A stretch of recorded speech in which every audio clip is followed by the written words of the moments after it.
We have no other urgent commissions on the books at present. Thank you for all your hard work lately. Perhaps you two could consider taking a vacation. Amazing! Paimon never thought we'd end up having downtime and not cry.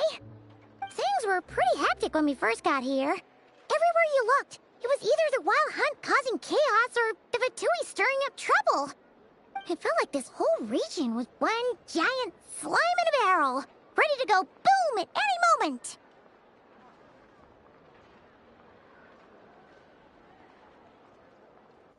Good! Numbing. Hello, YouTube. I hope you're all doing well. We're back in Genshin today, and the literal nanosecond I loaded into the game today, I loaded into this cutscene. So I haven't actually done my dailies yet. So when we get out of this cutscene, the first thing I'm going to do is go run off and just kind of do my daily grind. Because it will give people a chance to hop in anyway and prepare. But I didn't know how important this was going to be, if it's going to be main quest or some side thing or what. So I was like, I have to keep this. We've really achieved a lot since we've been here, haven't we? Sure have. Things were looking pretty dicey, but in the end, we managed to turn it around. Whoa! Paimon just got deja vu! Oh, that's right. It's because we've done this like a million times now. Alright, Paimon. Ah, yes. Are you two aware that the Moon Prayer Night is soon to take place? Oh, this is important then, because this is what the whole, main story chapter's about. Wait, why do you mention it, though? Do people in Nasha Town celebrate it, too? Paimon thought it was just for Moon Goddess worshippers. You're partially right. Most people in Nasha Town just see the festival as an opportunity to do business. They do not concern themselves with the religious element. The festival was first celebrated by the Frost Moon Scions. On this day, they would wear moon prayer blossoms and celebrate the birth of the Moon Goddess through song and dance. They would also prepare food and handicrafts, and give them as gifts to others. Over time, it became Nodcry's most lively festival. Oh, sounds like fun! I'm definitely up for it. Great! Well, in the meantime, since Catherine doesn't have any commissions for us, let's focus on some personal business instead. When we first got here, you mentioned that this was where your spaceship landed? We didn't get Oh, yeah, involved right. in it We at should the probably get time, back to that. We kind of got got wrapped lost up in all the that Reria fire of fighting. situation, but now, we can finally start investigating it properly. Except we have no idea where to start. Well, there's a saying Paimon's heard around these parts, which goes, if you lift up a rock, you'll find something you weren't looking for. By that logic, you'll never find what you're looking for while you're searching, but the moment you stop looking, it'll jump right out at you. I'm not sure it's as simple as that. Could be worth a try though, right? Anyway, Paimon suggests we focus on other stuff we want to do for now, and just Morning, dude. keep Hope an you're ear well. out I for am, spaceship thank you. related intel It's my as we go. last day of freedom. I'm back to work tomorrow. But yeah, the Genshin update dropped today, so we're back in the world of Genshin Impact. We haven't seen Columbina in a while. Well, in lore it's been a while. For me, it was yesterday I went and poked my head in to see how she was doing, so I don't know what you mean by a while, game. She used a huge amount of power in that final battle against Reria, and has been weaker since then. I don't know if I can do anything to genuinely help her, but surely a little chat can do no harm. One other thing that concerns me is we've seen no trace of the Doctor so far. Yeah, we already know, because leaks, that Dottore is going to be like the main boss of this story arc, like the main big fight at the end of this story arc. So it's like, he hasn't shown up once yet, and the final is the next update, so he's going to have to show up eventually. She looks super serious all of a sudden. I was just thinking about Columbina and the Doctor. Huh? Paimon gets why you'd be concerned about Columbina, but what does the Doctor have to do with anything? We learned back in Natlan that he's been investigating the moon, but he's been suspiciously absent so far. Oh, that's true. And now that you mention it, we're definitely overdue for a showdown with the Fatui. You know, Paimon, considering it's been, like, what? When was the last time we fought a Fatui Harbinger? Like, properly? I think it was Sumeru. Well, actually, no, technically it was Fontaine, but that was for a different reason. When we actually fought, like, a Harbinger because of their work with the Fatui, it was Sumeru. Because the fight against Arlecchino in Fontaine, that was nothing to do with the Fatui. That was, she was setting an example to her children. Because Capitano was, like, although he fought against the Pyro Archon, Moika, Capitano was very much on our side throughout all of Natlon. So he didn't fight him. So yeah, it's been... The last time we've actually had, like, a proper, like, fight with the Fatui, like, the army of Fatui against the Fatui with their Harbingers was Sumeru. So, you know, nearly 3 years ago. Which is also kind of crazy for the record, that was like 3 years ago. Because I streamed that. And I'm like, oh no, I've been streaming a while now, huh? My first like proper Genshin live stream that wasn't like... Because like before I started streaming like I do now, I did like one stream like once in a blue moon for like a couple hours if I just wanted to do something for a bit, you know? Like I didn't do like constant streams. It was just like once maybe every other month or something. I did one stream back when Genshin first came out, back in 1.0. But when I actually started streaming it properly, I think the first Genshin patch I streamed was like 2.4 or 2.5. Like one of the two there. It was the Raiden Shogun patch. Where you got the second fight against the Raiden Shogun. And it's crazy because it's like... We're on technically 6.2 now. It's like, ooh, ooh. It is weird that he hasn't shown himself this whole time. What could he be up to? And grow some of his experiments, perhaps. True. Paimon would much rather deal with Marionette anyway. She says the meanest things, but... Yeah, Sandrone is all hot air. Bad person. She cares in her own way. She just doesn't like showing it, so she gets very, like, aggressive. Maybe it's the pressure of being a Fatuse? Especially as a Harbinger. Does she feel like she's gotta act tough to keep up appearances or something? Maybe. But then, every time we headed out with Rarier, she always wound up having to repair Polonia and her other robots. I appreciate that Paimon always remembers the name of Sandrone's robot, because I haven't remembered it once. And I think she's only, like, said out loud its name. Like, Sandrone's only said Polonia's name, like, once or twice. All story. And Paimon's just got, like, that perfect memory to just immediately slap it in. That's gotta sting. Losing face always hurts more for people who care a lot about their image. She's probably still furious about it. Paimon, I have a feeling she might have heard that. What? Relax, she's not even here. Huh? What's the matter? Yeah, the Catherine units are made by Sandrone, so she probably did. Nothing. Sorry, we'll be on our way now. Where are we again? Oh yeah. Bina. Columbina? Right, yeah. Let's go see Columbina. A Nocturne of the Far North. Act 5.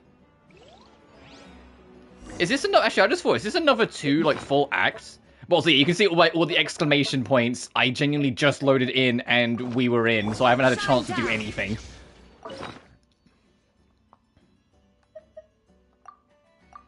I literally started up and this cutscene started, so I'm going to do, like, my usuals quickly whilst we yap. But yeah, next, we're 6 weeks away now. We are one patch short of the one character I have been most anticipating getting since literally Arlecchino, which is Columbina. I've got an exclamation point. What's it? Oh, is it just for this? Yeah, it is. Okay. I can't wait for Bina. Also, Durin's banner is live, which is another, like, crazy thing to say out loud, that we're at a point where Durin is out. I'm not getting him because I don't roll for men, but... I'm mostly joking when I say that, but I'm saving for Bina, and you can see I've got 317 rolls, and I want to see how far I can stretch that. Even though this update, annoyingly, doesn't have as many gems to get, because, well, I say that, we don't know it for certain, but it definitely feels that way, because of a certain fucking side mode that I really don't care for. Oh, he has a story chapter? Fuck. Oh yeah, you have to do this to get the buff. Oh, Yehoda's out as well this patch. Yeah, the Wonderland shit, I do not care about this at all, and it feels like it's taking up a huge chunk of the resources and stopping people from, oh, I don't know, getting more rewards in the game they more care about. Well, I don't care about the Roblox, I'm sorry.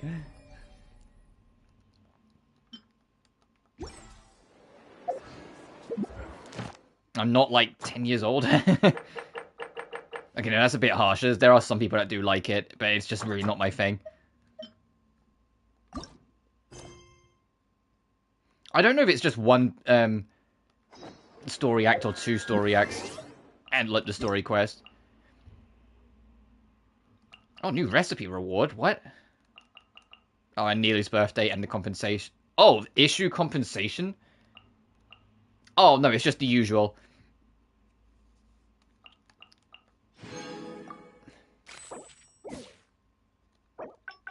So, Nilo's birthday stuff.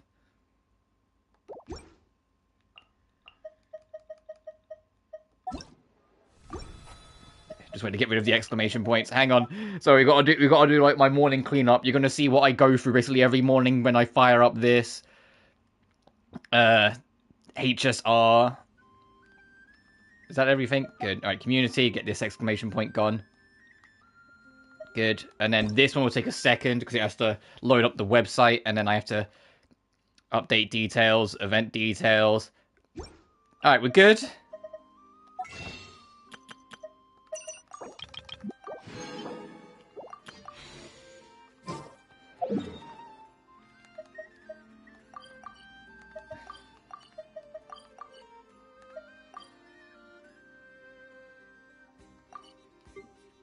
Oh, is this paled out because you can't do, yeah, because you can't do it at the same time as that. That's cute.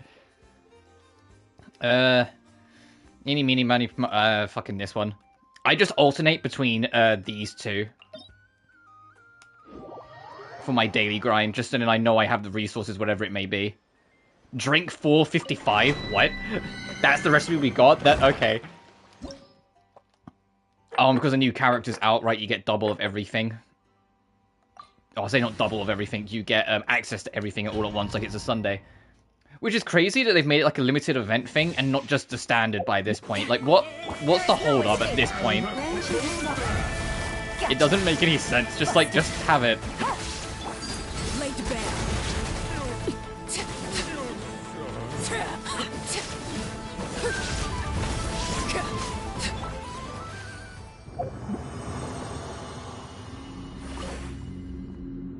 Yeah, I just use this, and then rinse and repeat 5 times. Or 4 times, depends on the day. Today it'll be 5 times.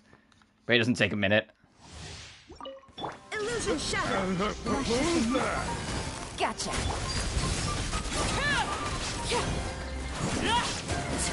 The only thing that's annoying with this one and the other one, the weapon talent stuff, is basically the same challenge. The only difference is this one has the gun turret as well. And the gun turret, sometimes it will take 2 seconds for you to do the whole challenge. Sometimes the gun turret, like you've just seen there, will just go fly away.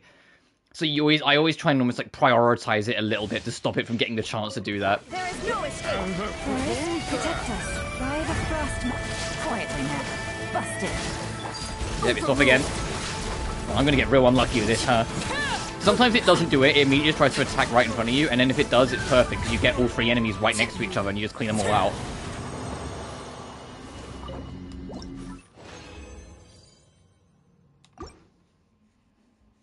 Yes, I have done this enough times to know like how it should and can go. Quietly now. It's doing it every single fucking time, huh? Okay. Laid bare.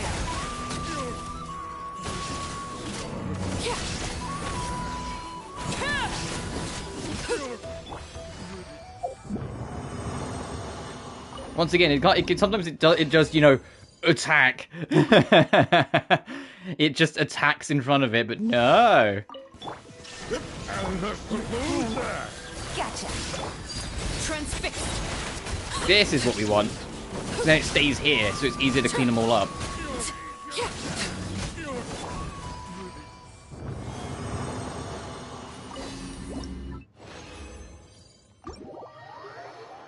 Mumble grumble.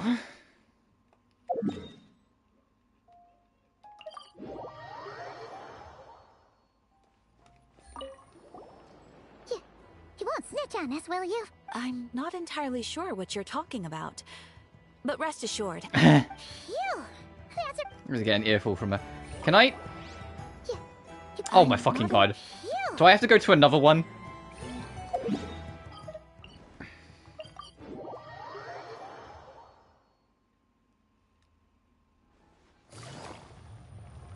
Add Astra.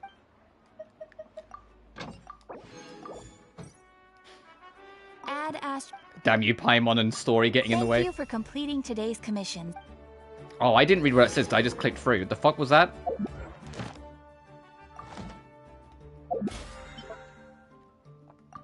I completely missed whatever that said.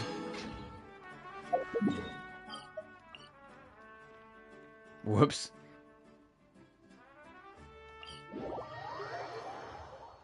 Anyway, let's go see Bina.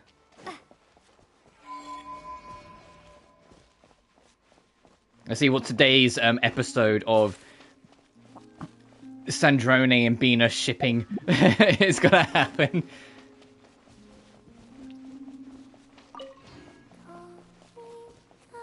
There she is.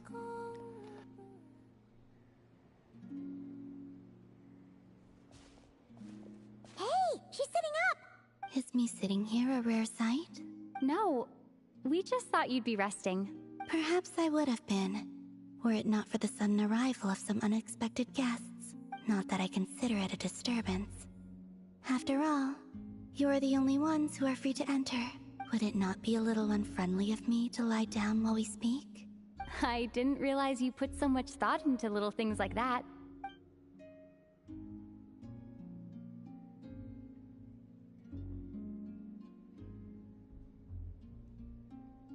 Only sometimes. There have been moments lately where I think about you and your companions. They are warm, mysterious, and cozy memories. Very few of my past memories are anything like that. They say that travelers return home bearing bags full of souvenirs. But my luggage was empty, and I believed it would stay that way. Return home? So, you're still planning on returning to the moon? Yes. This planet continues to reject me, reminding me that I do not belong here. Oh. Bina, just because the planet is kind of weird with you doesn't mean the people on it are. If I remain into that, there will come a day that I disintegrate. And I don't mean reduced to dust, or turned into food for the flowers. I mean, I will cease to exist entirely. Alright then. Well, we're sure gonna miss you. But it sounds like we'll have to say goodbye. How do you intend to return? The moon prayer night is soon to arrive. On that day, the moon will be closest to Devat. The Kuvaki in this land will reach its peak at that time. I merely need to grasp the tide, and with relatively little effort. Oh, Paimon gets it! It'll work like a slingshot! You make it sound like she's gonna get blasted up to the moon. If I did that, I suspect I would crash into the false sky. I will be using a much gentler approach. But I do like the analogy. It's fun. You see? She gets Paimon's sense of humor. In the blink of an eye, the time has come to part ways. It does feel that way, doesn't it? Time seems to fly fastest when you are enjoying it. I have always thought of myself as a wanderer on this earth, and it has never expressed any desire to keep me here. Yet, just as I plan to depart, it tugs at my arm. Is this a gesture of affection?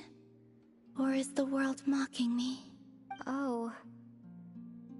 Were you hoping I can answer that? Yes. You are a traveler, so you must have a lot of experience in this area. Then, what I would say is, enjoy the moment. That's right! Don't overthink it! Happiness is happiness and joy is joy! The point is to enjoy it, not analyze it! I see. Then what I would say is, even though I am very tired right now, I am still happy. I can't tell from the tone of your voice. Yeah, you only have one. Oh, really? You don't think I sound happy? I'm just kidding. I could tell you were in a good mood today from the moment we saw you. Ah, a joke. Albeit not a Can't funny fucking one. get her. Anyway, I assume you're here about you-know-what. Give me your hand. Actually, it's not that. There's something else we wanted to discuss with you. Oh. Then, do you still want to give me your hand? Or not? Sure.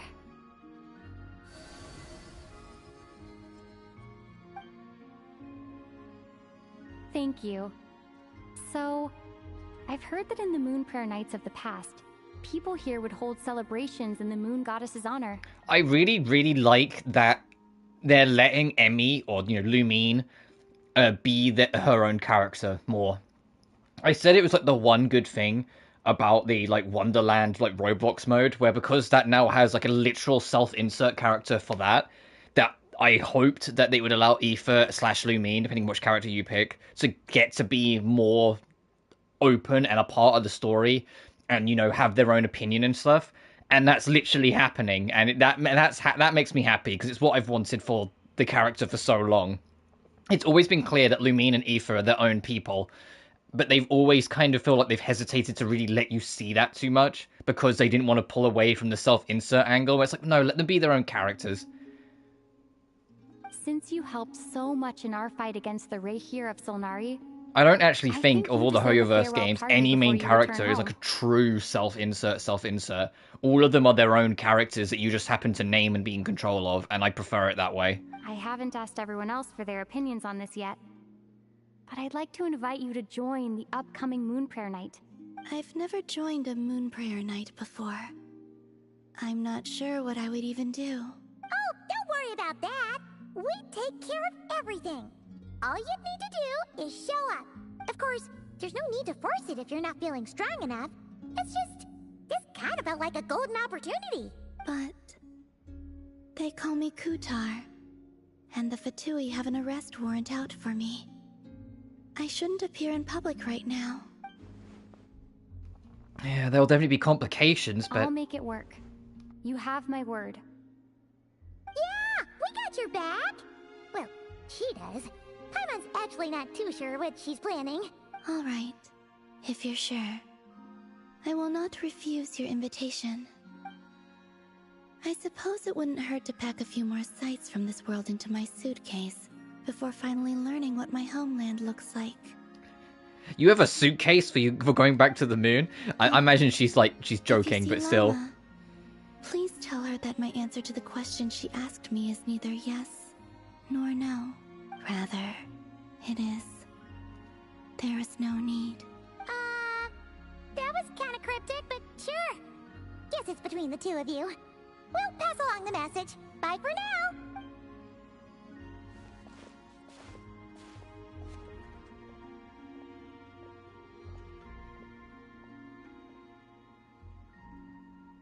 Oh.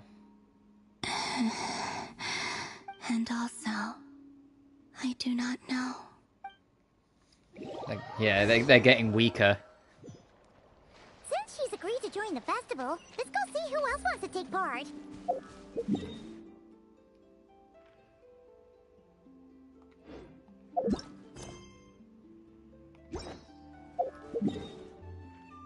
Oh, we have to go, okay, over to Hisi. Lama's gotta be the person most familiar with the Moon Prayer Night. We should start with her. Also, what exactly is your plan to keep her safe? Not sure yet. I'll figure something out. Alright, Lumine. What? Are you serious? And Paimon even gave you her vote of confidence back there. When did you become so sneaky?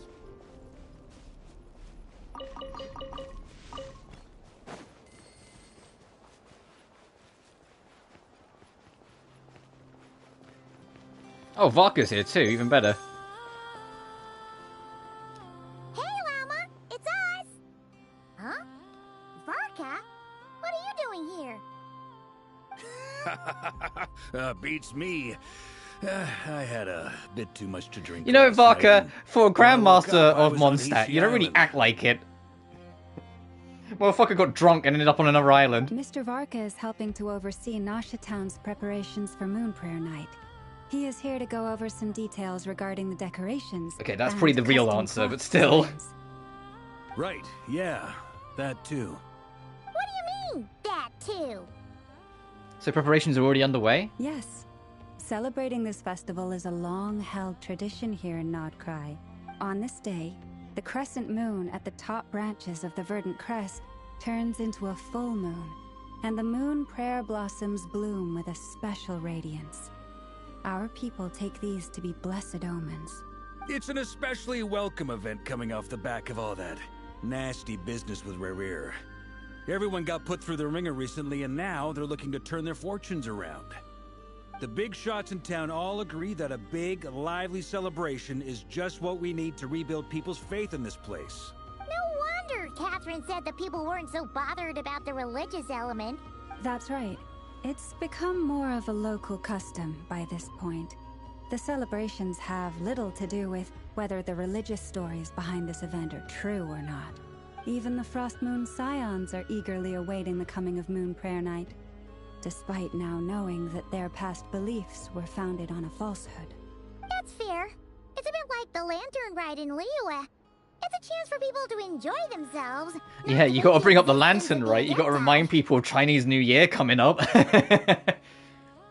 Apparently there is a, Liyue, like, you know, we always get another Liyue character every year around the time of Chinese New Year, but apparently they're dropping in the next patch, like, alongside Bina. Like, they're in, like, I say that, like, I don't know if they're alongside, but you know what I mean, like, they're in the same patch. Which makes sense, because I think that will kind of coincide with Chinese New Year. I think it's like couple weeks into it, so it'll probably be Bina first, and then when Chinese New Year kicks off properly, that will be when the new Liyue character will come in. Oh, one other thing. In that case, the Adepts definitely do exist. We went ahead and invited her to take part in the festival this time. Hope it's okay. Wait, so... you mean she agreed to it? Huh. That's quite a surprise. Then I suppose that she intends to return to the moon on that day. Oh, yeah. It's kind of a complicated process, but basically, it's like a slingshot. She probably shouldn't have endorsed your metaphor. I understand. In truth, I had a feeling that she might make such a decision. Well, if Kuthar has decided to participate in the festival, we should prepare accordingly. Yeah, exactly. She was saying how it could be risky for her to show her face in public. We were wondering if there was any way we could hide her.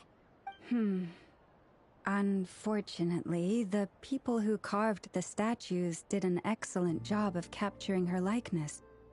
It will be very challenging to hide a goddess whose face everyone is so familiar with. Darn! We may have bitten off more than we can chew here. Nah, don't sweat the small stuff. We can handle that. Huh? Are you saying you have a plan? Not as such, no, but the most important thing with a festival is to keep the mood light and your spirits up. You can't go preparing for a festival with those long faces. You'll never convince anyone to enjoy themselves. The Mondstatter spirit is strong with this one. As it happens, I agree with Mr. Varka. Let's start by making our appreciation for Kuthar the beating heart of the festive atmosphere. And who knows, once we get the ball rolling, perhaps everything will just fall into place. Hey! Did you catch that? Lama said the thing! Or close enough at least. I'm looking forward to the Moon Prayer Night already.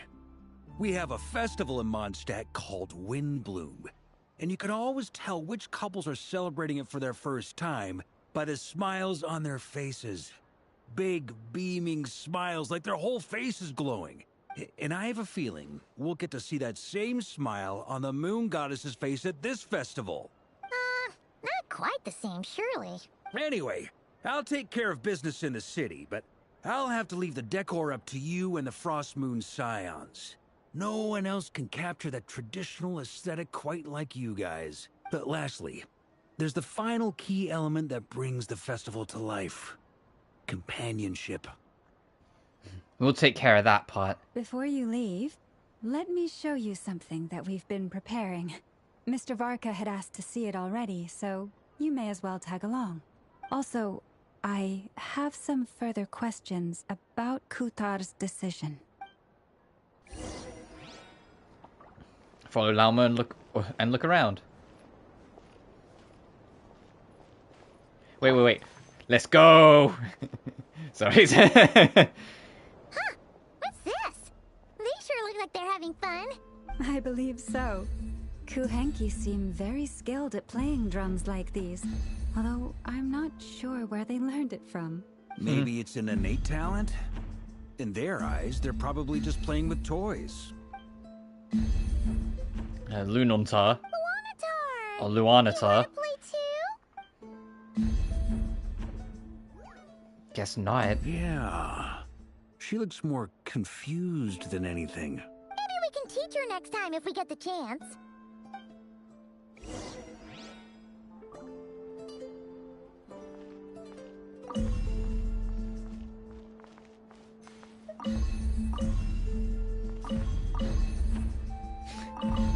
Yay!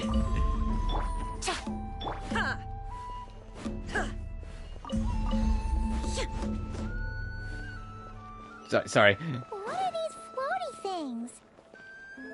Moon veils. We hang them from buildings in the city during the festival.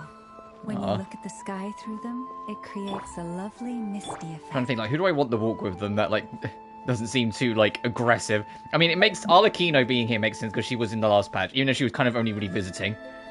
Everyone seems hard at work. They are preparing items for Moon Prayer Night.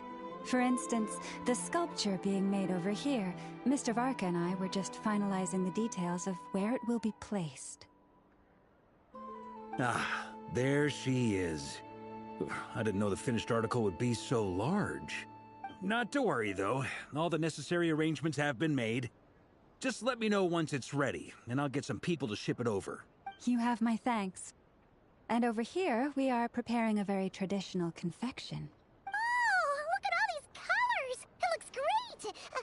Can Paimon try one? Of course. I have a feeling you'll like it a lot. You bet! Sweets and treats are Paimon's favorite! If you included those in the Feast of the Moon, I bet Paimon would have joined the Frost Moon Scions by now. There will also be verdant crests like this present in Nasha Town during the festival. The timing of Moon Prayer Night is not completely set in advance.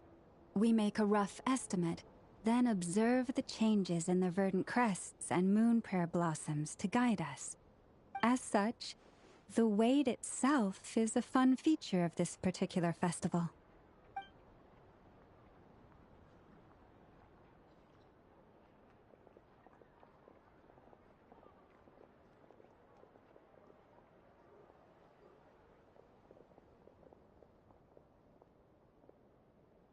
Let's talk here. To tell the truth, I am very surprised to hear that Kutar is willing to participate in the festival. I once asked her if she'd be willing to stay with the Frost Moon Scions. I could introduce her to everyone, and we could be a family to one another. She did not answer, but she has not appeared here since. I took this to mean her answer was no. But if that were the case, she would not have accepted this invitation. Speaking of answers, she asked us to pass along a message. There is no need. I see. Maybe she is right. Maybe the Frost Moon Scions of today no longer need a moon goddess. But my wish was not for her to come here and be worshipped as a deity. I simply wanted to offer her a place to stay. I'm sure she believes that showing herself here might invite Fatui intervention, and as such she does not wish to cause us trouble. But what really pains me about all this is that this is her birthplace. She ought to belong here, yet no one has been able to grant her shelter. I think I'm qualified to weigh in here. When someone's about to depart on a long trip, what they need is blessings, not burdens. We should wish her the best, not make the journey harder than it already is. Anyway, she's agreed to attend, hasn't she? All we need to do is simply respect her decision. I see your point. Yes, she will soon depart after all. Our job is to leave her with some happy memories. Besides, who's to say her journey to the moon is a one-way trip? It's not like she can't come back and visit if she wants, right? Paimon agrees wholeheartedly. Festivals are all about having fun, so let's keep it simple. All right, I'm gonna head back to Nasha Town soon. Want to come with? I'm guessing you have some other folks to visit there. Sure thing. Let's go. Bye for now, Wilma. Thank you all. Goodbye. God, it never gets old how tall Lauma is. And you get like angles like this and you're like, man, she's tall.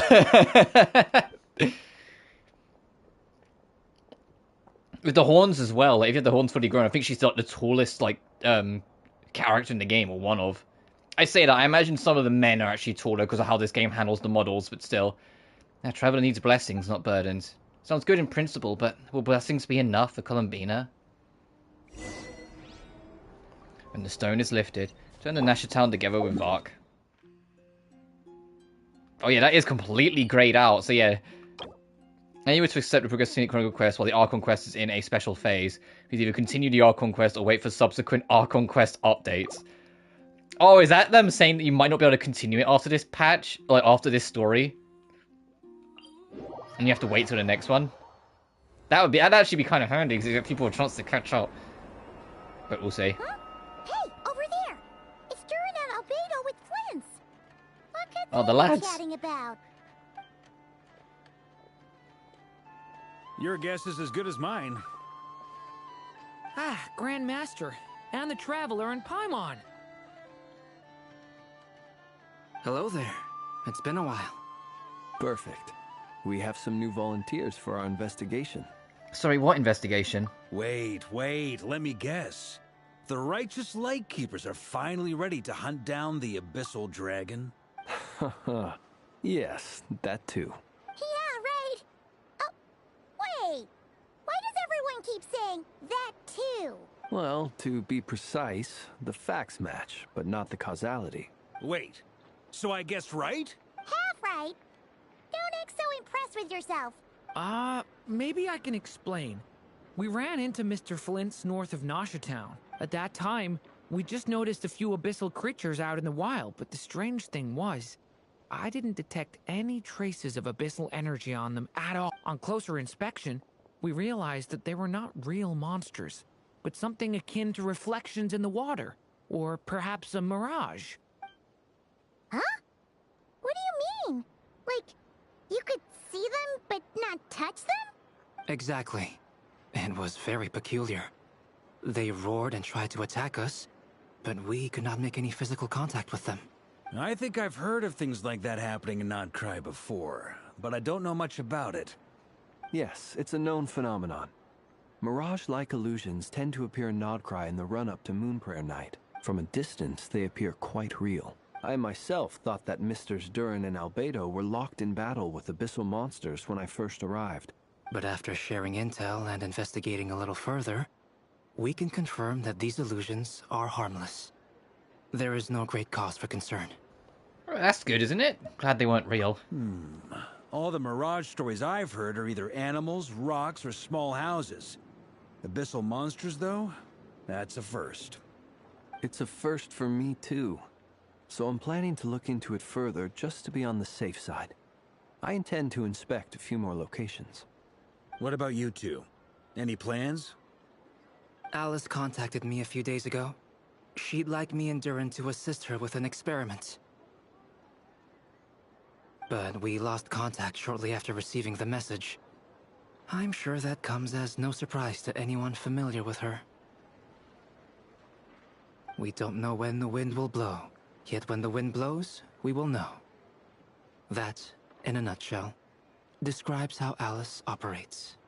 Yeah, that tracks. Yeah, basically, you don't know where she's gonna go, but you know where she's been. Okay. Because she kind of leaves a mark. I suggest we investigate this Mirage business in the meantime. It's piqued my curiosity. And I'm pretty sure I know someone who will already be 10 steps ahead of us. Well said. Right? Whatever's happening in Nodcry, she always Yeah, we'll has just go to be ask the first one Nefa. to know. Let's go see what she knows. We can invite her and her staff to the festival while we're at it. Her staff? You say that like she's got a big team. It's just her and Yehuda, let's be real. Off to the curatorium.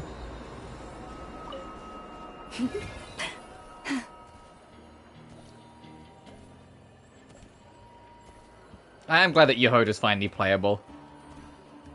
I think a lot of people are gonna roll for her though, not because of just the character in game. Even though, like, I think she is an extremely charming character. I think Yehoda is like, I know she's kind of the comic relief to an extent, but she's so endearing about it.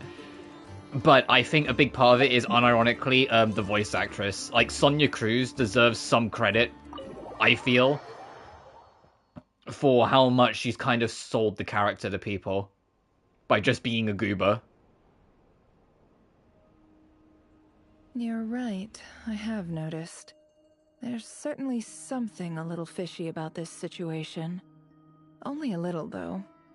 Records indicate that this phenomenon can occur in the days before and following Moon Prayer Night. That said, it has always been a rare sight in the past. The odds of encountering these phantoms are similar to looking up in the night sky, happening to see a shooting star, and managing to make a wish before it disappears. But this time, either everyone's getting lucky, or they're appearing far more frequently than usual. Yehoda's out gathering intel as we speak. In the meantime, let me check off some points of interest. First, the Abyss. The ones we saw seem to be abyssal monsters. Indeed. But we have identified one location where many more of them have made an appearance. And not just monsters, but human phantoms too. Given the scale and nature of the phantoms, it's almost as if someone's last memories are coming to life. Or perhaps the memories of multiple people. Oh. So you mean the phantom monsters are hunting down the phantom humans? Exactly. The phantoms can interact with each other, but we have no means of intervening.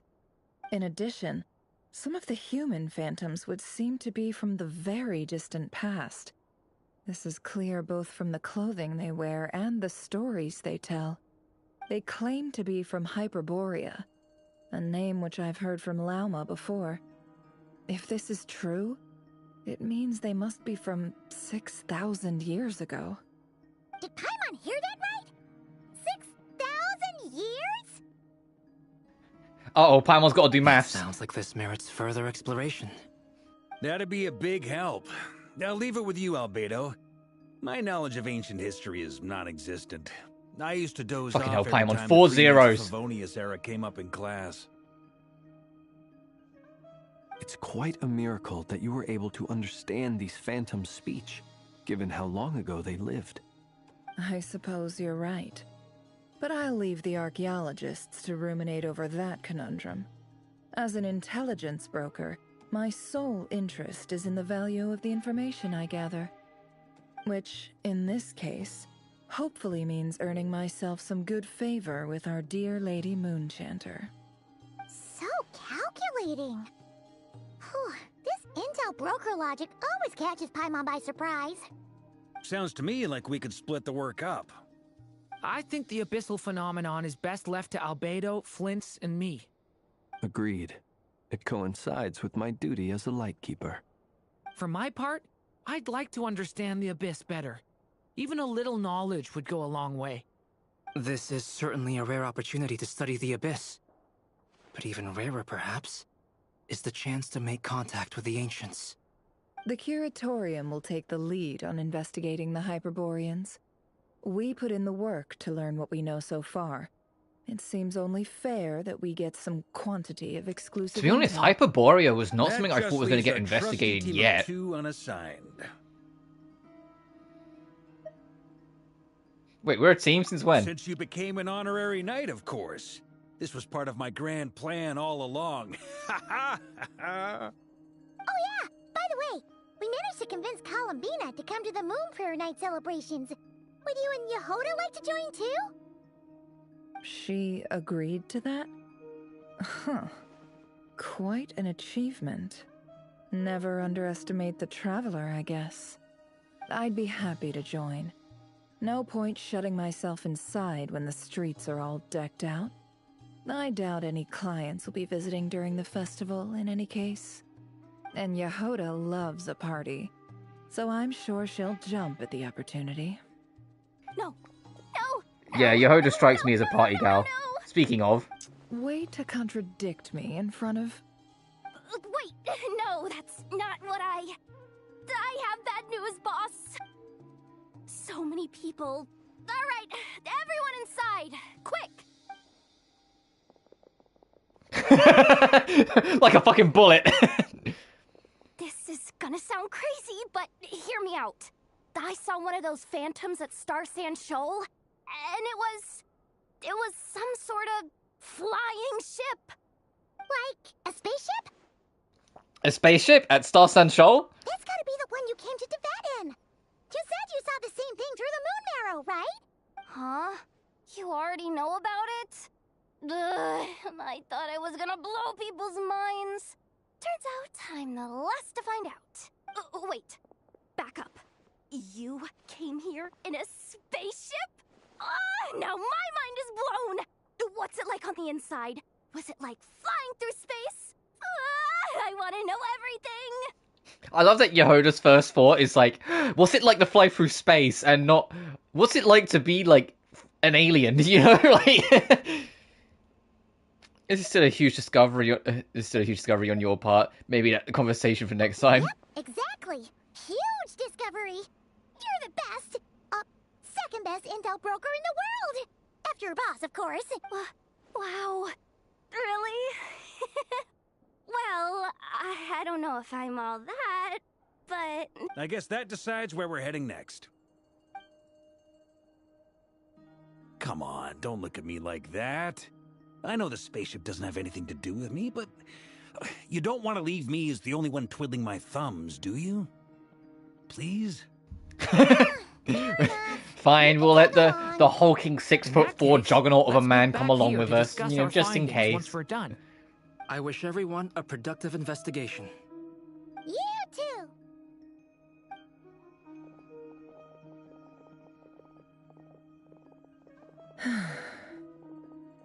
What's up, boss?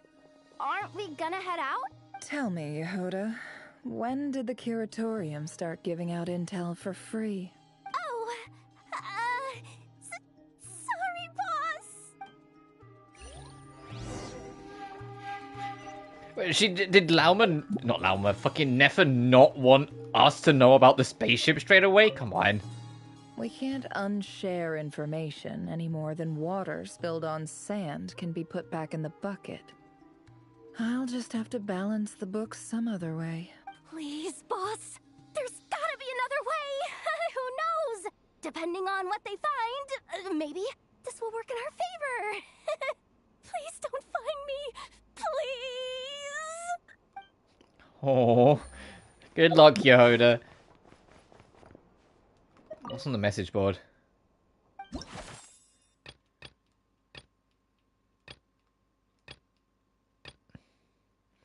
Name Neffa doesn't give interviews, fine. I'm willing to pay for it, you know. Perhaps we can work something out for an interview with the Moon Chancer Miss Lammer instead. Oh, that's Charlotte, I just realized.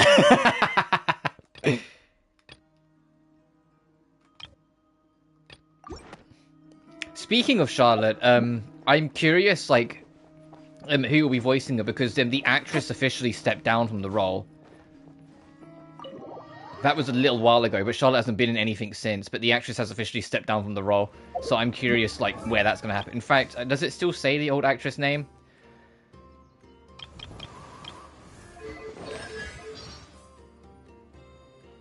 Yeah, Maya Aki Tuttle. I'm sorry if I butchered that name. I can't remember why she made, like, she explained herself, like, when she made the announcement that she was stepping down, but I don't know. But yeah, I'm curious, like, who will be voicing her and how that will go next time we meet. It's a shame, really. Like, I always get it. Even ignoring, like, all the strike stuff that's happened throughout the... Oh, Jesus Christ, that is just right there, huh? All the strike stuff that's happened has resulted, unfortunately, in a lot of actors changing. I get that with something being, like, permanently ongoing and things like that.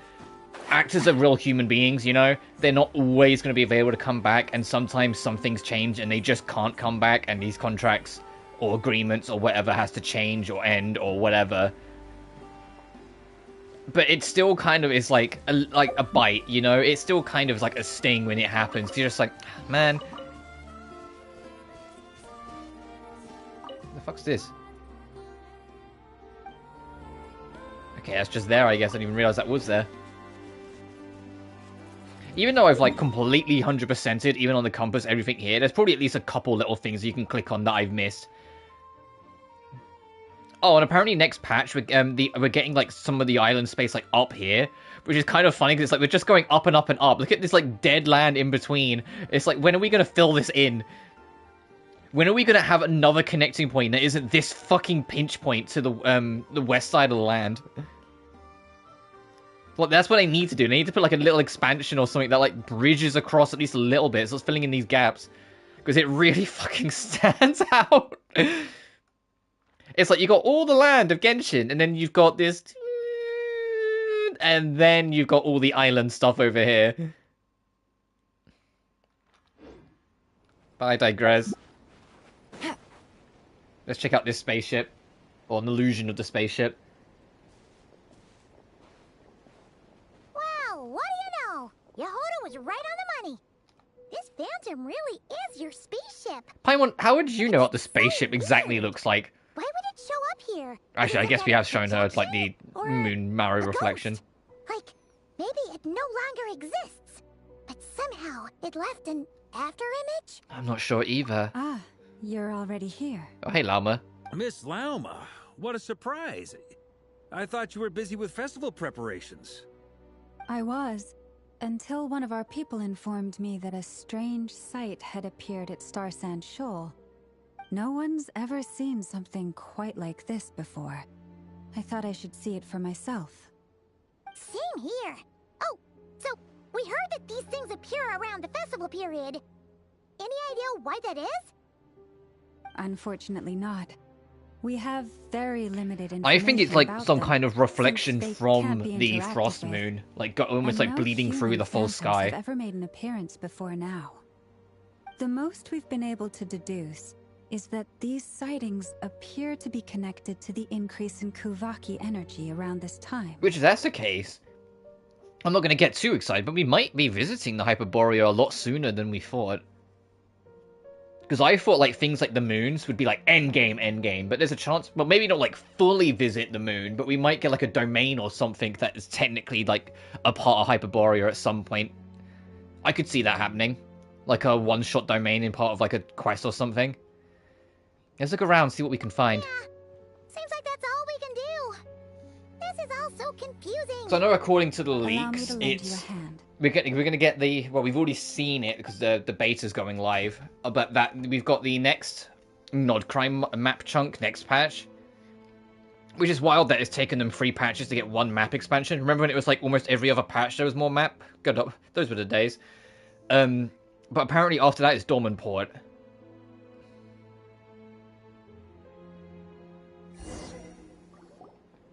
Everyone, our friend here should be able to provide us with some information. Is that a phantom Rhymehorn deer? I've heard about how the Frost Moon Scions live in harmony with the animals and can even communicate with them. That's coming in handy now, for sure. Okay. Yes, I understand. Then how about this?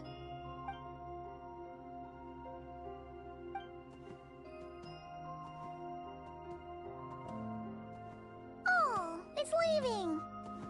It appears to share our curiosity about this giant spaceship, so I asked it if it wouldn't mind investigating along with some friends. In return, I told it about some nearby spots where the wild fruit grows abundantly. We may live in a different era from these phantoms, but I trust that the terrain, climate, and ecology here are more resistant to the effects of time than some things are. Let's give them a moment and hope for the best. After a few moments, the Rheinholm deer comes back. All back together. Must have been a lot of fruit. Indeed. Now let me ask them some questions.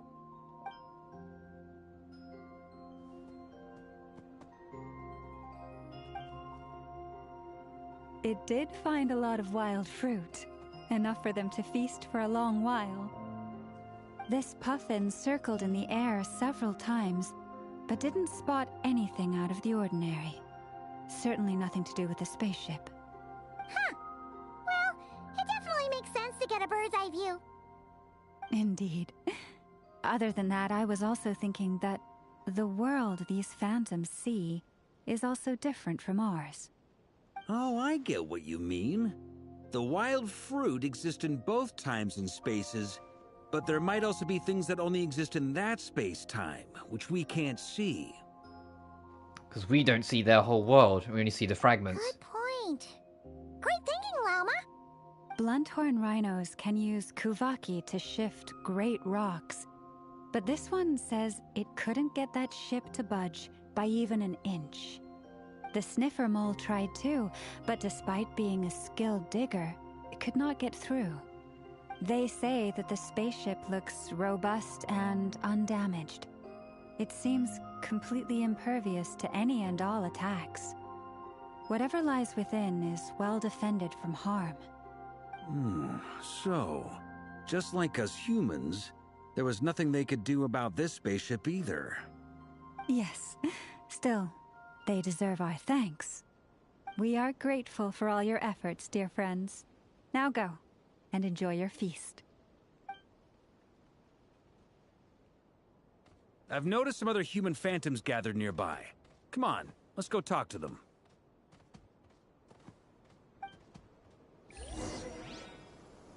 Yeah, we'll just stroll up to illusions of, like, people from forever ago. Oh, yeah, because it's raining here, I can show off my favourite effect. The raindrops don't touch the ground. Oh, this isn't good. If the rain washes away the traces, it's gonna set us back a long way. In this whole area. It's the same, like, up here as well. Like, all of this area, it's kind of like, if it rains... Yeah, I think it's like Blue Amber Lake as well. Like, all this area, if it rains, the rain doesn't actually touch the ground. It, like, it stops just before it and starts floating back up. Oh, you can go straight through it. Ooh. Anyway, let's talk to Ketu and Kylo. What is this thing? I've never seen it move, and there's no way to get inside. Goodness knows. My grandpa says it's been sitting here at least since his grandpa was still alive. What about his grandpa? Did he say anything to your grandpa's grandpa about it? Huh? I don't know. In all likelihood, it was here back then too. Hard to imagine something this huge could move. Guess that means that as far as they're concerned, this ship's been around a long time.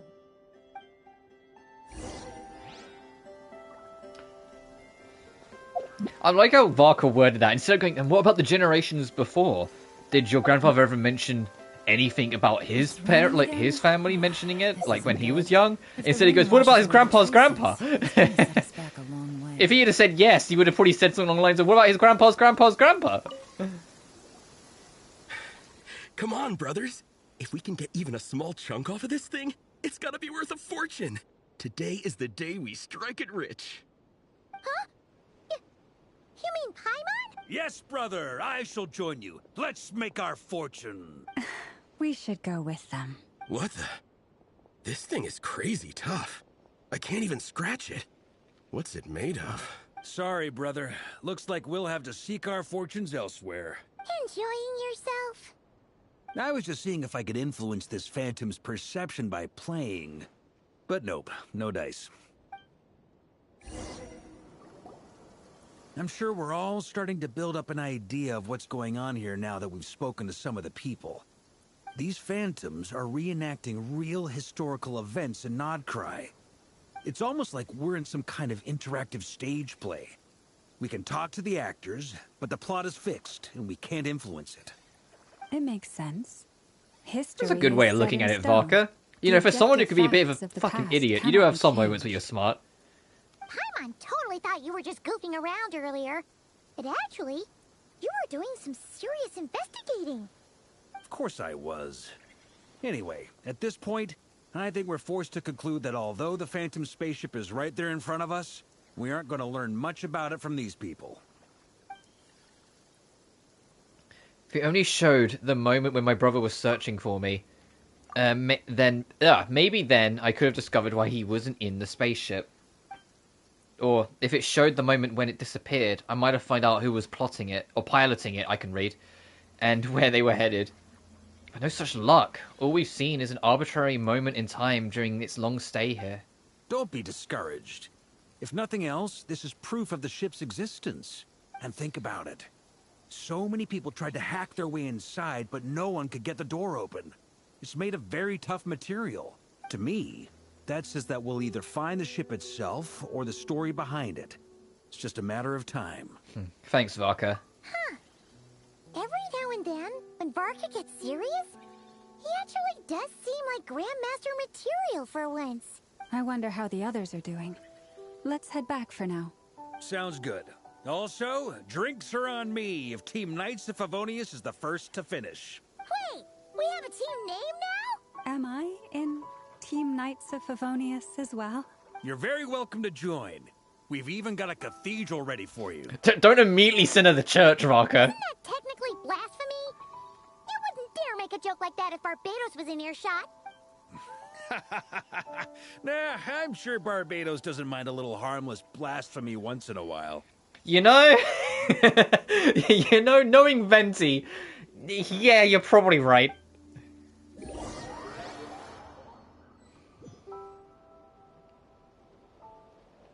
Uh-oh. Meanwhile... Oh, no! Get away!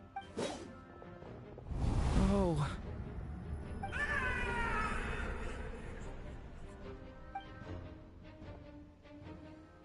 I know it's hard to stomach, Mr. Durin.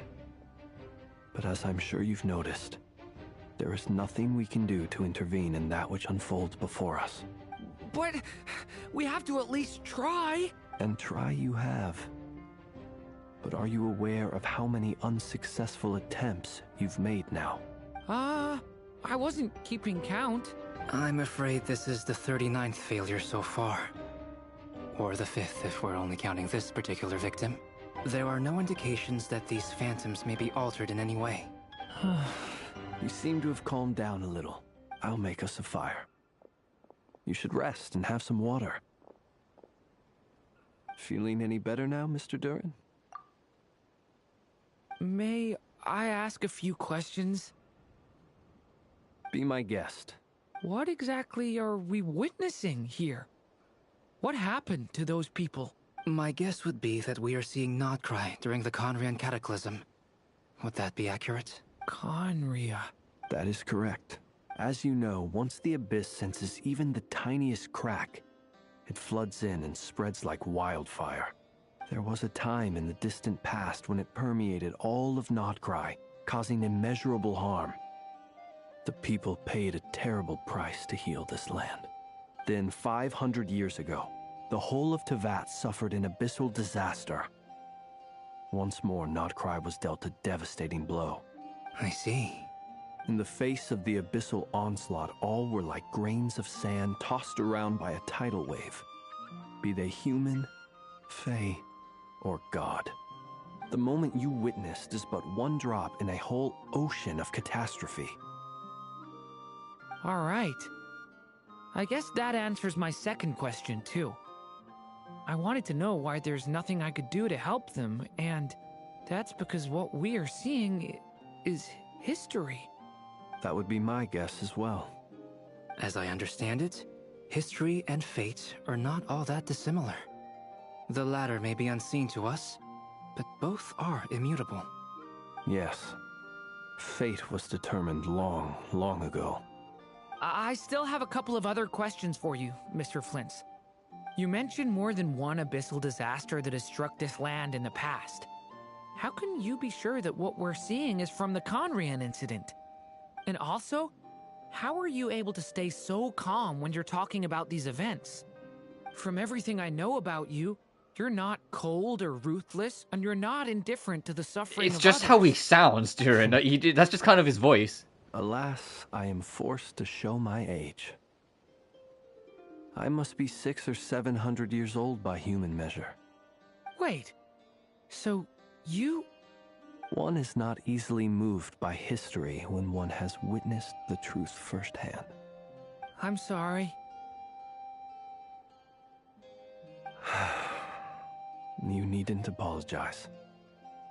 Your passion is a good thing to have. Treasure it, because someday you may find it in terribly short supply. Now, at the risk of offending you, I have a question in return. Your curiosity toward the abyss, is it born from hatred or because you sense its call? I only ask because I kept a fragment of Rerear's body in my lantern for a short time. Specifically, his heart. So I know what a burden it can be to carry the abyss with you. And I hear its power growling from somewhere within you. In my eyes, your mere existence is a miracle. My honest answer is... I don't know. I don't think I have the confidence to say for certain. What I will say is the abyss is not the only issue that haunts me. Even before I became who I am today, the question dogged me constantly. Should I even exist at all? My doubts remain unresolved. But when we fought Rerear, something became a little clearer to me. Sometimes it is the darkness within us that allows us to achieve the impossible. I certainly got the sense from your 39 attempts that you were trying to achieve the impossible. Alright, don't punch him while he's down. It sounds like you've resolved to see the truth for yourself. Absolutely. In that sense, he and I are quite similar. Then I wish you every success. I look forward to the day of your transcension. Well, if everyone's caught their breath, I suppose we should head back. Oh, and one last thing. I'd appreciate if you kept our discussion about history a secret. Yeah, not everyone needs to know that Flynn's is like 700 years old. That's what that is. Alright, now Team 3. Oh no, we're all back here, okay. Separate investigations led us all to the same conclusion. Hooray for consensus! Yeah, but we barely learned anything, though. I totally thought this would be the mother lode. Talking with the ancients? I mean, come on! But nope. All we got was useless snippets of conversation. And all this stuff about moons and hyperopia. What a Hyperborea. baloney. Seems like people back then had a few screws loose. I understand your frustration. We found the same issue. Each phantom only showed a very brief moment in time. There isn't much value to be found in these miscellaneous fragments of a civilization's history, no matter how glorious it may have been. If there's a silver lining, it's that these phantoms are harmless to the present reality. They shouldn't get in the way of the festivities. Paimon agrees. And not just because it's the first thing she understood in this whole conversation. You look disappointed, Nefer. Is something the matter? What do you think? We all worked our tails off, but the only one to gain anything from it was you, Lady Moonjanter. Well, please do share the Hyperborean records with me. I will gladly inscribe them in our people's documents. Oh, duh! Yeah! That was it! Hyperborea! Hyperborea. I'm serious. Only an expert in the Frostmoon Scions and their history can turn these records into valuable research material. The alternative is to let them gather dust on the Curatorium's storage shelves until the pages turn yellow. Nefer, you're wise enough to know that cooperating and sharing the profits is the best course of action here. Well, that goes without saying. Sure, let's do that. Huh? But didn't you say we aren't supposed to give out intel for free? Sorry. Shutting up. Now is not a good time to push Nefer's buttons. Anyway, back to Moon Prayer Night. I'm thinking that we should prepare something a little special, aside from the usual decorations and so on. You mean a parting gift? Can't go wrong with food. Although, does food go bad on the moon? Perhaps a lantern would be a better choice. It might be dark up there, It could prove difficult to light a lantern on the moon. Magical stones might serve that purpose better. What about a clockwork mecha model from Fontaine? I've got a whole bunch at home. I use them for fighting practice in my free time. None of these sound like things she would be even remotely interested in. But we don't interact with her enough to know what she likes. Yeah. It would really save us the guesswork if someone could find out what she's into. Oh, fuck. Traveler, they're all looking at you. I'll find a chance to ask her. Haha, problem solved. Now, I need to stop by Dory's. Gonna need her help sourcing a bunch of stuff for the festival. Then let's leave it there for now. We all have our own business to attend to. Traveler, if you find out what Kutar likes, let us know right away. Gotcha. Alright, back over to Bina.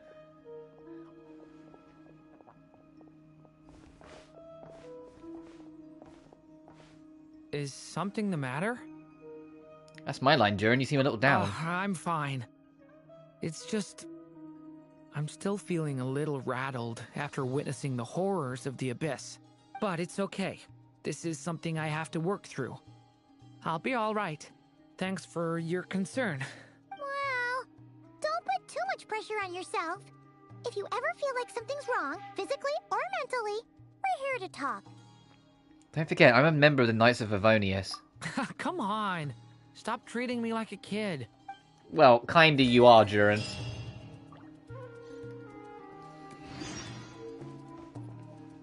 Which is why we need a lantern guaranteed to work on the moon. Fucking, he's really on this, huh? Yes, I have a few ideas, but the lantern itself is the easy part. The real issue is how little we know about the lunar environment. Wait, you two are serious about this?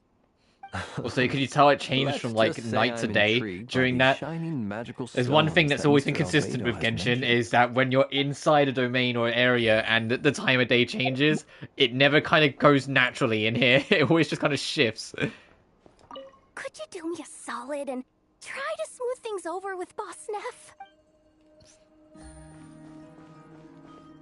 Speaking of Neffa, where is she? I would have thought she would have been with the gang. Oh no, she's over here.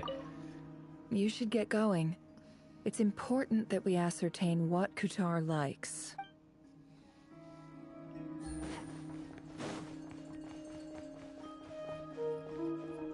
Miss Lauma, would you accompany me into town?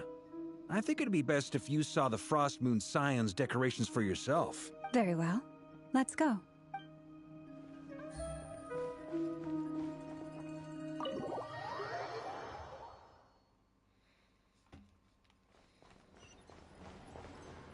Go back to Bina.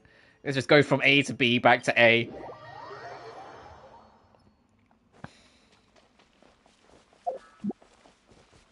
I imagine this whole update is just going to be more focused on the festival, and as the festival ends, Dottore will do his Dottore-ness and show up, and that will lead into the next patch where it's hunting down Dottore to stop him.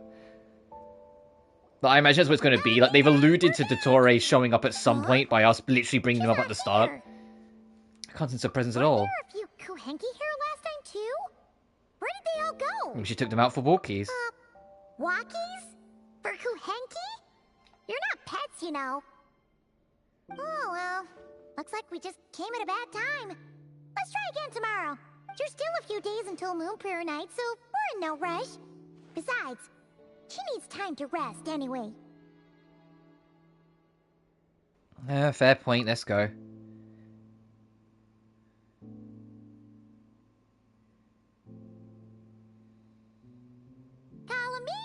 Are you back yet?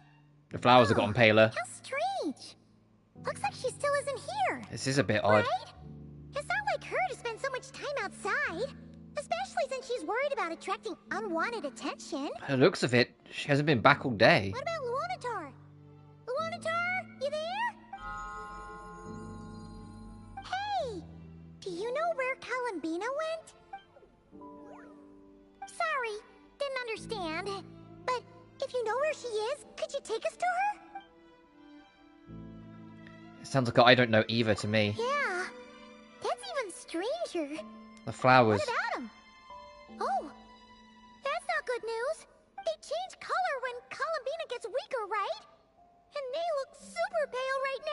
Let's go. We need to go find Lauma. Good idea. She might know what's happening.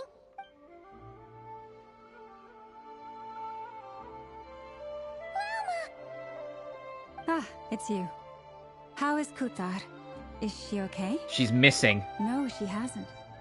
I came here to check on her after I noticed the flowers had changed color. Based on past precedent, she must be very weak right now. Even getting up to walk would be a struggle.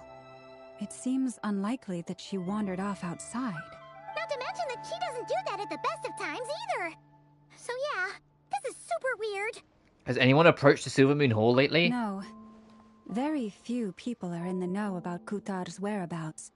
And if anyone suspicious had visited, they'd have left some sort of evidence. Come on, let's go to Nasha Town. If anyone has seen her, someone there will know about it. It's not Cry's information hub after all. Makes sense. Let's go! Go to Nasha to collect intel. Oh, it's like completely sealed off, huh?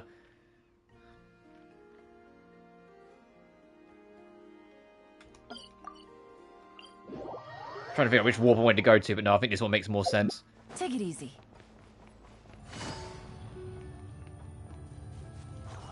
I'm surprised we haven't, like, I say that, it's only, like, Aino and Anefa ultimately are kind of like civilians and all this, but I'm surprised we haven't asked either of them about any of this yet.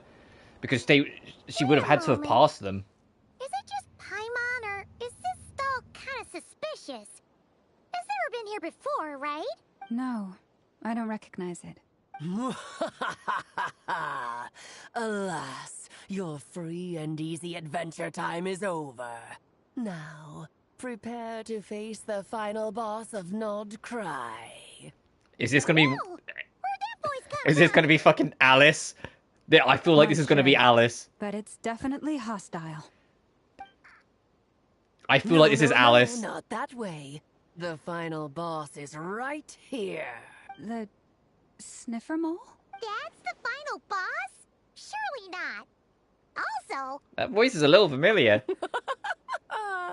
Okay, the jig is up. I'll stop teasing you. Turn around. I'm right behind you. I figured you out way too quick, Alice. Oh, you're so beautiful. An indelible impression, even though you've never seen my face. Oh, nothing could make a great mage more pleased with herself. Alice, Alice, what are you doing? Most importantly, mother of the most adorable Klee. Oh, that's adorable. Bro! Bro! Bro! What is going on? I've heard that all the big shots in Teyvat have long, wordy titles that stun people speechless when they make their entrance. So she broke the fourth wall. She literally made the orb with her name and all the titles. That was her. That's hilarious. Unfortunately, none of them are affiliated with the Hexen Circle, and we ourselves keep a very low profile. The notorious name-dropping doesn't quite work for us. Still, I, for one, think I'm really quite amazing. So that didn't stop me from coming up with a title anyway. Yep, this is Alice. This is exactly what I thought she'd be like. Alice? It's really you this time? Not a lantern or a Dodoko, but Alice in the flesh? Oh, that's right. So, what do you think? How does it Yeah, feel with to her concept of a finally witch meet hat. me? You look like... You look just like Klee. Oh, Yeah, that's the first thing you thought. A little surprising, but that actually makes me very happy. yeah, you do just look like big Klee, to be fair. But it's also just like, man, your husband, because you can see there's a wedding ring on her. Your husband or Klee's father, his genetics, they just didn't fucking try, did they?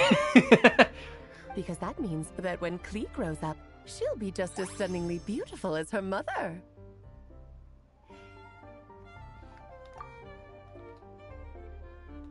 So she's a friend of yours? Kind of. Yeah, it's a bit complicated. This is actually the first time we've seen her in person. I see. Madam Mage, that was, quite a powerful entrance. I certainly won't be forgetting it anytime soon. It's okay, Lauma, don't force it. Paimon will do the honors. This is Alice from the Hexen Circle. She's a friend of ours. And of Arcus, too. She's helped us a lot in the past. That's right. She's a good person, just kinda unpredictable. Well, what is the human heart if not unpredictable? Hmm? If we could not do as we please, how would we differ from machines? I am Lauma, Moon Chanter of the Frost Moon Scions. It is a pleasure to meet you. Oh, I know. Before you got here, I spent a good, 15 minutes getting up to speed on Nodcry's present situation. In other words, I've read the whole in the last episode part, so we can skip the pleasantries. Fucking wow, okay, well, Alice really does not give a fuck about the fourth wall, huh? Fair enough. Well, Miss Alice... The fact that she made the, like, name introduction orb, but then adjusted the camera to make it look like the orb was, like, perfectly above her hand. Like, come on. He'll get used to it. Paimon sure is. So I wonder if all of the Hexen Circle witches are going to be this eccentric. Oh, I thought I told you already. This time, I'm the final boss. And what a formidable foe I shall be. Powerful, confident, decisive, and good luck finding my weak spot. You will never succeed. I'm going to send a formal request for Jean to put you in solitary. Oh, drat. My one weakness, and you found it in an instant. Like mother, like daughter. Has been dealt a devastating blow. Thus falls the great Dodo King. Why are you playing along with this nonsense? For funsies, of course. What's wrong, Paimon? Are you disappointed in me? Am I a gigantic letdown? No, it's just... You seem like a busy lady. And this is the one time you've shown up in person. Paimon figured it would be for something more high stakes than just goofing around. You're quite right. I'm here in Nodcry because something big happened.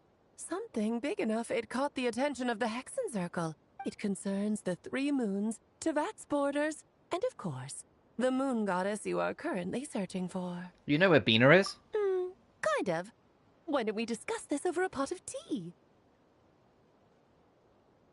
My main reason for coming on this trip to Tevat was, of course... What the fuck's this giant-ass throne she's given herself? I have a job to do as well. Namely, maintaining the stability of Tevat's borders. According to, leaks, Alice is not going to be playable during Nodcry's update arc, so she's not going to be in like the 6.x series at all in terms of like being playable. One of the Hexen Circle witches is apparently going to be, that being Nicole, but Alice won't. Which, to be honest, I know a lot of people are going to be like, oh man, but considering how like stacked the Nodcry patches potentially are going to be according to the rumors and leaks, I am a-okay with them spacing Alice out. We've got Bina yet, we've got Varka yet, we've got Nicole and Sandrone. It's like, we're kind of stacked. And that's not even including, like, the rumored characters that are also going to be playable during the 6.x series. You know, like, we're good. You know, we're good. I don't mind, like, Alice being a bit more spaced out, so I actually have time to actually save. Because the way it's going to work, for me, is, let's say, I'm definitely saving for Bina. Bina will get next patch. After Bina, we're kind of playing it by ear. The only character I'm definitely going to get is Sandrone. Regardless of what Sandrone is, I genuinely adore Sandrone, so I'm getting her. Nicole, if it's true that she's going to be playable, and like, because she's a Hexen Circle witch, I imagine there's going to be a lot more going on with her. So I will keep an eye on her. That doesn't mean I'm going to roll her or not. I'm undecided. I'll keep an eye. If she looks interesting enough, sure. But I also have to be wary of my team comp. Like, Bina's kit has just kind of leaked out, and looking at it, I think I can make Bina work in my main team, but even if I wouldn't, I love her too much to not. It's kind of like, that's what kind of makes me roll characters sometimes. It's not whoever they fit in my team, it's just because, like, no, I like them. A classic example being Ali. Like, Arlecchino, I've had in my team since, like, the moment I got her, because I was never not gonna get her. Like, she's one of the few characters I've gone out of my way to C6, for fuck's sake. The only other character I went out of my way to C6 was Raiden Shogun. And Raiden Shogun's been in my team since Inazuma, since her first banner, because of it. I'm not going to make any guarantees for Bina getting her C6 for the record. We've got loads of rolls, but that doesn't mean anything. I could get very unlucky, I might get lucky. I'm just going to use the rolls I have and see where we get. I'll skip over the complicated parts, but to sum it up, abyssal energies are all that lie beyond Tevat's border, we'd find ourselves in a real pickle if they ever made it through. And the phantoms you've been seeing are a sign that the border has been disturbed. Ah, no wonder they tend to show up around Moon Prayer Night. Is it because the real moon is now so close to us that its power can cross the border? In part, but only a negligible amount passes through. Just enough to influence the verdant crests and so on. And as you've noticed, there has been an unprecedented number of phantoms appearing this year. The influence of the moon beyond the border cannot explain this. No. There is another far greater factor at play. The trilunar syzygy. A trilunar syzygy. Eons ago, before the heavenly principles came to Tevat, it was the then 3 moon goddesses who controlled the laws of this world. You're talking about life, death, and such, aren't you? Oh, that's exactly it. The 3 goddesses split these powers amongst themselves, promising never to consolidate them into one singular body. This was meant to keep the world stable. But, fast-forwarding to the present, the eternal moon's marrow is with you, while the iridescent moon's marrow, which should never have appeared in this world, has been retrieved. Add that to the presence of a moon goddess in the flesh and... the power of all 3 moons is gathered here in Notcry. There hasn't been an event like this since the War of Funerary Flame. And it's having a noticeable effect on Tevat's borders. Why are you so concerned about said borders, if I might ask? Because I wish to give my darling daughter a peaceful, sunny environment to grow up in. Is that a good enough reason? Sorry, taking the odd screenshot because Alice is, like, gorgeous. Like, holy shit. Like, god damn it, she's married, but god damn, she's gorgeous.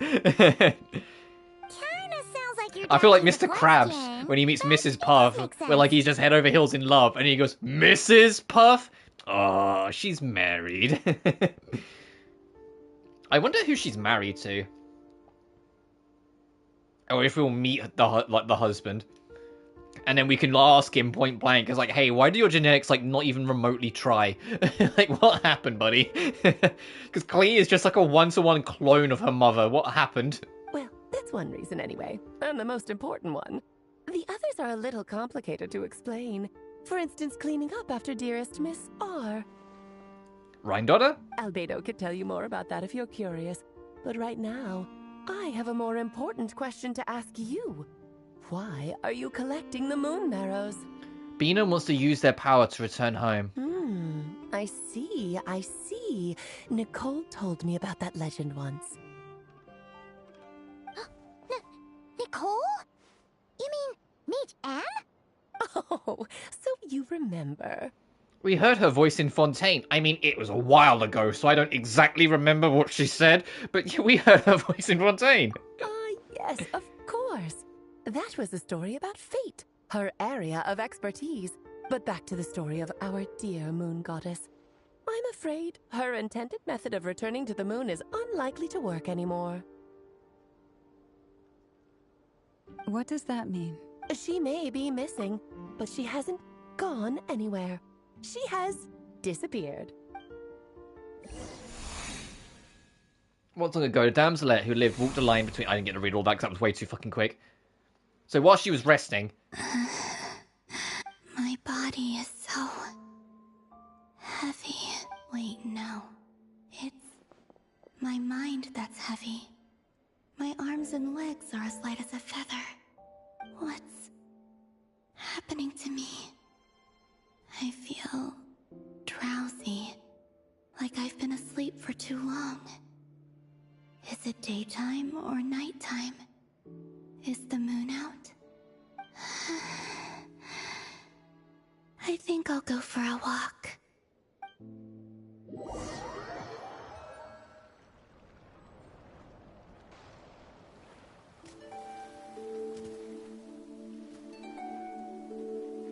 Are you out for a walk too? Huh?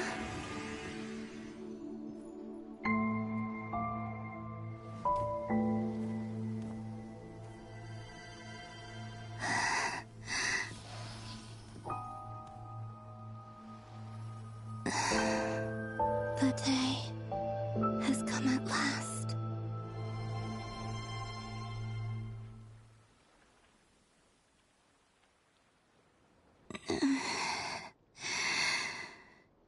Have I grown so weak that I can't even sustain my physical form? But Moon Prayer Night is nearly here. I was so close to returning home. Death is near. Is this how it ends for me? Will I return to the moon after I disappear? Or... I don't want it to end like this. So far, at least, I still exist. Even if not physically, I can still feel. But as my power wanes, I'm sure that too will fade. I suppose I might take one final look at this world. The world where I was born. It's maybe your last chance to see the Frostmoon Enclave. Don't let it slip away. Come on, come on! Wait for me! No one can see her. Frost Moon Enclave. How much it has changed since I was born. These decorations, they're so heavy. It's times like this when you kind of wish men could be priestesses and acolytes. How fascinating. I've never had the chance to be privy to people's private lives in this way. In the past, people would get so solemn and serious the moment I showed my face. Like they were frozen stiff. Karina, Lametti, it's time to eat. Coming. I want to watch them a little longer. Oh! Oh, please tell me this is her normal walk animation when she becomes playable. Oh my god. What happens if I sprint? Oh, please. Please don't tell me it's just for, like, this spirit form and this is, like, how she moves around. Because this is, like, this... I will only ever play as Bina to move around the map. If this is the case. Look at it, she just kind of, like, drifts along.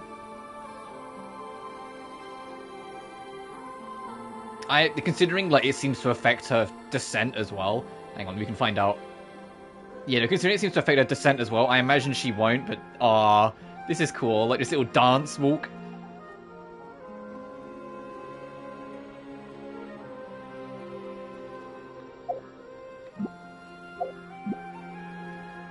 Does she have any idle animations?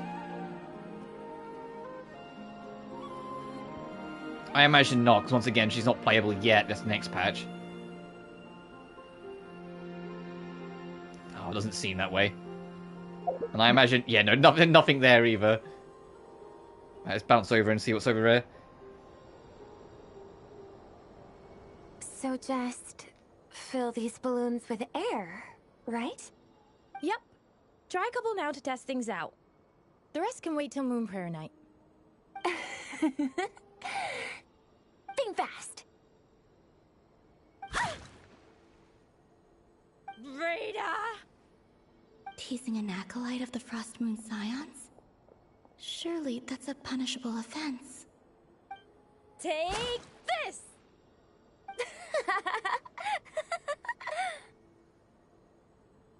Huh? Alright, enough horsing around. Lady Lauma gave us a task. We should get back to it. The task is just to check that the balloons don't leak, right? Doesn't matter if we fill them with air or water. Yeah. Okay, you got me there. And you got me there. But still, we can't use all the balloons before the festival even starts. We won't use all of them. And as long as Lady Lauma's trusted acolyte doesn't snitch, this can stay as a little secret between friends. A couple more can't do any harm, right? Oh, you menace. Then, Think fast! Is pumping a balloon full of water really so much fun? Oh, Bina. She never had a chance to really have, like, just the whimsy, you know? She was always either having to be, like, this big worshipped moon goddess, or, you know, she was a piece of, like, the Fatui's machinations. She never just got to be full of whimsy and life and have fun.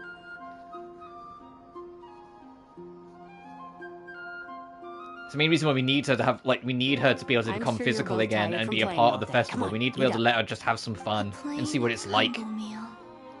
That has always been the way of the Frost Moon Scions. Huh? How come Lametti got a midsummer berry dessert? I always get Lockaberry. I don't mind sharing. You can have a bite of mine if I get to have a bite of yours. Hmm? They're sharing food? I've never shared food with anyone before. Even at the Harbinger tea parties, everyone just ate off their own plate. And when I couldn't finish my food offerings from the Frost Moon Scions, they'd leave the leftovers out under the moonlight for the animals to claim. Hey! That was 2 bites! Oh, then you can have another bite of mine. Oh, you too. Oh, don't fret now. Here, have some of Granny's too. So this is what it means to be family.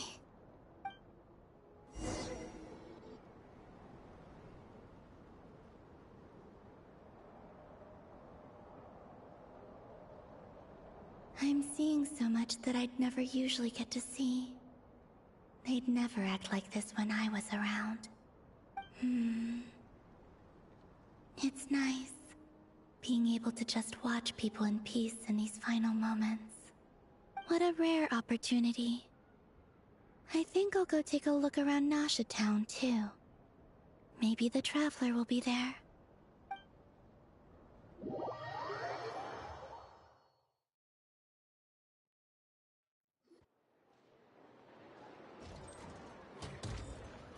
I saw that. Well, half the town, like, popped into existence as it was loading in. Recognized by Tevat. They lost the whole foundation for their existence. That's why the moon goddess's strength is fading. She cannot withstand the world's rejection of her. It's just like what Bina said, the world itself is rejecting her. Oh, not to, like, be, like, call it out on, like, anime tropes or shit, but is the ending of this whole story going to be that the world accepts her? And so she gets to stay?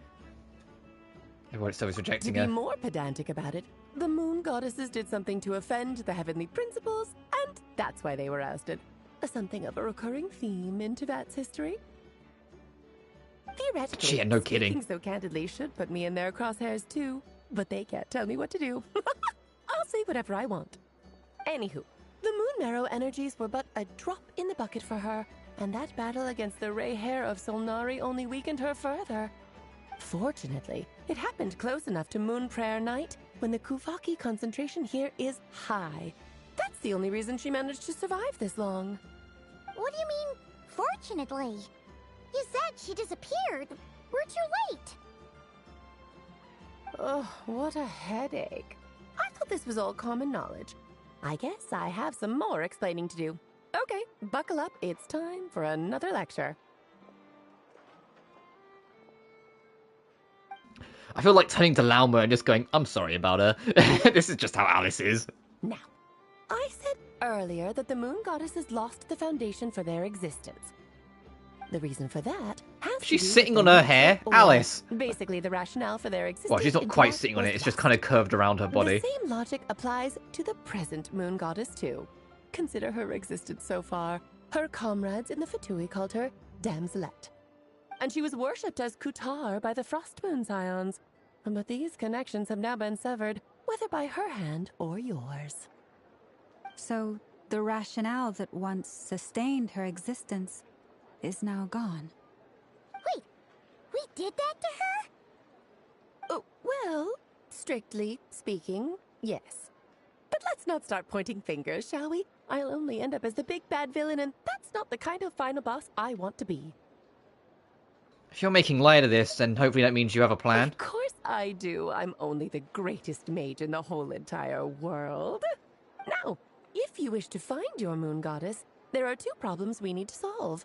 Firstly, we'll need to strengthen the connection between her and Tevat, at least enough to sustain her until Moon Prayer Night. Strengthen her connection. But does that mean I'll have to rally all the Frost Moon faithful behind this? I'm afraid a bygone faith and a former home won't be of any help to her now. Wow, fucking insult Llama to her face, why don't you? Do you know her name? Her name? Oh, yes. Names are very important things. A name is a fundamental concept that anchors one's entire existence. I asked her once, but she said she didn't know. Then your first job is to find it. As a moon goddess, I'm sure she must have a name she identifies with. Neither Columbina nor Kutar is her true name, and she's never really accepted either of them. So, finding out her real name is enough to sustain her existence? Yes, I know it sounds like a small step, but every journey begins that way. So for now, that's all we need to focus on. The second problem is with her plan to use the moon marrows to return to the moon. Unfortunately, piercing through the false sky will take an enormous amount of power. Given her current condition, she won't be able to provide anywhere near enough power, even if she recovers her physical form. But no need to fret. Nicole's the expert in this field, and I'm sure she'll figure something out. Wait, Mage N is going to help us out too? That means we've got 2 Hexencircle mages on the case. This is turning into a pretty big deal. Actually, this is more of a side quest for me. Like you said, I'm a busy lady, so I can't stay for too long. I'll have to return to Tevat's borders. Oh, this is the way of saying, hey, Alice is here, but you're going to be on your own after a while. Alice is leaving. You'll see her more when she's more important later. Thanks for telling us all of this. That's the upside you get for. But I think they were finally prepared to just be like, okay, fine. We've kept you, like, guessing for years now. Let's let the audience see what Alice looks like. Jokes aside, you'd better get moving. It will take quite a miracle for the moon goddess's consciousness to hold out till Moon Prayer Night. Oh, I suppose I might as well tell you where Nicole is before I leave. Off you go now. Time to meet your new friend. Oh, yes, and a little suggestion. Don't forget to mind your heads. What? What does that mean? I wonder how Durin's doing. I should really go see him before I head back. You really are super busy. I most certainly am. There's so many children I have to keep tabs on just in Mondstadt. Durin, Albedo, Venti, Varka. Varka? Venti? Alright, well, that shoots down anyone who thought Varka was the husband. No, she sees Varka as one of the kids just to keep an eye on. There were some unexpected names in there. Klee didn't make the list, huh? Of course not. Klee is my pride and joy. I have no qualms about her, because she's the best child in the whole wide world. Yep. Klee's a little angel. I'm glad you agree. Well, all the best. See you when I see you. She left in a hurry. Yeah. She didn't pack up her stall. Should we handle it for her? I doubt that's necessary. A mage of her ability doesn't need our help. I must say, I'm now very curious about her daughter. Klee, wasn't it? What's she like? That's a long story. She's a bundle of joy, but she's also a little bit of a loose cannon. That's probably the easiest way to put it.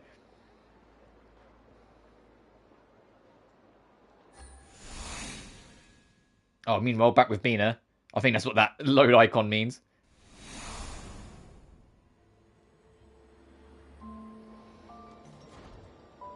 What a lively place. I've never experienced Nasha Town like this before. Hey, you old geezer! Your hammer's rusted through! Who are you calling old geezer? Are they quarreling? I'm looking right at him!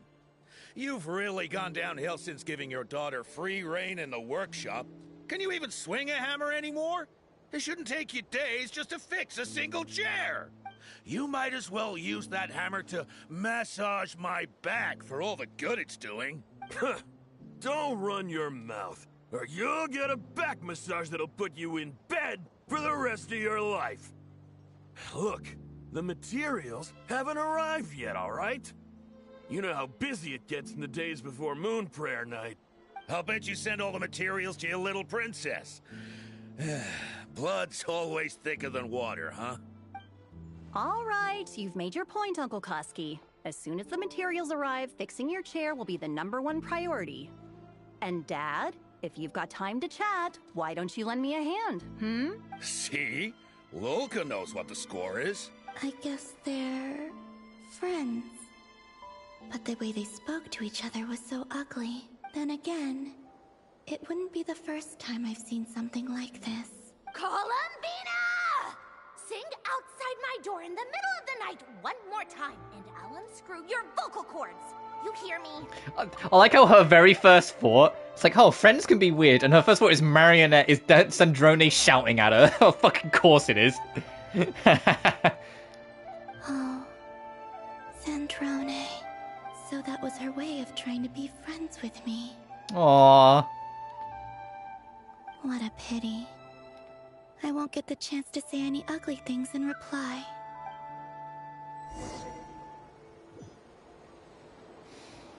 Aww.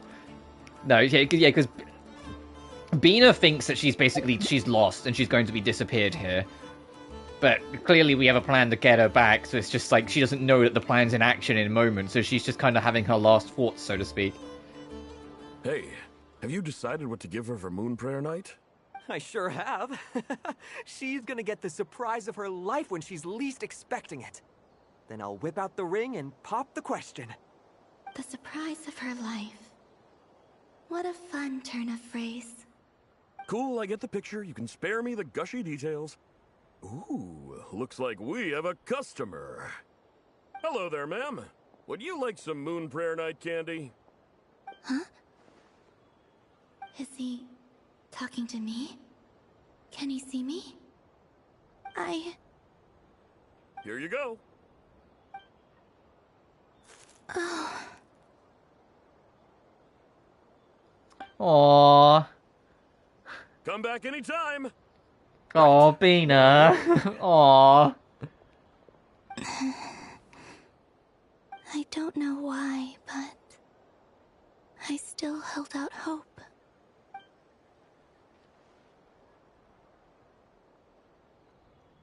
The most important thing right now is to find that mage.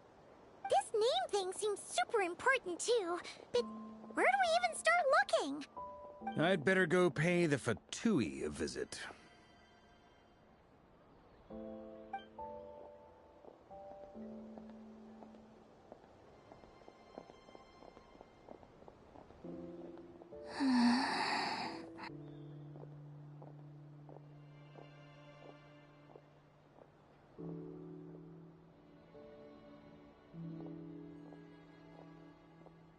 Columbina?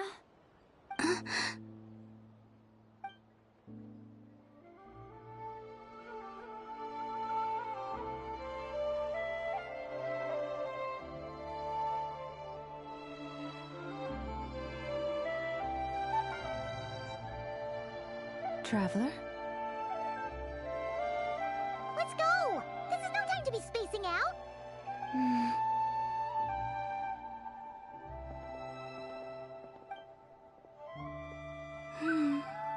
You still have a presence. Oh yeah, then now she's not sad anymore, she's smiling.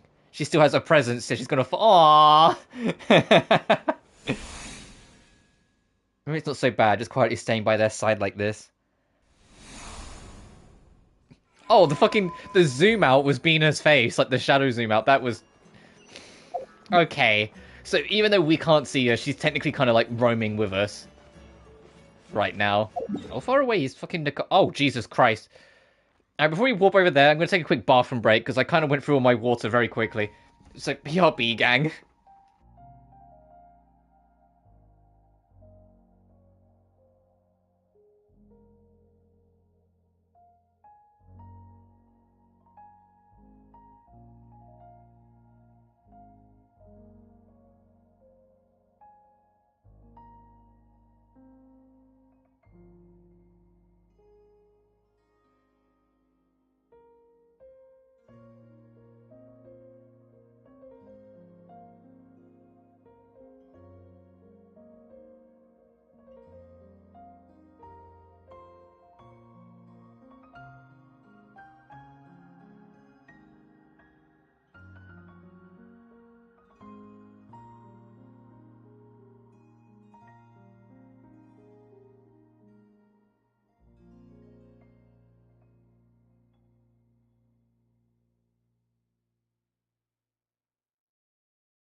Alright, gamers, I'm back.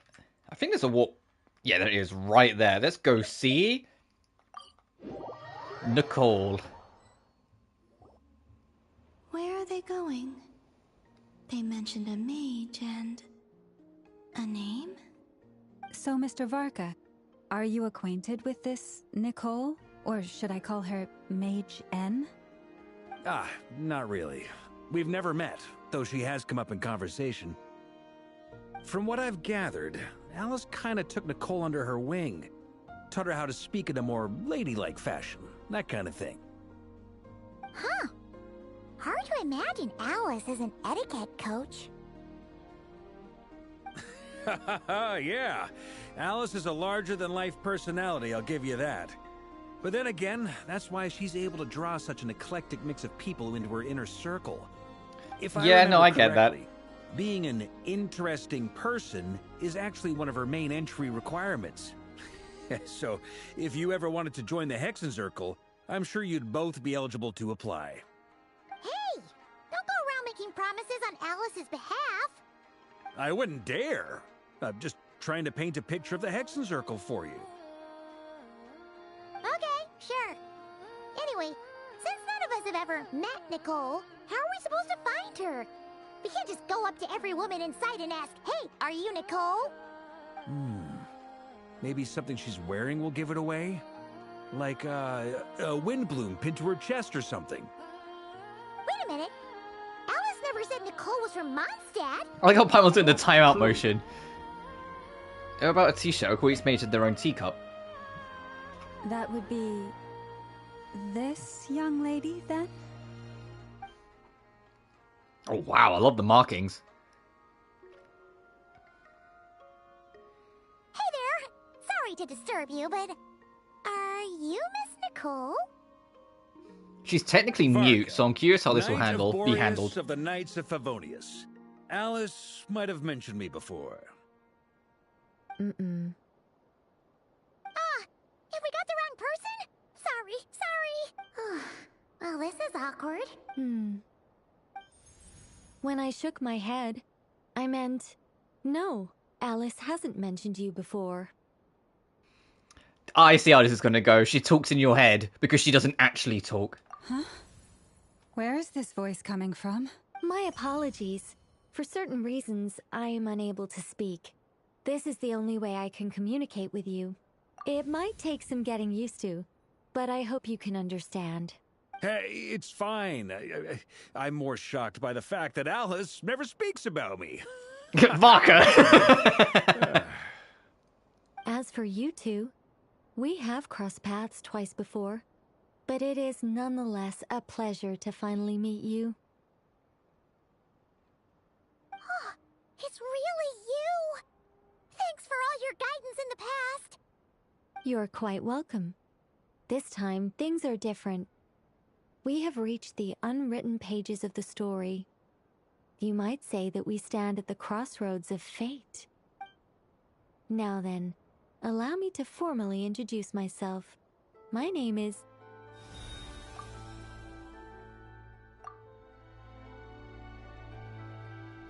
Let me read all this. Nicole, the unappreciated master sculptor, the immortal literary giant, if only they'd write, and the silent angel, yet also the orator, the instant they utter a word, etc., etc. In summary, to remain silent is to be the observer of the world. No, stop! Alice! I can't believe it! Okay, that was Alice again. I had a whole speech prepared. I'd agonized over every single word. She always picks the worst moments to ruin other people's plans. I'm so sorry about that.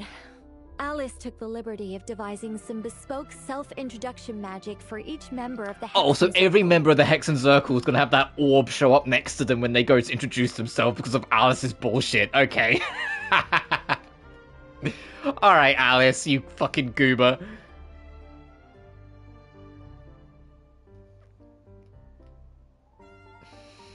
Sorry, I need to save that, that's hilarious. But I could have sworn I deleted all of the triggering conditions for it. How did it bypass everything? Oh gosh, this is so embarrassing. This is a very different side of Nicole than what we're used to. Is she not used to face-to-face interactions? Don't worry about it. We've seen that introduction magic once already, so it wasn't too much of a shock. Please go on, Miss Nicole. We'd love to hear what you have to say, or... I was like, well not... how are we doing this? Huh? Are they talking to this lady? Oh, but... Bina can't hear her. Will you all promise to forget that horrendously embarrassing introduction? Sorry? Embarrassing? When? Among the words that hopped out just now, I saw angel. Yes. My name is Nicole, and I am one of a very few angels who have retained both their preferred form and their power. The Traveler and Paimon should be no strangers to this concept. There is another of our kind in Natlan. They call her the Lord of the Night. Oh, that's how that ties in. Paimon remembers her. But we've never seen her in person. Yes. Well, I have retained more of my power than she. It's because I don't have a long-term duty to fulfill. To be more specific, no.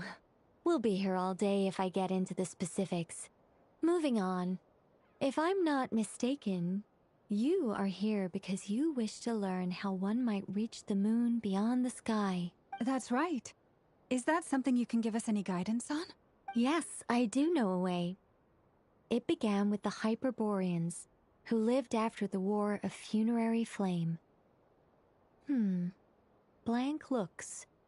Maybe I should start with the background of the war, or maybe not.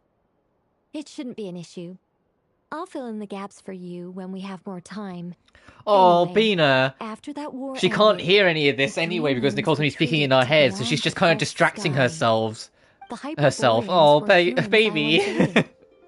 They accepted the civilization and creations bestowed upon them by the angels. But despite accepting many blessings of the angels, many among them still held on to their faith in the moons. They were reluctant to accept the new order, even after the War of Funerary Flame. They sought to contact the moon goddesses. Yeah, Bina's just trying to beyond the distract sky herself because she knows she and can't receive hear their her. guidance.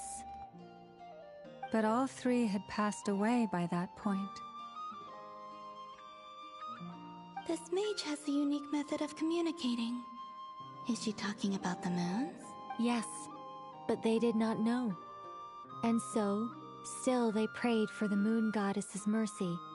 After building titanic structures that consumed vast amounts of Kuvaki, at last they glimpsed the moons and heard their voices. But of course, they were gravely disappointed, for it was then that they realized the three moon goddesses were dead. Oh, that's such a sad story. It is. Humanity was in a very sorry state at that time. The angels who had once aided them were gone, and the War of Funerary Flames had left them homeless and destitute. Just a second, I gotta ask. How relevant is all this history to the task at hand? Well, I mean, it's... Okay, it seems we've drifted into irrelevant narrative waters. It's been a while since I've had the chance to speak inside someone's head. As soon as I got started, I lost control, and the words just flowed out like a waterfall. What I'm trying to say is... Right, yes, that's it. The relevant part is the ritual created by the Hyperboreans. Nicole's a lot cuter and more klutzy than I even remotely thought she would be. Can I say that? Like, I thought, like, she was going to be the serious one of, like, the Hexenzirkel, from what we kind of gathered so far. Like, Rheindotter is the dangerous one, Alice is the goofy one, Nicole is the kind of serious one. That's kind of how I took it. But I guess all of the Hexenzirkel witches are a little bit, eccentric. The fact that they bypassed the false sky and saw the true moons implies that they successfully built a connection between Tevat and the outside world, which means, with enough Kuvaki and a sufficiently stable connection, it should be feasible to send one person over the border. Okay, so they built some kind of portal? Oh, yes. Is something wrong? You sound disappointed. I just didn't expect you to summarize it so well. It turns out I could have said all that in one word, if only I'd managed to think of it. No, please, it's fine. This is invaluable knowledge. I'll be sure to record and preserve everything in writing. Oh, really? Well, in that case, I suppose I could backtrack and add some more detail. I did gloss over a few things so far. Whoa, time out. Let's summarize what we've got first. The Hyperboreans were the last ones to use this method, right? So we somehow need to find whatever structure they built and make sure there's enough Kuvaki to power it up. Luckily, we have the moon marrow of both the eternal and iridescent moons, so we're all good for Kuvaki. Which means the key issue we need to focus on is finding the place. Am I right so far? Yes. Although I expect the structure is long gone by now. That said, what if we could take advantage of the phantoms to travel back to a time when it still existed? Well, travel back isn't quite accurate. It's more like we'd be creating a handshake between 2 points in space-time. We wouldn't even have to pick a time when it still existed. It could just be a time when it still appeared in phantom form via projection, or we could project our own phantoms, fold them together, and... You look lost. Was that too hard to follow? Yeah, things got a little, technical there. Paimon's brain is reaching capacity. All right.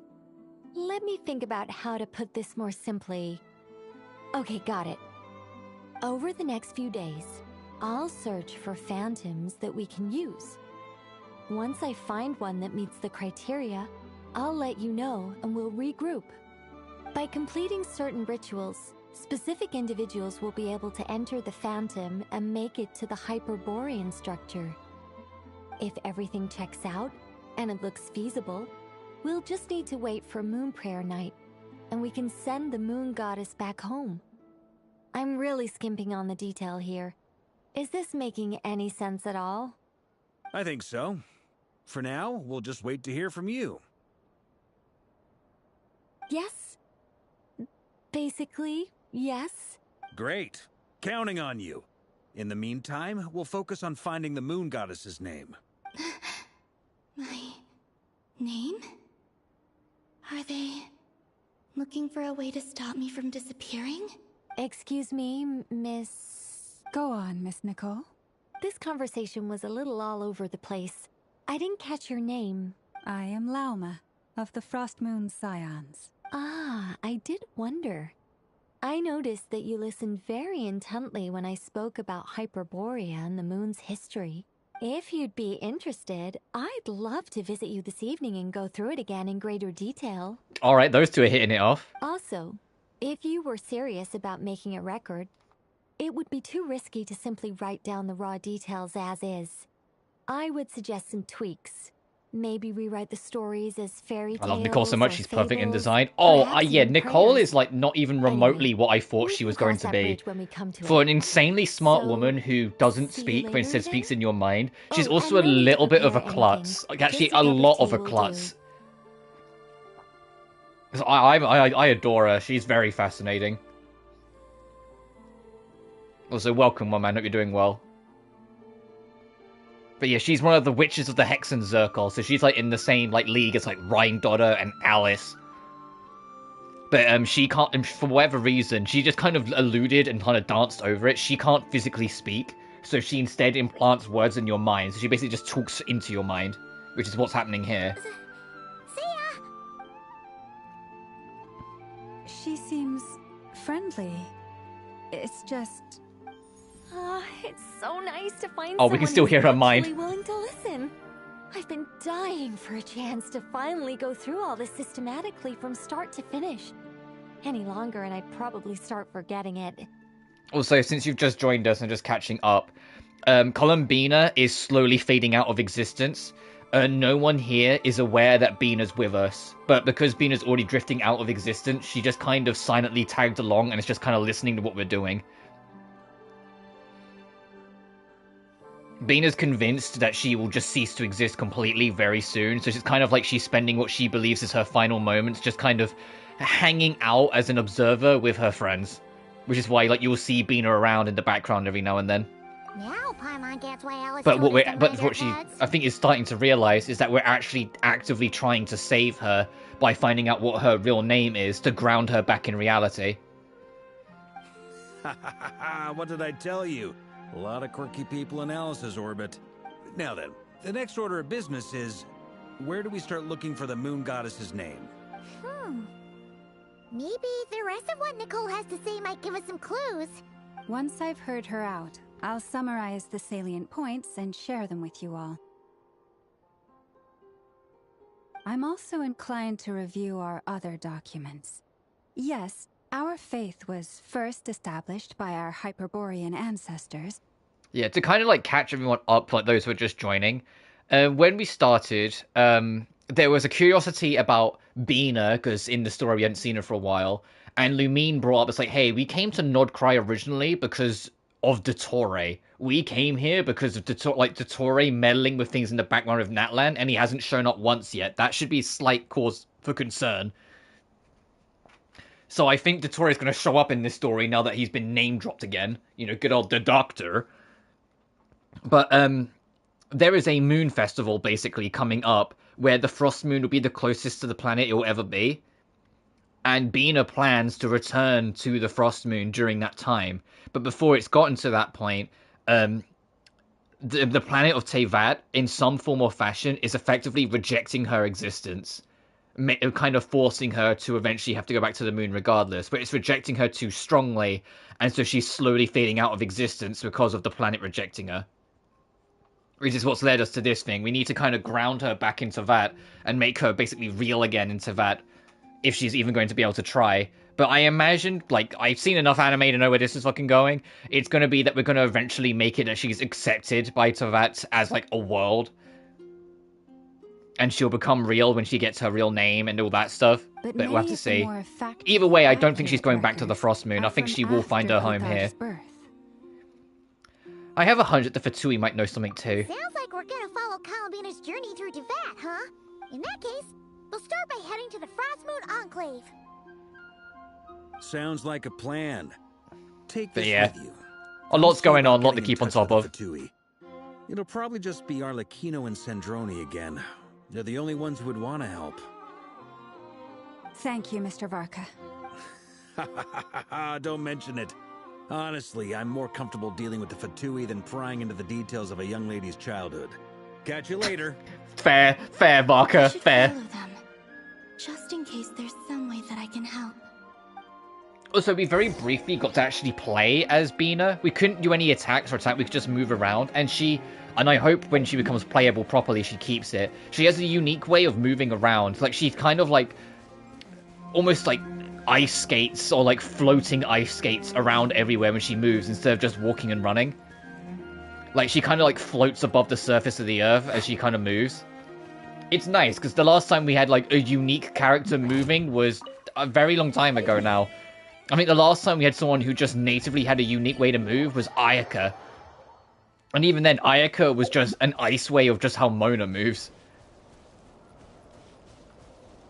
So it's nice to see that they're finally doing that again, even if it, like I said, we don't know if it's going to be in the full version of her yet. A while ago, I took the time to organize all documents in our possession that pertain to Kutar.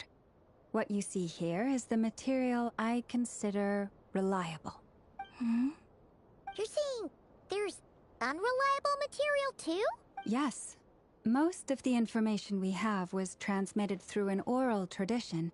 Inevitably, some of her stories were mythologized and deified over the years through countless retellings. That's why I organized them into reliable and unreliable. There's no sense seeking answers in history unless we can ensure the veracity of the historical record. Makes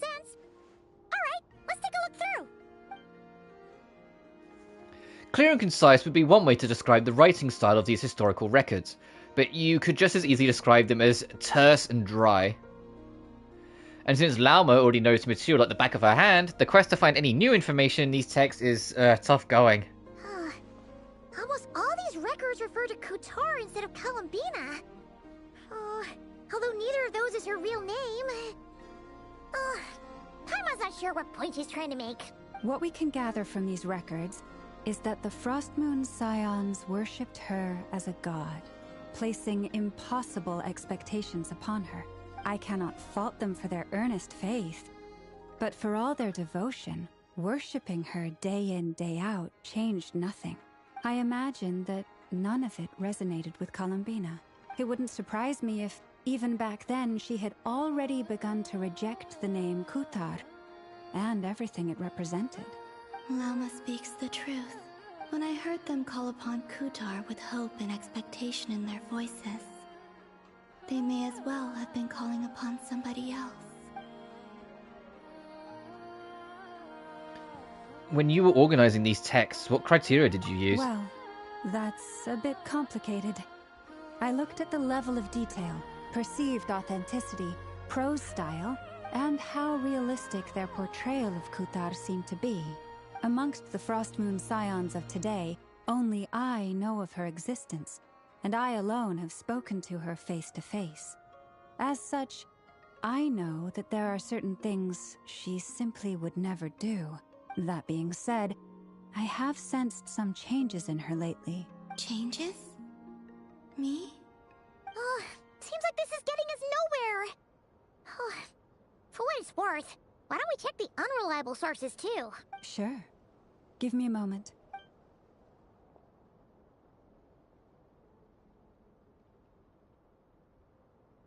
Exerting but a fraction of her divine might, Kutar sheared a great mass from the Oh, I see. I see what she means by deified. Oh my goodness.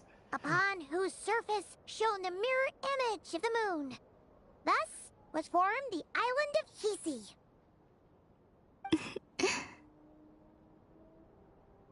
You're right. That doesn't even begin to pass the sniff test. The 3 moons are not but lies through and through. Only one moon has ever shone for us, and Kutar is her name. We've heard something like this before in Natlan. The vast majority of ancient texts are filled with fanciful tales like these. I trust you understand my criteria a little better now. Kutar did not speak, merely gazing into the distance in silence. And where her gaze landed, this was her prophecy. Clearly, whoever wrote this text never even met Kutar. Otherwise, they'd know that her eyes are always closed. What about you, Traveler? What are you reading?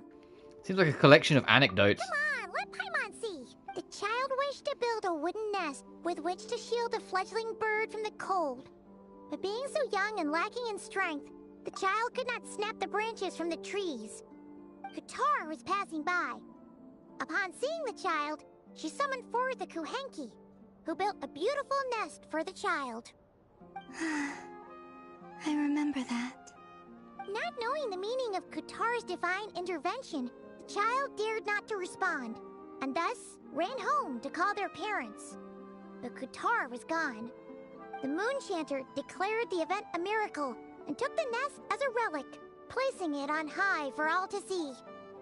The child was named as one favored by the goddess, and was greatly respected amongst the people.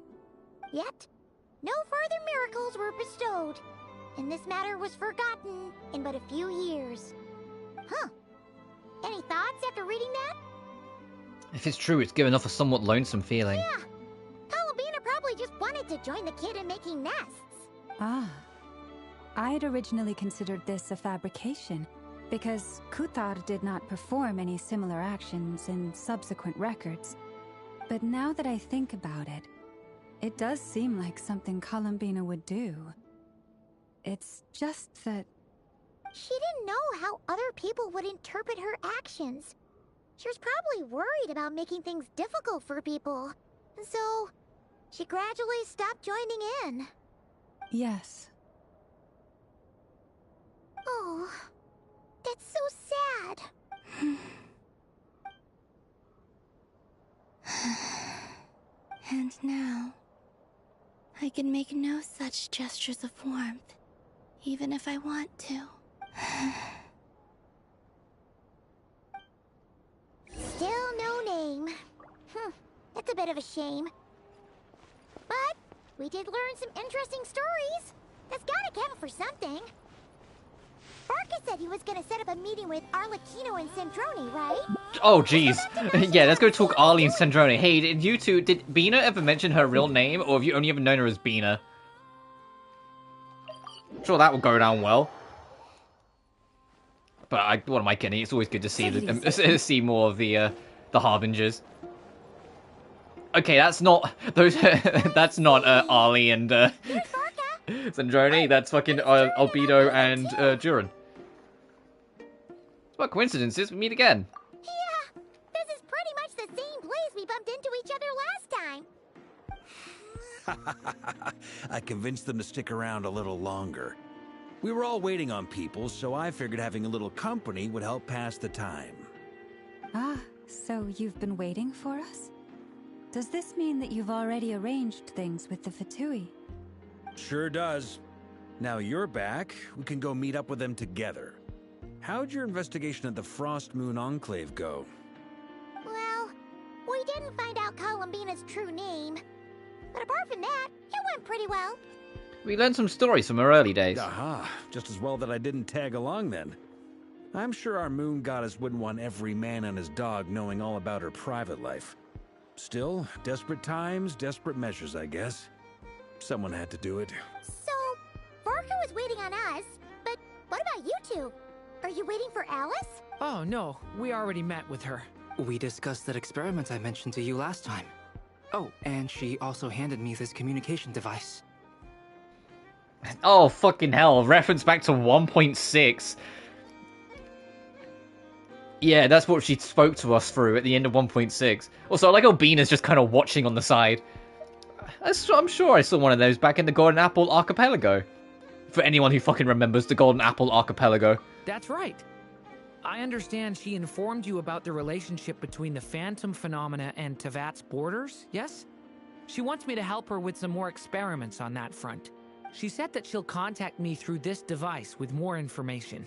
Ah, I see. Following instructions and making observations. Pretty common research method.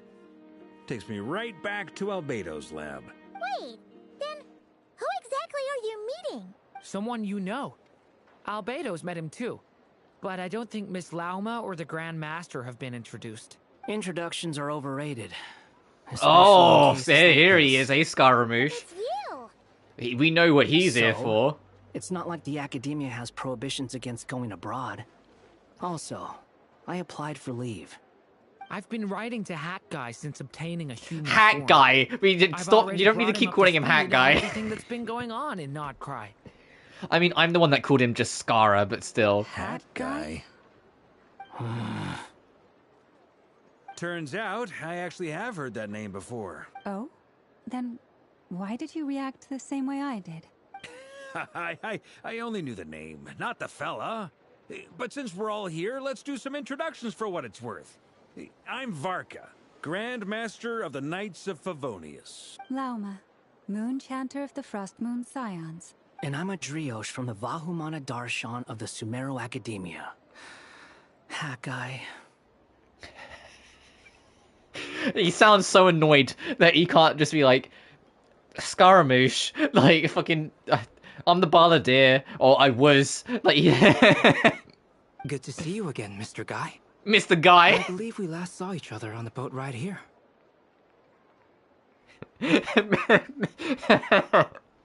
That's his name now, he's Mr. Guy. So they came to Notcry together. Mind you, the only reason I came here is because there's someone I want to look into. Who's that? The Doctor, also known as Dottore, second of the Fatui Harbingers. Just as I thought. From the tone of your voice, it sounds like there's bad blood between you. Yeah, Scara's only here for one reason, and that'll be to kill him. I noticed that a lot of information about him was missing. left a bad taste in my mouth. Bullshit, That's all there is to Skara. it. You're here because you want to kill him. Dottore, or Zondique, as he was then known, once studied at the Oh, academia. when he was at the academia. I don't know if But he got Zondique is his kicked real out name, but before he could Zondique was the name he at least used when he was an academiac. Good to know. Yeah, he definitely strikes me as a Zan fucking dick. Sorry. Zondique? I've heard that name before. Back in the ruins, when the Ibis King mentioned the student. Was that the doctor? So the Harbinger's #2 man is a college dropout? How embarrassing. Vodka! Oh, I love this man. Vodka is such dad energy. Like... Last we heard, he was planning something. We actually heard that a few times before, even coming to Noctcry. But we haven't seen a trace of him since we got here. He only appears when something interests him. For all we know, he might have left already. But the fact he did something here at all is worth noting. It'll fill a couple extra lines in his file. Why does it sound less like a file you're writing and more like a criminal record? Anyway, we were just about to meet 2 of the other Harbingers. Want to come along? You might learn a thing or two about him there. Sure. Even though they're Harbingers, well, they're old acquaintances of ours, so... Yeah, we know the truth with Scaramouche, but technically all of history got wiped, so they won't recognize Skara. They might get a little suspicious if Scaramouche lets slip that he knows a bit more than he probably should, but... Tense. Forgive me if I do not attend. It's fairs. In that case, we'll continue assisting Miss Alice with her experiments. Good stuff. Everyone's having a fruitful time. All right, we better get going. I'll lead the way. Yeah, but that makes sense that Lauma wouldn't join in. Hey, Skara. You here for revenge? Well, yeah. That's obviously part of it. But I'm not the only one who has a score to settle with him. Neither you, nor Lesser Lord Kusanali, nor I want to see him meddling with things again. Another thing, when we return, we'll talk about Columbina. What's the hurry? Don't worry. Pigeons always know which way home is. After the conversation ends, the group splits into 2 teams. Led by Varka, you go to the Bureau. Oh, hello, girls. You made it. Who is this? God, this is so weird. Because it's like, yeah... Because of everything with fucking Lesser Lord Kusanali and everything above, Skara doesn't exist anymore in the old way he does, so the Harbinger slot's missing, so they won't recognize him. A scholar from Sumeru. They call him Hat Guy. He's an old friend of the Travelers. Wait, this is the academia representative you wrote about? He doesn't exactly look the part. I believe this will prove my identity. You'll notice it bears the seal of the Sanctuary of Surasthana. Well, what do you know? So it does. All right then. My mistake. It's fine. I expected as much. Careful, Skara.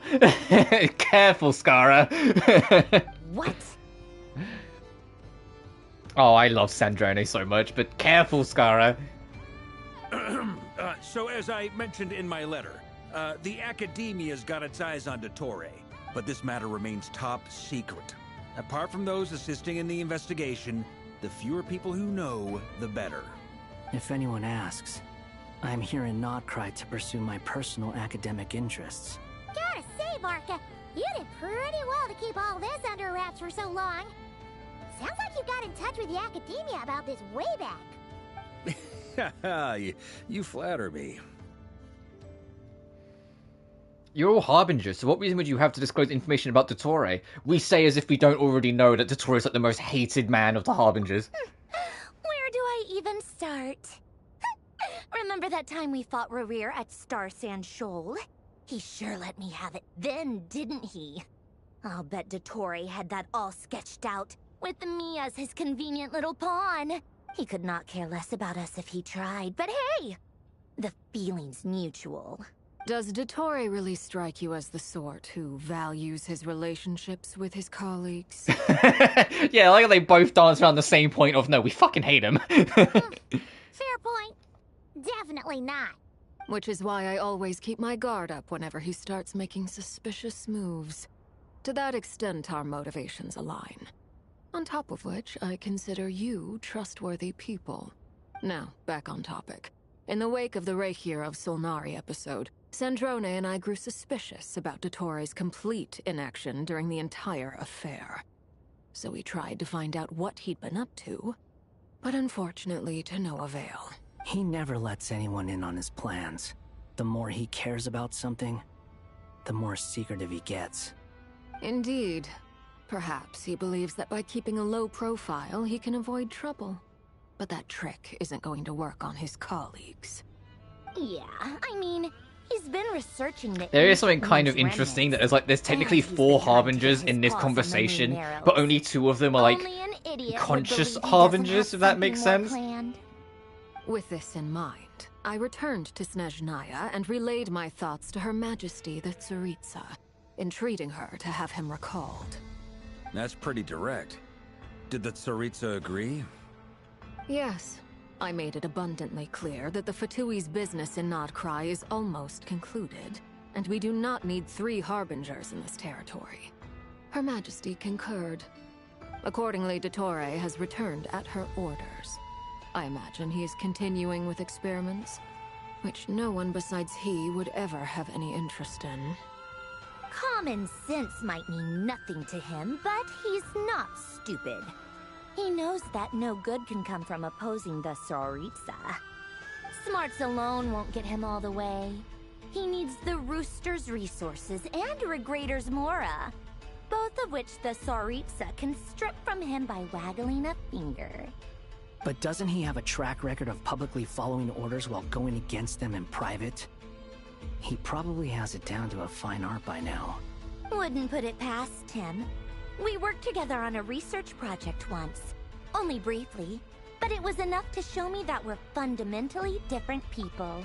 Yeah, I've spoken about this before, but both Sandrone and Dottore could be described as quote-unquote like mad scientist types, but what makes them their mad scientists are completely different.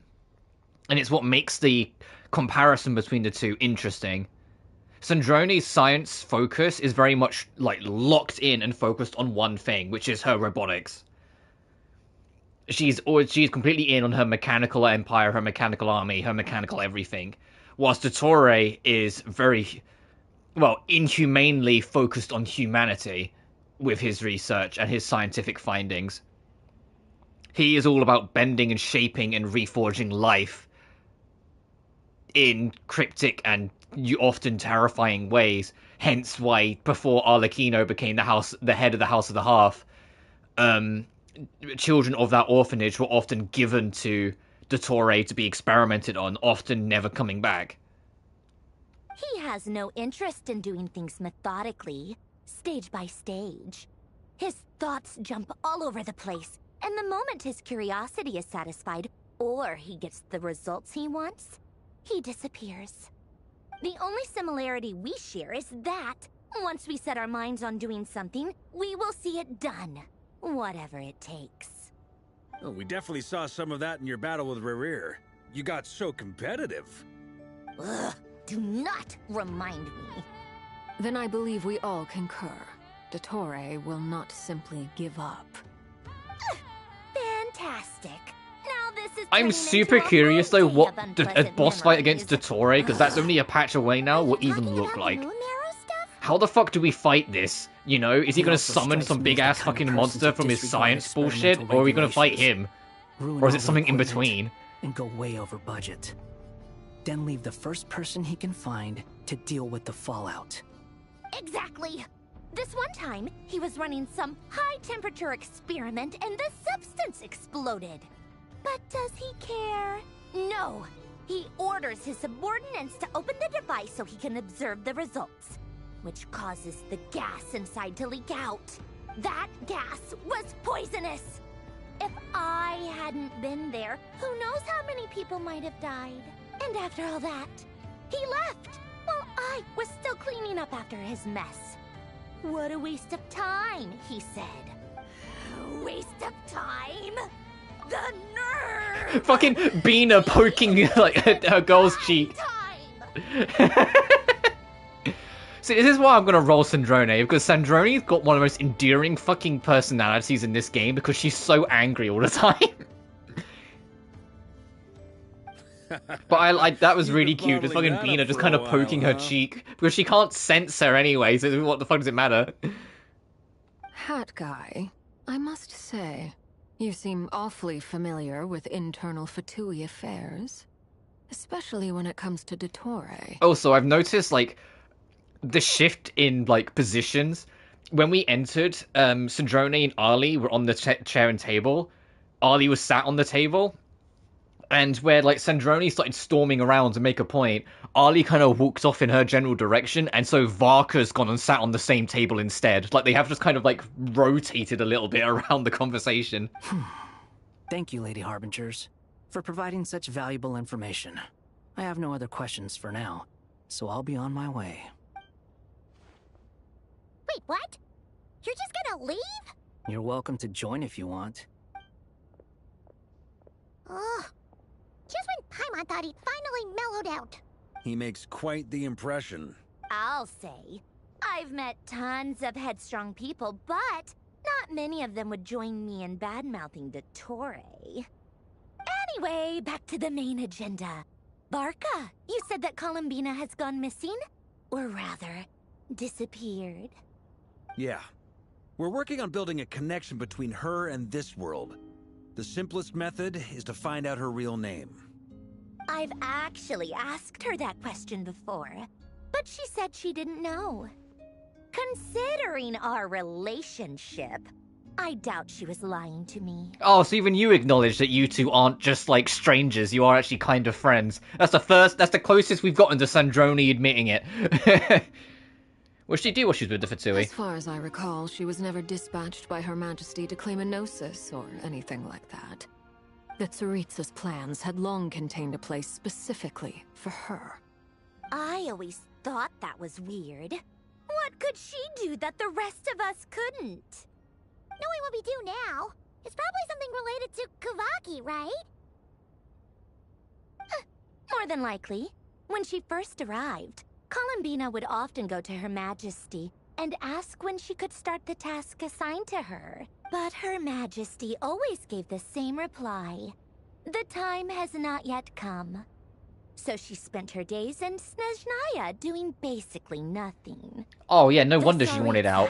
Just basically in a big metal Beautiful cage, wine basically. maiden to be a harbinger, giving her the third seat by virtue only of her enchanting voice. It was a dumb and stupid rumor, but the reality of the situation made it hard to refute. And what happened after that? I imagine she stopped caring. She no longer seemed to care why she had been recruited, and Her Majesty never gave her any missions. So she just continued to sing in the flower garden. For my part, I was busy. So busy, in fact, that watching someone be that idol had me fuming. But still, I got the sense that she had long been used to a life of other people claiming she was needed when she wasn't. I just felt that having a place to stay would cost me something eventually. And so I waited quietly for the day that I would have to pay the price. And on the other end of that spectrum, you had me. Someone once told me that I had the lousiest work and the toughest luck. That's a good way of putting it. I forget who said it, but those words have always stuck with me. Sounds like someone Skara would say. No wonder. It's funny how these things get kind of like pieced out and pieced back together. I wonder if there'll ever be a point where like the real history will get reconnected to people, because so far it's only us that knows, like, really knows that. But I wonder if there will be a point where that gets like really put back together properly and everyone remembers who Skara really is. But you've done your job exceptionally well all this time. Because at heart, you are a conscientious person. Aww.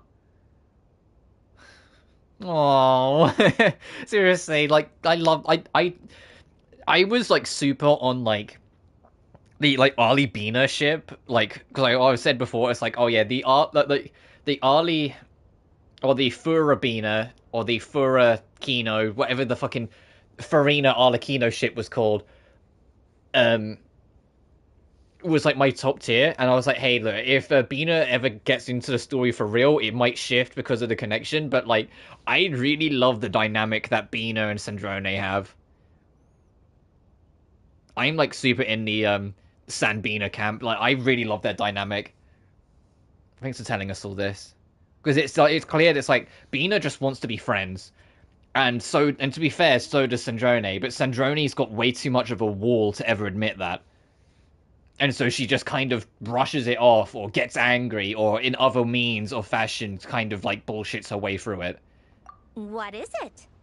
Something come to mind? It's nothing. I'm just even more eager to learn her name now. I want to shout it to her from the rooftops. That makes sense. Nothing screams you are needed like your name shouted from across the town. Well, good luck with it. But if you ask me, Colambina is still the most shoutable. I'm just so used to it now. After all the arguments we've had, Yeah, the amount of times you've gone, Colambina! name for her. Nor I. Sandrone. Arlecchino. You chat further about interesting moments of Bina's past, but soon the time comes to pass. Huh! Oh. It's a Sealy! Does that mean Nicole has news for us? Ladies, I thank you for your hospitality. If the chance ever comes up, I definitely owe you both a drink sometime. I'm sure it will. You can make your own way out. Heck, you've been here enough times, you probably know your way around better than I do. Well, is that a subtle jab at the time we infiltrate it? You know what? We'll be in touch if the situation changes. Okay, time to do what adventurers do best. Follow that Sealy! I feel like we're friends with more harbingers than not at this point. Or at least acquaintances with more harbingers than not. Here you are. Because if you think about it, Tartaglia Child we're buddies with. Scaramouche we're buddies with, even though he's technically not a harbinger anymore. Arlecchino trusts us on behalf of the House of the Hearth, because the House of the Hearth likes us. Sandrone won't admit it, but she definitely kind of trusts and kind of doesn't mind us being around. Obviously Bina's like our bestie. Capitano was on our side, that's 6. Like, you know, like, we're doing alright. Like, that's over half of the harbingers are, like, we're at least, like, acquaintances / friends with. So it's only, like, Regreda, Rooster, La Senora, but she's dead, so what does that matter? Dottore, and fucking the Piero, the leader, that, like, we either don't know well enough or are enemies with. La Senora hated us, Dottore's a piece of shit, and so the other 3 we just don't really know.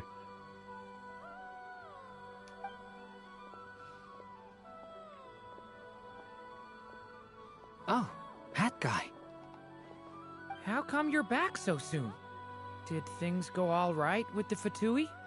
Fine. Dottore's been summoned home by the Tsaritsa. Couldn't get much more than that. How about you? Any progress with the investigation? Unfortunately not. We've tried everything. Well, so if the whole Dottore getting summoned back to Snezhnaya, yeah, he probably has been summoned back. Doesn't mean I think he's gone. Abyssal monsters roaming the land. They kind of alluded to it a little bit, that like he's not the sort of person to just follow the orders and take his licks like that. No, he's probably trying something Every time anyway. I see it, I can't help but think, is this what it was like in Mondstadt when Dragonspine Durin attacked? And if I fail in the task I've been given, will I create yet another tragedy? That's just meaningless speculation. When we encountered similar phenomena previously, I tried to interfere with those illusions, using sounds and lights to guide them. However, we could not change their fates. At most, we were able to extend their existences. The events of the past are like fate that has been written into Irminsul. There isn't a living thing in Teyvat that can escape its past. But Miss Alice instructed us to try to find ways to change the outcome that these phantoms face. It's an impossible task. Can't you just refuse? Since she asked us to do this, I feel like it can't truly be impossible. Or if it is, Well, mages can make the impossible possible.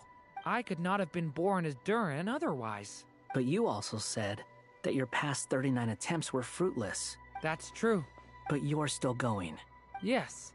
After this many futile attempts, surely you realize that you're not doing this because you still believe what some mage told you. It's because you want her hypothesis to come true. It's something you wish for deep inside. So, think for yourself about what you want to do. As long as you don't believe it's futile, it isn't. Yeah. Previous experience indicates that we cannot touch the phantoms, which limits the effectiveness of our interventions. If we want to clear this hurdle, we need to break this rule somehow. Same thought here. Following the same rules means repeating the same failures. Reducing ourselves to mere playthings of fate. So you mean we need to figure out a way to make contact with them despite knowing that we can't? Yes, and I suspect that's something only you are capable of. Everything in Tevat is logged in Irminsul, but the withering that once occurred in Sumeru was a sign that the Great World Tree was being corrupted. This corruption allowed things that should not have existed in Tevat to appear. This is tantamount to rewriting reality to an extent. You're saying abyssal power might be able to affect those phantoms? No one's ever tried it before.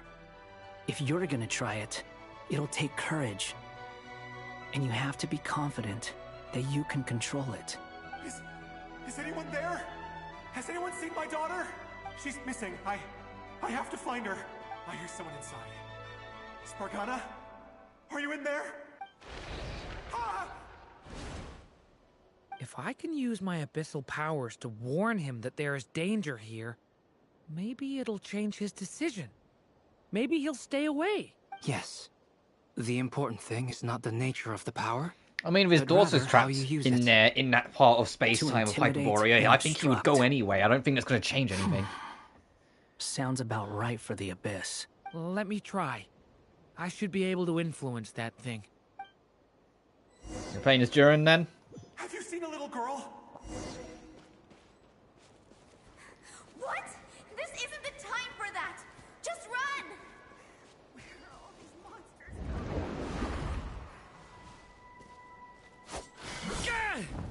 I hear someone inside. Spargana? Are you in there? Durin can use the power of the Abyss to affect the world in which the Phantom is located. For example, using it on a stone pillar, create a barrier with the intimidate and obstruct attributes, which in turn will affect the choices and actions of the human.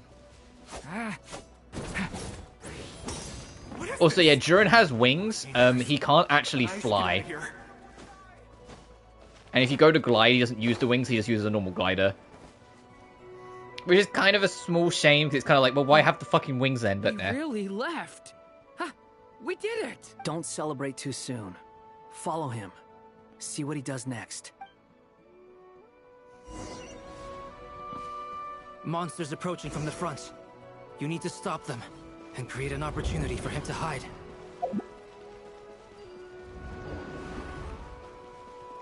No, there's monsters ahead.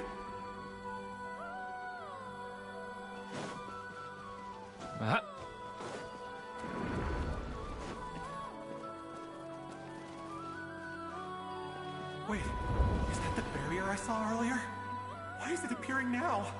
It's as if someone's controlling it.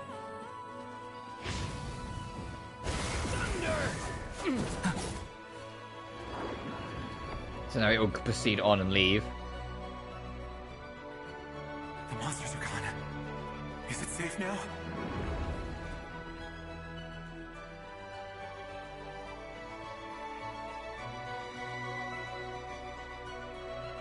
The barrier's gone too. How odd. Anyway, I guess I'll keep going. Quickly. Oh, and you know what the other thing I'm curious about? Because it's always some of the most fun stuff with Genshin. If Dotori is the weekly boss that we're fighting in the very next patch, not only am I curious what his boss fight will be, I'm curious what his battle theme will sound like. The only thing that will probably be a guarantee is that you'll probably have a Harbinger leitmotif in it, because every single fucking Harbinger we've met has got the leitmotif somehow. Make use of explosives to aid him. During his pistol power can also affect phantom explosive barrels, causing explosions to clear obstacles and deal damage to monsters. However, these explosions can also cause damage to human phantoms, so use with caution. We might be able to use the explosives over there, but we need to take care not to hurt him. I'll use the barrier to keep him at a safe distance. This barrier seems to be helping me somehow. But yeah, here's your chance to like mess with Durin. Because he is the current banner. The current banners are Durin and Venti. Because, you know, the big major buff to all the old characters is in this patch as well. So, of course, they're re-rolling Venti. Because people will actually be interested in getting him. Monsters! Oh, we gotta defend him. I saw a lot of explosive barrels. There's still a chance, Durin. Use the traps. Oh, Scar's getting into this. He's like, well, actually, I want to see if you can do it.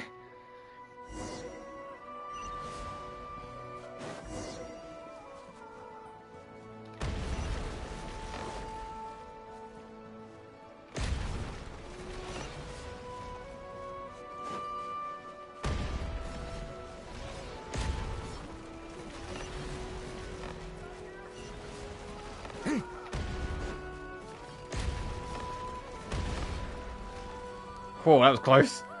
This is a new development. I've never seen this happen before. We might just be able to save this person.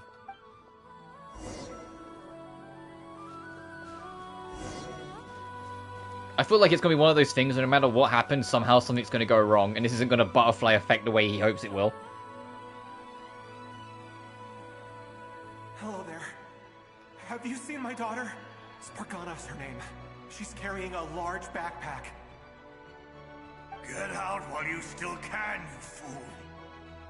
You won't find any survivors here. But I can't just leave her here. She must be so scared right now. Sorry. Wish I could help, but I haven't seen her. You'll just have to keep looking. Okay, thank you. If I do find her, I'll get her to shelter and come back for you. Don't bother. I've got nowhere left to go. What's that noise?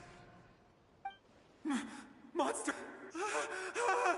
No, if he goes inside, he'll be walking into a trap. Let's try this once more. This time, we have to stop him. The rescue has reached a dead end. All that can be done is wait for another chance.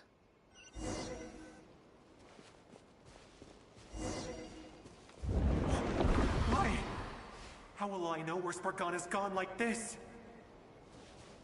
Keep moving. You know what? I'll trust this strange barrier. It's gotten me this far after all.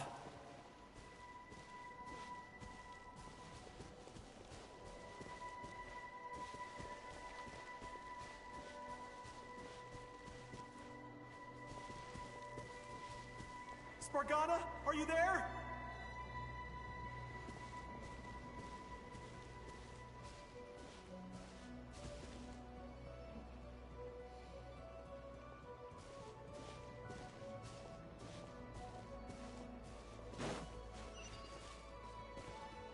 What? What's this? Hey! Let us out! Sorry, dude, we can't have you getting too distracted. Anything that'll get you trapped in a corner.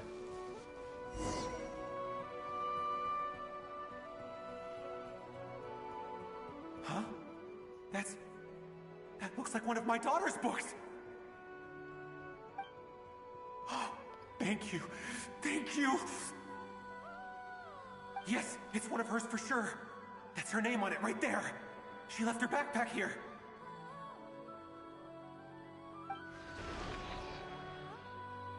Durin, just like last time. Use the explosives.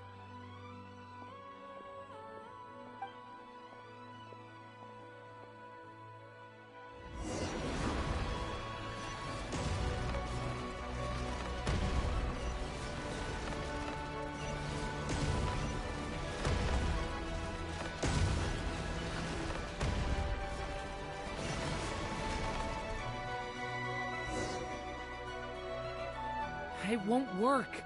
There's not enough left. If he makes it in, he'll die. But then, this clue could be the key to him finding his daughter. It might not be the only one. Better he misses that clue than loses his life. I guess so.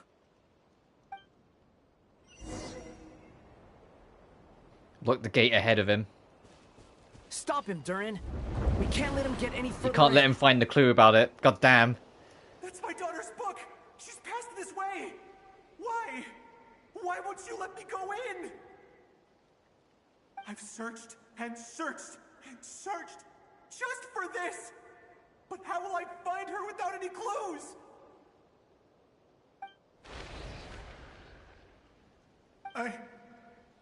Yeah, no matter what you do, anywhere else to go. no matter what you do, he won't stop. He won't save himself. There's no way to give him a happy ending.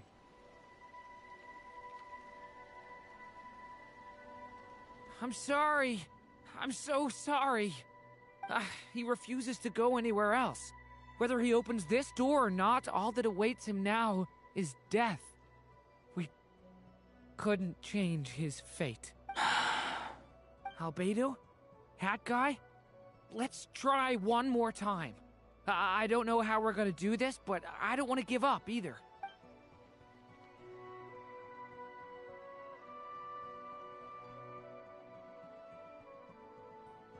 Why am I here? What's going on? All these scenes running through my head. Where are they from? Huh? What's going on? His reactions have changed. How many times have I... What's happening to me? Huh? Wait. Who are you? You can see us now? I feel like I always could, but that I only just realized you were there. I'm sorry, I don't know how to describe what I'm feeling. But you were the ones guiding me using that marked barrier, right? I haven't done anything yet, but those monsters, those deaths, they feel like memories. Like things I really did experience. I won't find my daughter. In fact, I'll ultimately die trying to find her. Isn't that right? Well, no, it isn't. Yes, it is. Even so, we're trying to find a way out of this. You've not seen my daughter either, have you? It seems she really isn't here.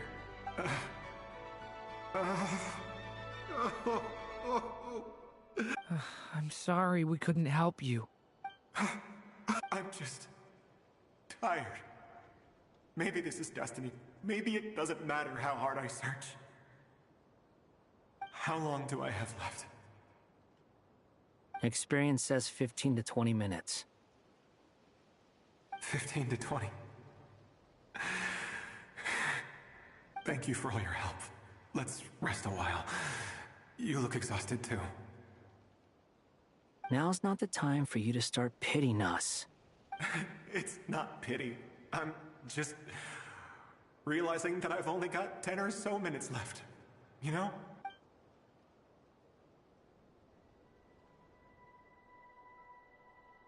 You say you're from Mondstadt, yes? A place with windmills, where people enjoy limitless freedom? And you're from Sumeru, where they've built an academy into a giant tree? Yes. It seems you've never heard of either place. Those names are unknown to me, I'm afraid, yes. Have you heard of Hyperborea?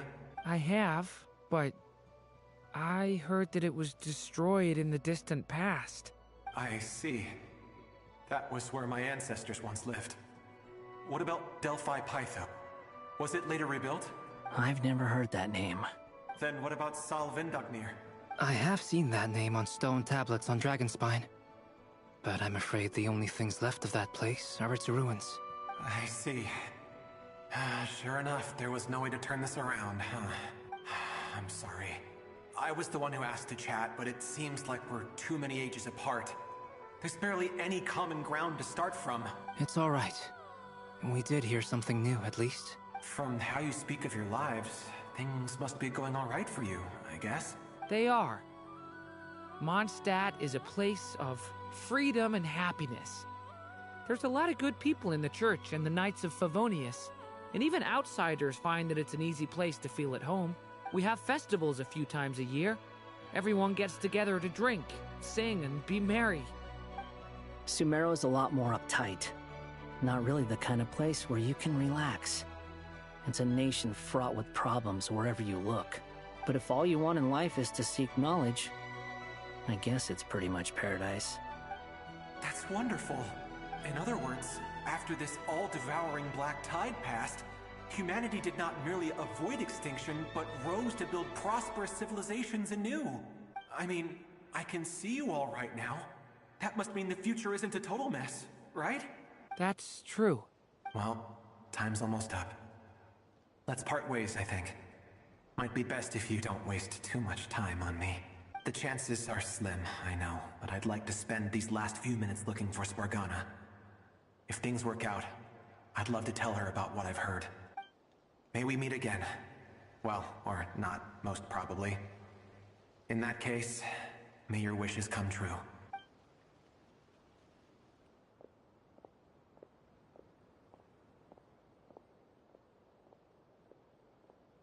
He's gone. In a few minutes, he will meet the end that was his to begin with. The ending of this tale did not change. But I believe that we've just made the most progress we have yet. May your wishes come true. If only it were so simple. Hat guy, could I ask you a question? Hmm? You've never talked about your past. It seems complicated, and it weighs heavily on you, too. Would you be willing to tell me about it?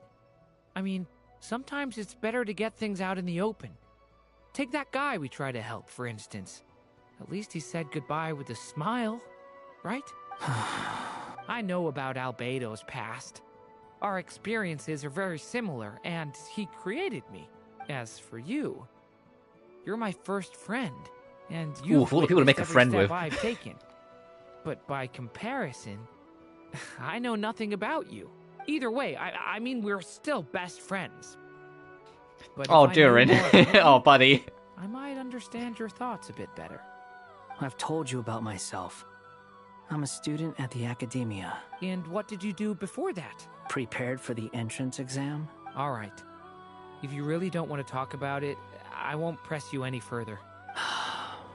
I was a puppet built from the branches of a white tree, using technology left behind by the Conrian schools of mechanical engineering. A white tree? You mean an Irminsul tree? Yes. A branch of Irminsul that was once connected to the main tree. So you had a human creator too? Yeah. But my creator abandoned me after deciding that I In was reference to Raiden Shogun. After that,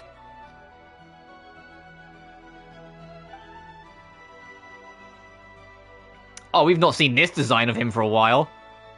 Durin. Resisting the influence of the Abyss, suppressing the urge to destroy, trying to do the right thing. None of these things are easy. But no matter how hard they are, trying to rewrite past wrongs is far harder. You asked me if you would create a new tragedy if you failed. I told you there was no point speculating about that. But the real answer is, yes, you absolutely will. That guy. But at least you've got people here to help steer you away from the wrong path. So, just keep aiming towards the light. I will. I promise. All right, break time's over. Hello? Durin speaking. Hello, friends, it's me. What have you been up to, I'm detecting some unmistakable fluctuations here at the border. The amplitude isn't particularly high, but they're completely different signals from the ones before, and the scale is comparable to those I've detected previously. Alice, we were unable to save that person. However, he appears to have retained a portion of the memories gained through that cycle, and was able to hold a conversation with us. I see. Well, that is rather odd indeed. It definitely merits further attention. Could I trouble you to keep trying the same approach? I need to gather some more data. Counting on you. I should probably have Nicole come and check this out as well. Oh, that's it for this chapter? That was just 3 hours of yapping. That was just 3 hours of chatting. Nothing... Oh, okay. There you are. Oh, straight on to the next bit, her. No pause then. Treasure chests opened by the Seelie along the way. It would have taken you so much longer to get here. Another conversation I cannot hear. I am delighted to see that you understand what takes Nicole. priority. Reminder, according to rumors and leaks, Nicole will be made playable during Nod Cry's update cycle. I must applaud you for it. You should know. So those who are interested, yes, you will have access to her eventually, making her the first playable Hexen Circle member. Which makes me very curious, because there tends to be... It's not always obvious, but there tends to be a shared gimmick if someone is tied to a faction. If that makes sense. Like, an easy example is the Harbingers, where how all the Harbingers, although they have their own spin on the gimmick, they all have effectively two forms. Just it's handled in different ways. Like, Tartaglia is the most obvious, because he literally just has two attack forms. Hat Guy, to call him what the game fucking calls him now, has the land and flying form. Arlecchino, it's whether she's charged with blood or not. So she either has the blood flame active or she doesn't. You know, it's like it's the two forms. There's always a thing with that with the Harbingers. But because it's the first Hexen Circle, Nicole kind of gets to set the standard here. However, how Nicole will play will give us a faint idea of certain gimmicks or ideas that might become consistent throughout the Hexen Circles. Obviously, there's some exceptions. Like, an easy one is, like, Skirk isn't a Harbinger, but Child trained under her. So there's similarities between how Skirk plays and how Child plays, for example. So there's still links there, even though Skirk isn't a part of the Harbinger's gimmick. And so there will probably be something similar where Alice will probably take some pieces of the Hexen Circle gameplay gimmick, but she will probably also take pieces of Clay's gimmick with the explosives and the fact that you can leave things and plant things around. It'll probably be something like that. So Jesus Christ, Nicole, like just kind of wide-eyed staring. It's like you're insanely gorgeous. Both of the Hexen Circle witches we met so far are, like, absurdly gorgeous. It's insane. Like, we're a long way away from, like, the 1.x series of character models. Like, no, they know how to make characters look breathtaking. Paimon's head. Okay, I'll try and keep it short. My senses are telling me that this is where we shall find the entrance to the ruins. Oh, cool! Well, what are we waiting for? Let's open it up and see! Patience. This was a sanctuary of great importance to the Hyperboreans. A special process is required to open the gate. Oh! Like the place that housed the Eternal Moon's Marrow? It seems like the ancients were very fond of making tricky gate puzzles. Okay, so what's the plan? Need us to do anything? And just the short version, if you can. Ah. Alright then. I was planning to start with some background on the invention of these techniques. I like that for someone who can't talk, Nicole is a real yapper. That she just wants to talk and over-explain everything. Fine. Simply put, we need 3 human representatives to successfully undergo a process of Kuvaki resonance. Think of it as a test from the 3 moon goddesses to see if the entrants are qualified, with the most recognizable qualification being Kuvaki. Pretty sure Lauma would ace that test. Oh, wait. We need 3 people. I also have no doubt that the Moon Chanter would be qualified. But we would need 2 other people with the same constitution. Well, we would be one of them, because we literally... The most feasible method is not so much to follow because we literally do have, like, a link with it all. How the test functions and find a workaround. I've done some research, and it turns out the mechanism is rather crude. We'll simply need humans to stand before it who have sufficient Kuvaki energy within them. I'm with you so far. How do we get the Kuvaki in them? The easiest way would be transfusion. Take some Kuvaki from Nod Cry's soil, put it into the bloodstream, and get it circulating in the body. So we're going to cheat on the test? Precisely. There are other methods, but this is the simplest one. Cheating the system Since is we're much seemingly doing easier both than Archon trying to quests hide from today, it. because that first part of the Archon quest was actually hella fucking short when you think about it. Sorry? Does the idea of cheating But upset since you, we're going to do all this today, it probably won't take us 3 streams to not do it. this like I previously scheduled. I suddenly had an idea. Tomorrow, whatever we don't wrap up today, we'll wrap up tomorrow. Because we've got a character story quest as well. To join in the festivities. But as Paimon said, we need to have our priorities straight. Let's get back to the test. Because Durin I'll has a follow up story with quest, which Martha I on am the festival interested in, because I think that will dabble into the Hexen Circle witches a bit more as well. Anyway, is this really the best method we have?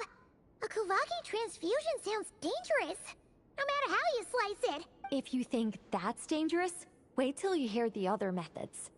I'd be more than happy to go through them if you'd like. There are several. No need, we're good. Let's go with this one. Very well. Oh, I feel like Kuvaki Nicole's just gonna become the butt of the joke that she always wants to over-explain everything, but everyone goes, no, no, no, no. Like this poor woman, let her yap. Let her over-explain shit. It would be rash to simply infuse. Please tell me she gets a story quest when she becomes playable, and it's like 7 hours long because she over-explains everything. Please, that would be so perfect. The symptoms are similar to another condition that some people living here suffer from, known as congenital Kuvaki sensitivity. So, before we execute our plan, I will perform a simple test of my own to see who is compatible and who is not.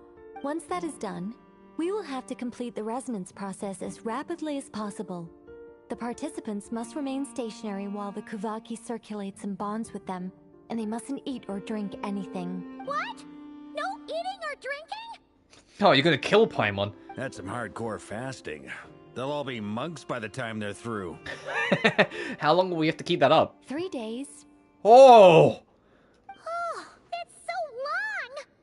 And we still need to find 2 more people who are not just compatible, but also willing to volunteer. Fasting? What are they talking about? I'm willing to volunteer. Really? Don't you want to think this through? Haha, count me in 2. 3 days without Varka, food, I can unironically, you would handle struggle that. way more of it because you're way more built. He's got all that muscle mass and everything like that with it. He's gonna really fucking feel the absence of food, like the absence of protein and shit. Miss Nicole has made it clear that this is the easiest way. The way I see it, there's nothing else to discuss. It's time to step up.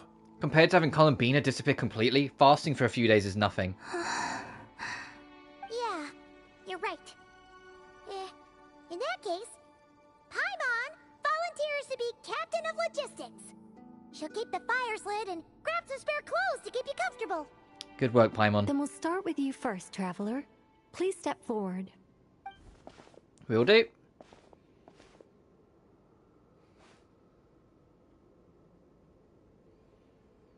Also, since the finale of this story is going to be in the next patch, How's it does this going? mean this whole story is 7 fucking acts long?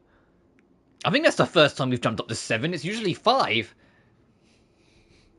Well, I say usually. It's been 5 since Sumeru. Because it was 3 before that. Like, are they going to keep getting longer? Is it going to be in a few years' time we have a 9-act story? Like, do you feel any... No.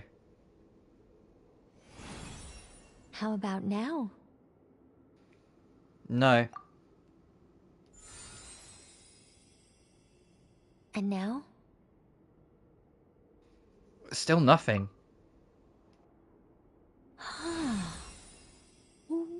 What about now? Did you do something? You guys, it's not a competition, you know. All right, I'm officially impressed. Even as a descender, you can withstand far more than I imagined. It's like I summoned a giant stone titan to arm wrestle you, and your arm hasn't even moved an inch. Well, so you really start to notice it on certain angles, but Nicole's actually, like, pretty damn tall. like, I feel like that's a thing with Nodcry. There's a lot of tall people in Nodcry. Like, Lumine's gone from pretty average to, like, almost dwarvian to half the cast. Nefa's kind of tall. Lauma is Amazonian. Fucking Nicole feels like she's like 6 foot something as well. Varka's like 6'4" or 6'5", it feels like. Like, there's like a lot of people's height starts with a 6 in this region. Which, to be fair, might actually be deliberate. To kind of really make, like, Nod Cry as a nation, like, stand out. That, like, even those who aren't, like, natives of it seem to be on the taller end. Because even Alice is kind of tall, but Alice I expected to be on the taller end. I thought she was going to be, like, a tallerish character. She's kind of, like, looks like she's around the same height as, like, Arlecchino, though. Where she's, like, around 5'10", 5'11". Because Arlie's not actually 6 foot. She stands 6 foot, but she's not actually 6 foot. She wears high heels. She's like 5'10" or 5'11". She's actually one of the shorter, quote-unquote, tall model characters in the game. In my last attempt, I infused 5 times the amount of Kuvaki required. That much? Yes. Safe to say, compatibility won't be an issue for you. You're eligible to join. You're next, Mr. Varka. Sure. Here goes nothing. All right. I'll start where we left off. 5 times It'll be the really funny if required this, like, knocks him Kuvaki clean dose. out. Whoa, whoa, whoa. Hey, wait a minute. How's it going? Ooh, no, not great. I kind of want to puke. Feels like I've been drinking too much. A few bottles of wine, then a big stein of Dark Horse. Hard liquor from Leo I mixed in. Wow. So something that, like, Lumine brushed off out even the slightest inch, Varka felt like he'd, like, had all his vodkas mixed in together into one, like, death drink. You think this is funny? I just lost to a young lady in an arm wrestling contest. I'm never gonna live that down. But I love Varka so much as well. I was, like, really expecting him to be, like, super grounded and serious as, like, the Grand Master, and he's just dad. He's just your idiot uncle / idiot dad who's just kind of fumbling his way for everything. He's great. My apologies. I'll lower the concentration. Like, if and try again. Arlecchino is father, he's just dad. You know, like... Oh. How's it going now? I'm not as dizzy as last time, but I can still feel it pulsing around. In that case, you wouldn't be an ideal choice, Mr. Varka. Let's try someone else. Okay. Let's go ask some of our other friends then. Are we just gonna yank everyone over here one by one? Hey, Nefa, does this work? Hey, Yehoda, can you take it? Yeah, I imagine Lau will be able to take it because she's basically been a part of it for so long. No surprises here, Miss Smoonchanter. You're perfectly compatible. You may join. Fucking, I was joking. Of course they got Nefa. So Nefa's a no? I'm getting a slight headache. Shame. You were so close. Yehoda would be very surprised. Whoa! Time itching all over! Allergic reaction. We can't have that. Huh? Fucking I know? You know? Actually, there's a chance. Well, are you gonna start a what? The Hexenzirkel is an organization that cares for and protects children. We will not have them do dangerous things. Oh, she's not even on the table to try it. Nicole's like, there's no fucking way I'm endangering some kid. Nefa might work, because she's a machine. Is something the matter? The candidates have to be human. Come on, this is robophobic. I guess that rules me out, too. Huh. Everyone except the Moonchanter got beaten. Guess I don't need to feel so bad after all. I mean, it's not gonna be as easy as we thought. Well, it's 2 out of 3, so we're getting there. I could ask for volunteers among the Frost Moon Scions. I'll see about talking to some trusted Lightkeeper colleagues. Itlua springs to mind. Oh, I think Itlua is an impending 4-star at some point. I remember that name popping up when, like, there was something about character leaks. That, like, he might be coming at some point as well. So there's actually a Lightkeeper who's, you know, affordable and not just Flins. In fact, I think we had some former Frostmoon Scions join our ranks recently. Can you give me the scientific explanation for how the test works? I can probably make some kind of test bot.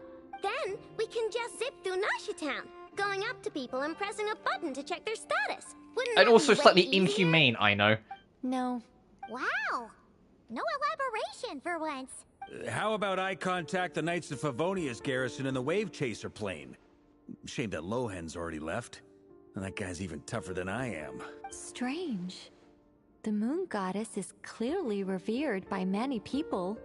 So why is she on the brink of disappearing? She mentioned that the world has rejected her from the very beginning. And when we fought the Raikir of Salnari, it seemed like she exhausted her power for our sake. Also, Paimon's not sure revered is the right word for how people feel about her.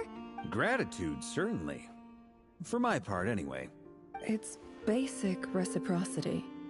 She helped us, so she deserves our help in return. Yeah. Even though she looked like she didn't care, she still saved a ton of people, including me. A review of the relevant data leads me to conclude that Miss Columbina is a good person. Yep, you bet! They really think so? I'm super surprised that Columbina isn't her actual name, though. I think it really suits her. It's light and graceful and... yeah, just a really pretty name.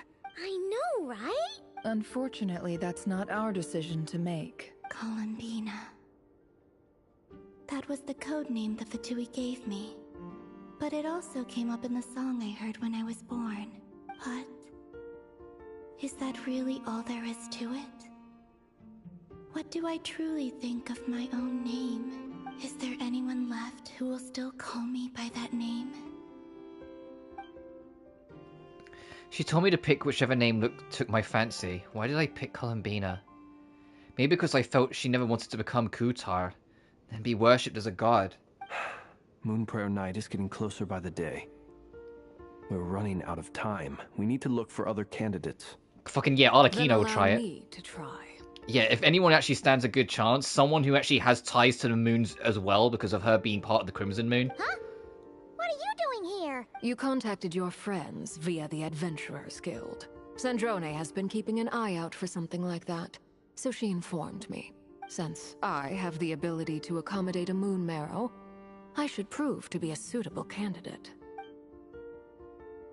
Arlecchino. When can we begin? I see. We can begin right away.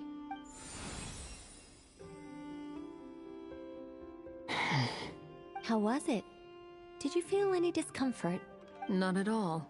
Then it seems we shan't need to look for additional candidates after all. Interesting trio. Lumine, Lauma, Arlecchino, sure.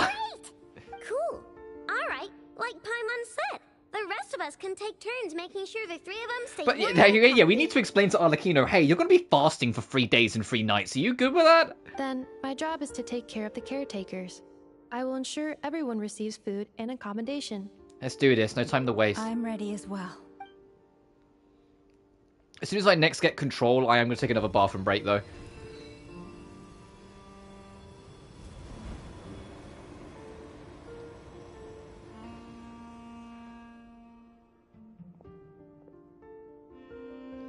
So I was hoping to take one after the act ended before it started. When it came out saying, like, the act ended, I was like, oh, cool, now this is the perfect time to, and it immediately went into this.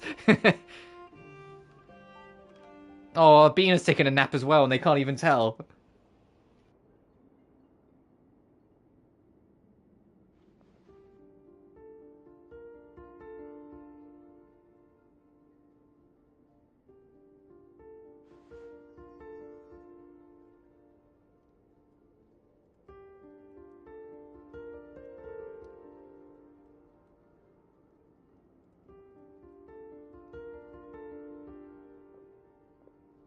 The work is done.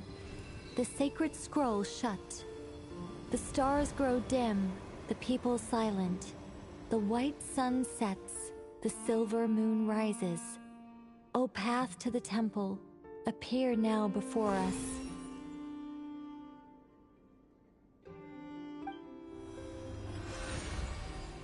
Wow!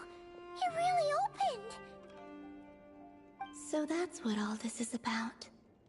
They've been trying to open this gate. Come, let us enter.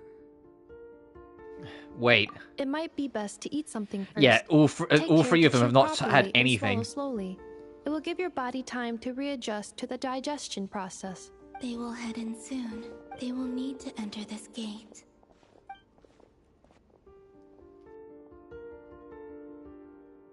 Huh? I cannot pass through. Is it because I have no physical body? It has been 3 days. My strength has all but completely faded. Can I really hold on until Moon Prayer Night? Melting moonlight in the morning mist. Man, there's a lot of M's in there. Converging paths and a nocturne of the far north. Where does the name rest? Go through the gate, Nicole. Open once you're ready. Yeah, okay. I'm not ready. I need a bathroom break quickly. I've been drinking a lot of water. And I also need to, like, pick up my rewards from doing all the quest stuff. Hang on. I'll just do that now. There you go. Yeah, MM in the MM. Act 6, damn.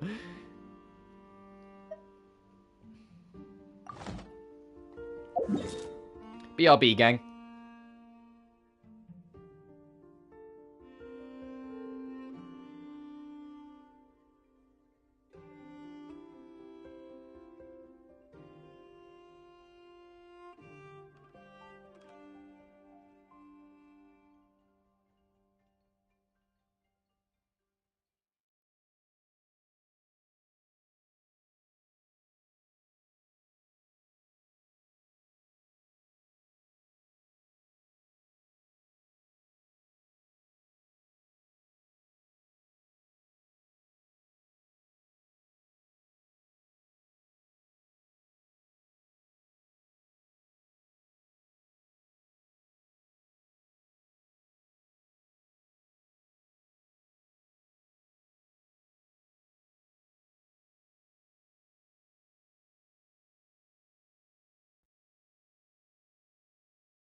Oh, so hey guys, I glanced at Twitter whilst I was using the bathroom, and the beta's gone live for the next patch. So I've seen the splash arts. Being a splash art looks phenomenal. There's 3 characters coming, 'cause we just saw it, so you're kind of just like real hot on it. There's the Chinese New Year character, because there's always one. The kid we were just talking about, Flynn's, is the Illa, whatever his name is. He's the 4-star by the looks of it, because his splash art was a lot smaller. But Columbina has like a full tapestry as her like splash art. Like, it is big. And I'm not even joking. Like, she has, firstly, her eyes are open in it, which is like, oh! But she's got like giant angel wings, but it's got like the entire like moon like aesthetic around her. Like, she's sitting on a giant stage. Like, it's like a full oh, she looks gorgeous. Sorry, I just happened to spot that. I was like, oh! Anyway, let's talk to everyone.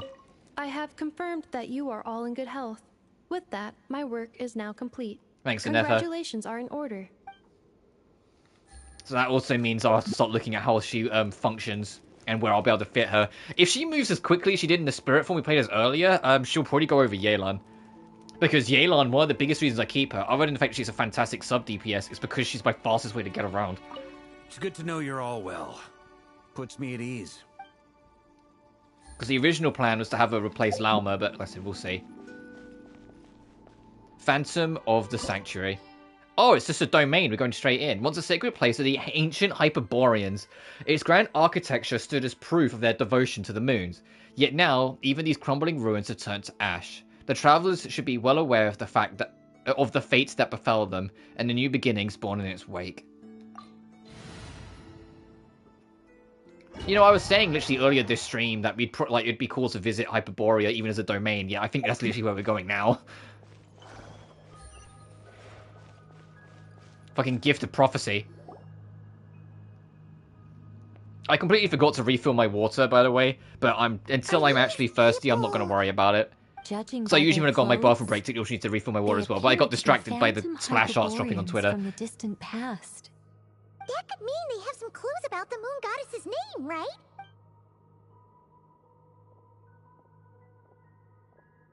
Hey there! Could you tell us what the moon goddess's name is? You know what's kind of crazy? Is that, give it a few months, you could legit stroll into here with this exact team. Because Nicole is rumored to be playable, as I said earlier. Sorry. That's probably a weird question, huh? How do we explain this? The moons are long gone, and their goddesses are dead. Their names no longer mean anything. When a new moon goddess is born, we will surely know her name. We have used every last resource at our disposal. All that remains is to wait, patiently and quietly.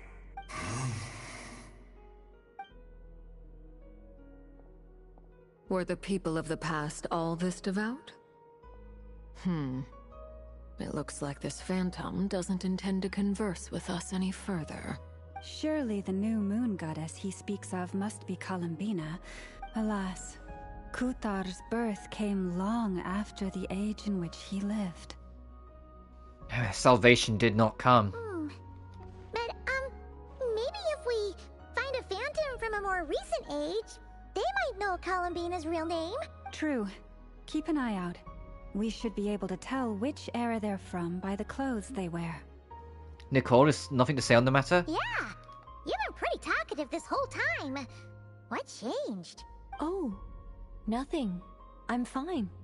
You all make good points. When the Hyperboreans speak of moon goddesses, they mean the 3 from truly ancient times.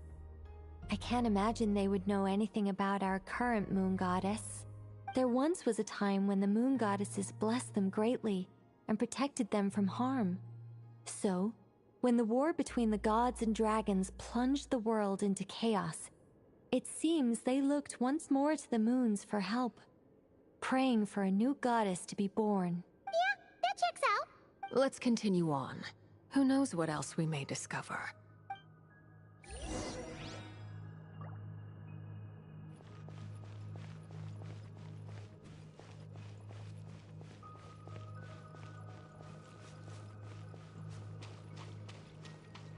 Well, I say this might not be like the literal, like what I was talking about earlier, exploring the Hyperborea. This just looks like any other fucking domain. Not a problem. Try this.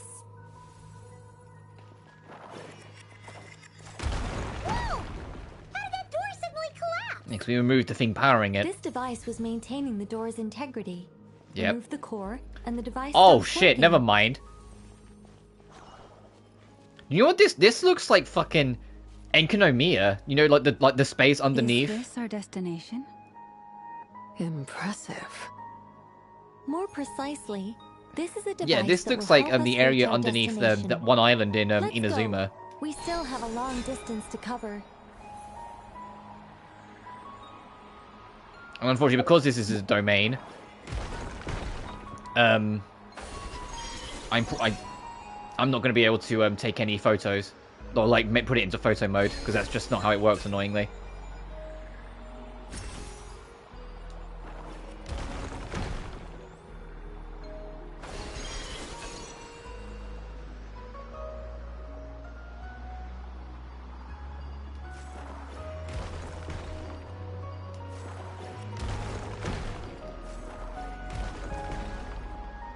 We're really whizzing up to it, huh?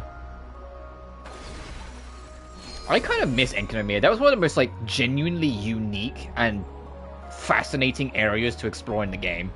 Because it was just a whole bunch of floating rocks, basically. So you could navigate it in any, like, natural or normal way you were familiar with.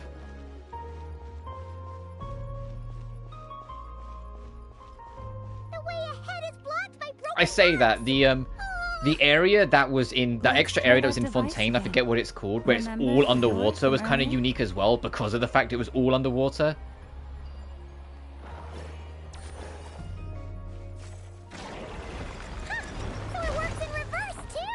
That was the same patch Arlecchino dropped, if I remember rightly.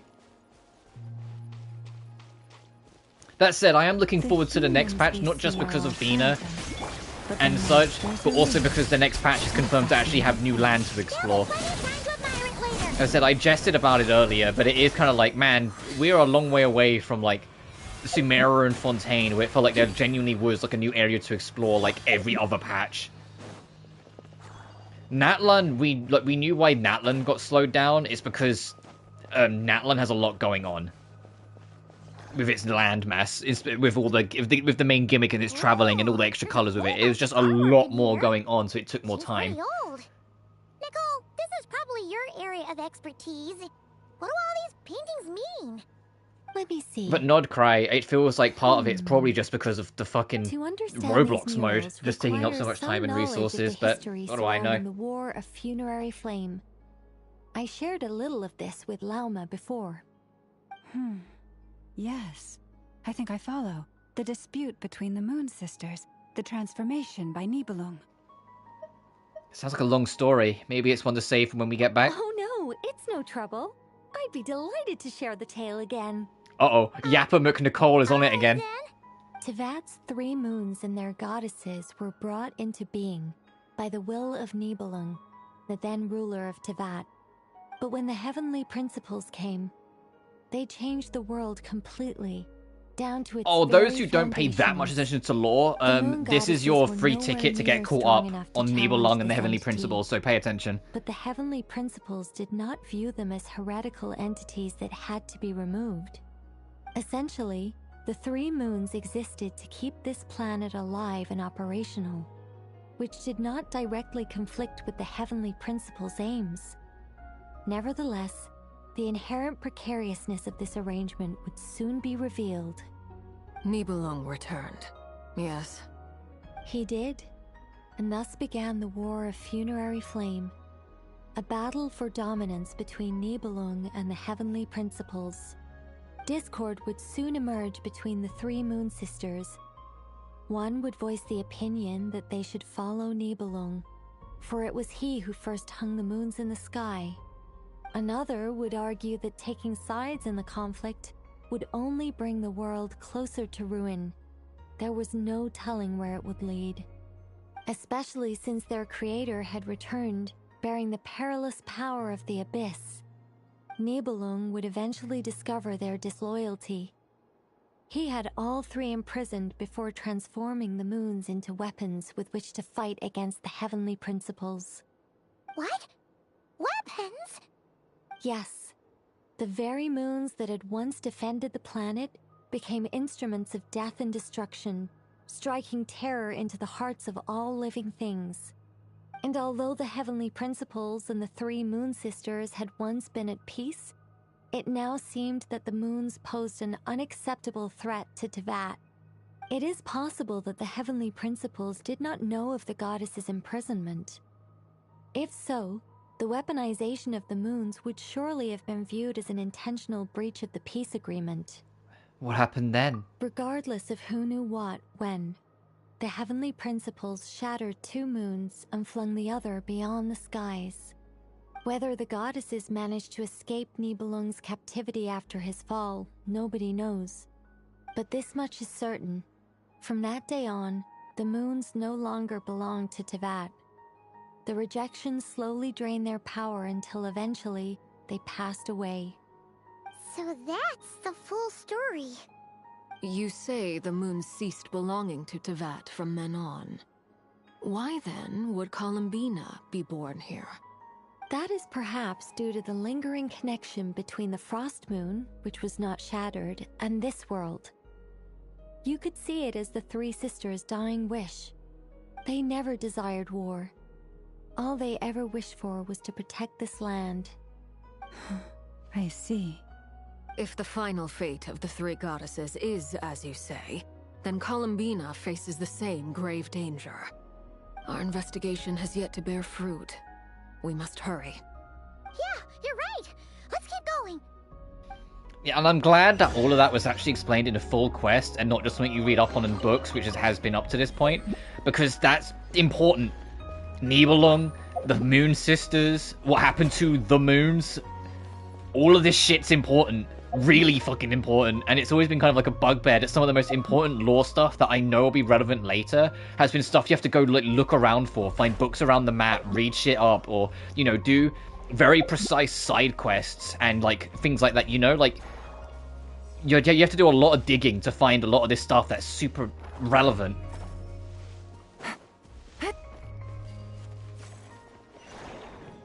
So I'm glad, like, the moment Nodcry was revealed to have connections to the moon and the Frost Moon Goddess, I've been really excited since, because every single time that we do it, like, even, like, last patch, where we learnt about, how the Crimson Moon even was formed, and how the Crimson Moon isn't actually a part of the three moons, it's the Abyss that basically latched on to one of the dead moons. Should we trust him to keep his promise? We have to. There's nothing else we can do. Or, you know, with Reria and learning about the dynasty built around the belief of the moon, of the Crimson Moon dynasty, and then the Eclipse dynasty that Reria came from. Why do the creators of this world no longer show mercy upon their people? Remember his words. We must change our fate with our own hands. Wait, that's odd. Who is he? Yeah, we've only ever heard mention of she for the goddesses. Why would a he be mentioned? No, not really. It's just that over 30 possibilities emerged in my head, so I can't be sure who he is. It's been too long. My memory isn't as sharp as it once was. Okay. 30. Wow. Impressive. Paimon, you can't even count that high, don't you? The shelves are stacked with books. Unfortunately, none of them relate to the birth of the new moon goddess, and there's no mention of Abina.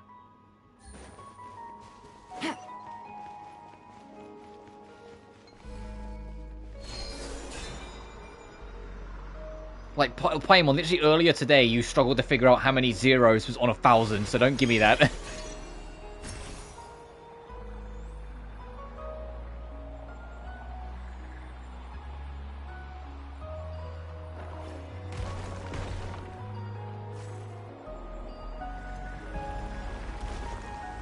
Oh, and so the rain begins. It's just like lashing it.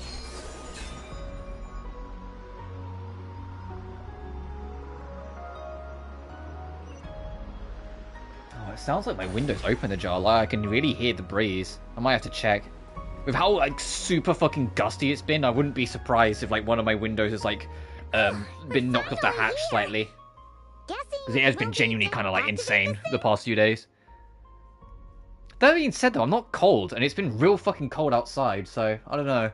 I feel like if my window was open, I'm overthinking Indeed. I was a little worried about that at first, but as we got closer, I sensed that the Kuvaki within it flows unimpeded. It should be functioning normally. The only issue is how to activate it. It's looking a little worse for wear. What about the cores from some of the other devices we've seen? Can we repair it using those? In all likelihood, yes. I imagine that would have been the Hyperborean's backup plan. Let's look for some cores. Find a way to activate the device. Where does her name rest? Oh, we need to find the thing. Okay, I see. Take it easy.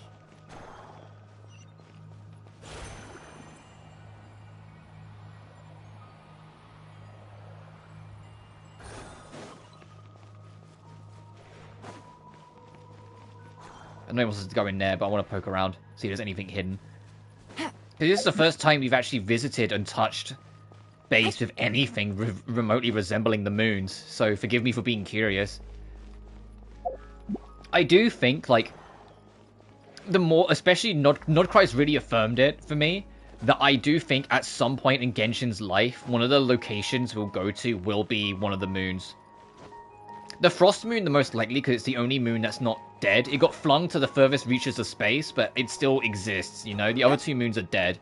The only other moon I could potentially believe was it the Iridescent Moon was the one that got corrupted by the Crimson Moon? I can't remember which one it was, but the one that got corrupted by the Crimson Moon, with how omnipresent the Crimson Moon is across the entirety of Genshin, I wouldn't be surprised if the Crimson Moon ends up being a place we go to at the end as well. There is no escape. So I could see that happening. Busted. Transfixed.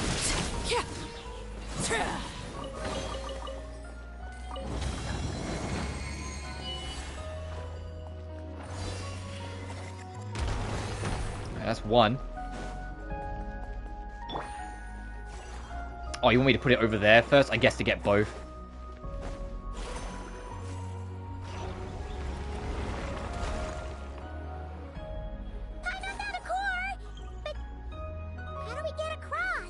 It's called Give Me Time. Up, then jump down. Am I not able to, like, figure it out my fucking self? There's a staircase here. Where else am I gonna go?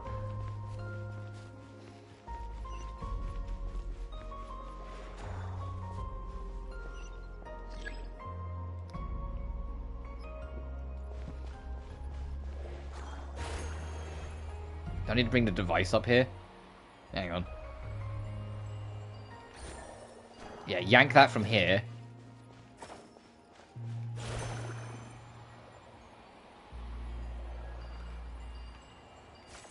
And slip it through the gap. That should be enough cores. Let's head back.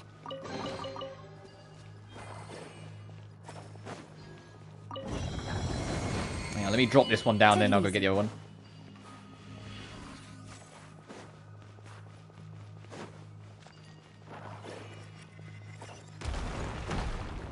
Oh, the way this was positioned, I didn't know if it was going to be something that we could interact with. Hey, no. Fuck it, hey! I know we're not next, like, right next to the Moonflower, but you can give me a break. The device is up and running. It's hard to believe that the ancients were capable of constructing such things. Paimon sees our destination! It's right up ahead! Yes, let's go.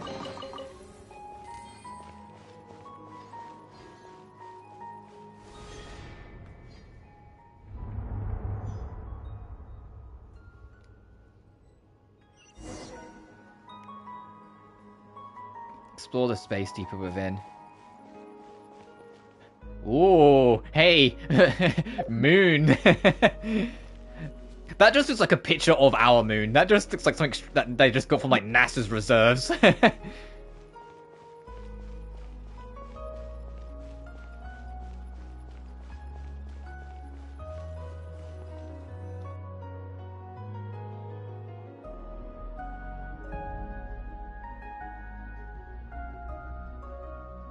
This is where the people of Hyperborea communicated with the moons. We need only place the moon marrow upon One this second, guys. platform Parcel's on arrived. Moon Well, Prayer the Night, doorbell's arrived. I just know it's a and parcel. we One shall sec. be able to open a portal to the moon and send our moon goddess back home.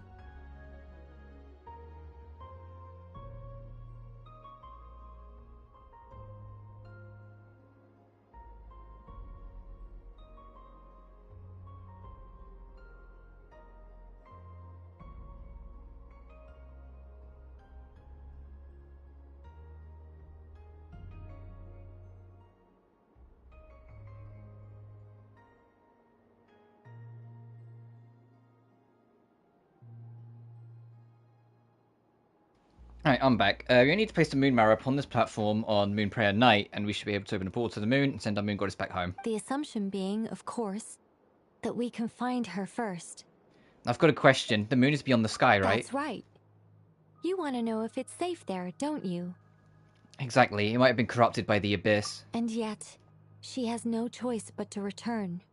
You know this. Oh, that's not the only issue here. This is the end of the line, right?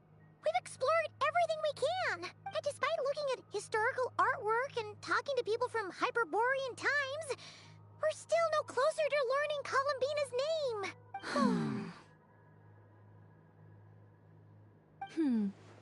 If it's not too much trouble, could you tell me exactly what Alice said to you about finding her name? Oh, sure. What she said was... Then your first job is to find it. As a moon goddess, I'm sure she must have a name. Neither Columbina nor Kutara Whoops, finger slips, is her alright. name, and she's never really accepted either of them. Is it not also possible that she has never had a true name? Not at any point in history? That would be a hard pill to swallow. But at this point, we may have to accept that that is the truth. No one knows how she came into being, and she certainly doesn't have parents in any sense that we're aware of. Perhaps she was never granted a name at all. Does that mean there's no way to get Columbina back? She's just gonna disappear and there's nothing we can do about it? Huh? Wait, why all this pessimism? Was it the way I phrased this question? You all seem to be taking this Nicole's in going to say, well, if she completely doesn't wrong actually way. have a name, then we can give her one. What do you mean by that? Well, just because she's never had a real name in the past doesn't mean Yeah, she can't just have saying, well, one look, she now. didn't have a real name before. She can have one. Think about what Alice said again. She never once said that you'd have to find a new name, did she? Are you saying what I think you're saying? You want us to give her a name? Yes. Names are anchors that connect us to the world. If she doesn't have one already, then all we have to do is create one, no? It's like... yes. Traveler, when you first arrived in Teyvat, do you think you would have turned around if someone behind you shouted, "Hey, Tumaini"? No. But what about now? I understand what you mean. Life is a long journey. Even the friends and family by our side can change over time. When people call you by different names, what matters isn't so much the words themselves, but what they symbolize. And of course, whether that resonates with you. Ether. So, close your eyes and picture the moon goddess in your mind. If you were to call out to her in this moment, what would you say? Columbina. Columbina. Paimon would call her Columbina too. Well, she has long forsaken everything that Kutar represents. I think from now on I should call her Columbina too. Well, it sounds to me like you found your answer. Are you sure? Is it really that simple? We haven't found her this whole time, and not for lack of trying. For a journey like this, the process is every bit as important as the outcome. Had you not searched far and wide, rejecting every other answer you were offered, how could you have come to an answer you felt was finally correct? Oh, it all makes sense now. This has Alice's fingerprints all over it. Are you suggesting that Mage knew from the start that Columbina never had a Fucking real yeah, it name sounds like to Alice begin would do with? this. I can't say for sure. But I can definitely imagine her chuckling in satisfaction somewhere right now, saying, "Ah, what fun." Llama! Your antlers! You should hurry. The festive moon has begun to rise. Do not worry, for when you called the name Columbina just now, I could sense that the power within was enough to summon back the moon goddess. The power within what? The name? Yes. So, the thing is... What's wrong now? This is so annoying. I really want to explain how that whole thing works. Starting from the founding principles of Tevat and... Oh, I could talk about this for hours. Like I said, if Nicole's character quest isn't her just Deep yapping breaths, for like Nicole. 7 hours Deep straight, I don't want it. You're an angel. A sober, Also, yeah, sensible, for those who are solemn unaware, angel you who missed has it at the her start, priorities Nicole straight. is not kidding when she says she is an angel. She is literally an angel. Which is what makes her being a bit of a goober even more, like, comical. That she's a literal living, breathing angel. Anyway, you all need to hurry. Last thing, remember how it felt when you called out that name. Then it is agreed. By the name Columbina, we shall find her. Then we'll throw her the best Moon Prayer Night party ever! And then Dottore will step in and get involved, because we already know they've been alluding to it too much. Dottore's going to spoil the whole fucking thing on, like, I don't know, kidnap her or some shit. Forming your friends, everyone splits up to look for Columbina by calling her name. You choose to visit the place where you first met. I can barely move anymore. My consciousness is fading away. Have they come back out? I'd love to see them one more time.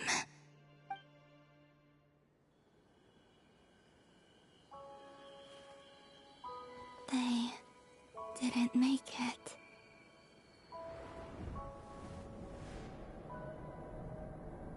Could you tell me your name? My name is... Columbina!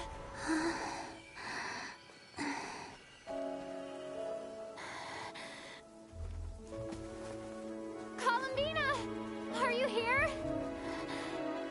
Columbina! That's the name you gave when we first met. And it's what I've called you ever since. Columbina. It's a fine name. I have many fond memories of Columbina, and so do all of your friends.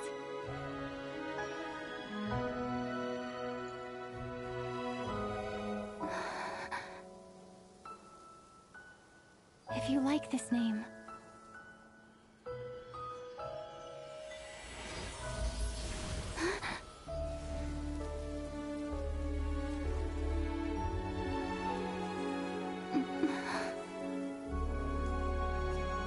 Looking for me?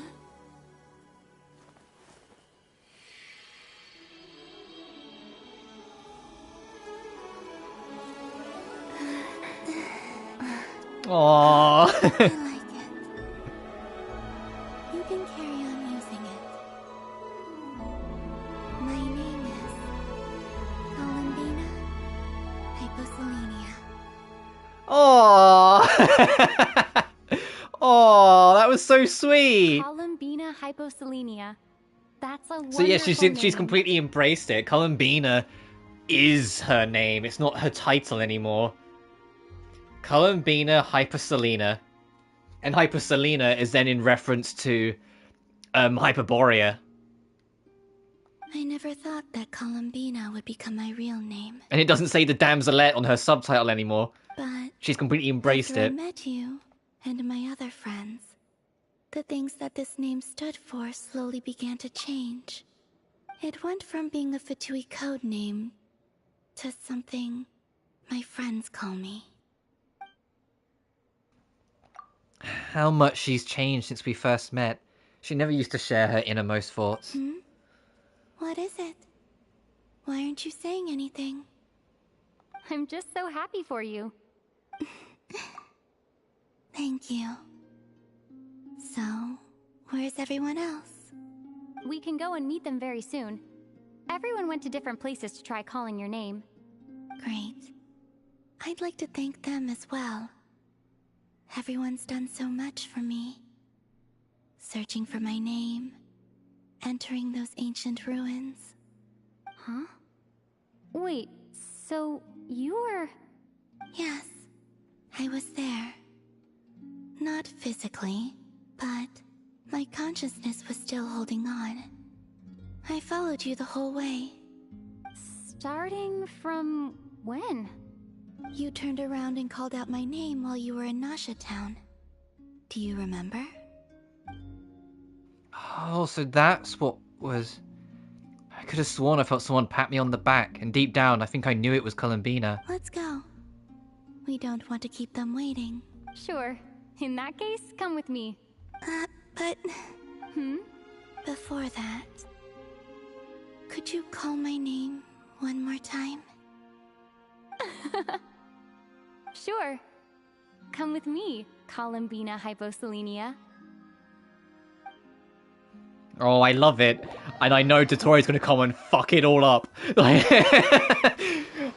love it. It's so nice and warm, and Dotori's gonna show up and go... Columbina spreads the good news to your friends by way of small animals and Kohenki. I mean, since not everyone speaks Critter language, some friends took longer than others to get the message. Columbina. Oh, this truly is wonderful.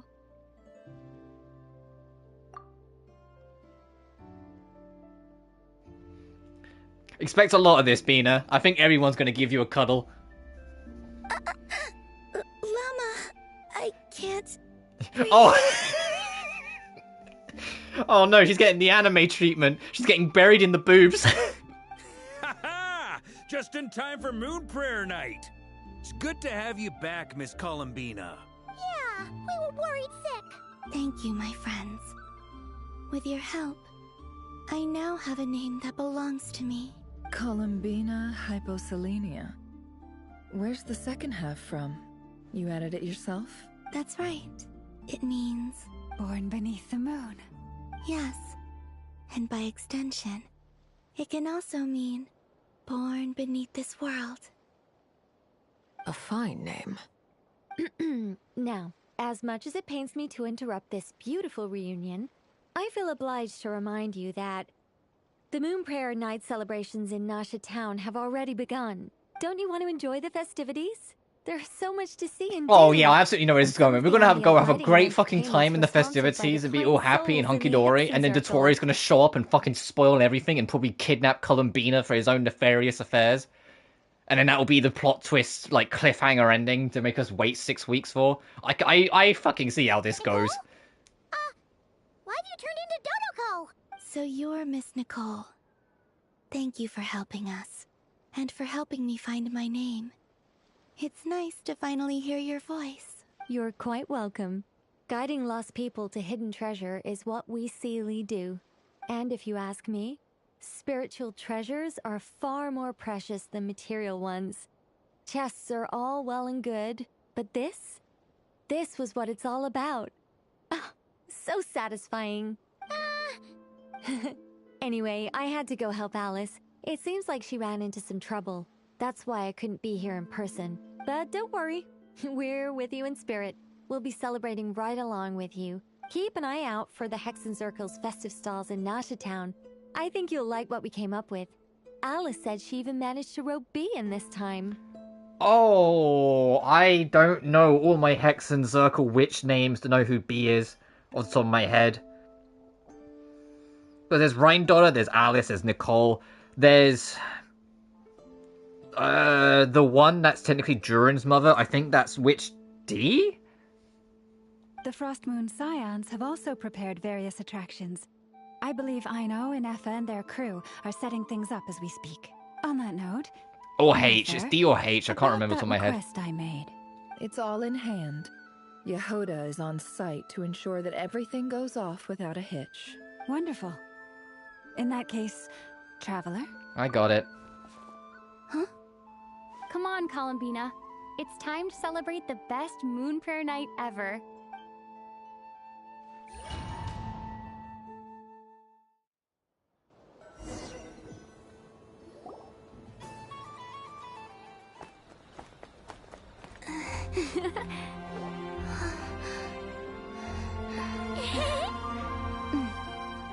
Hey, young lady. Would you like some Moon Prayer Night candy? Happy Moon Prayer Night. Oh, yeah. I almost forgot to say. Welcome home, Moon Goddess.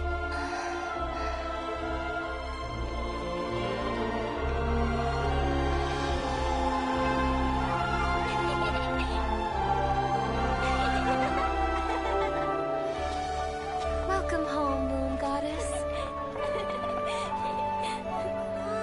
Welcome home, Moon Goddess. Welcome home, Moon Goddess. Turning Nashatown into her home is a festive gift. A rather brilliant idea. Perhaps this is what Notcry, Columbina's home, should have been like all along.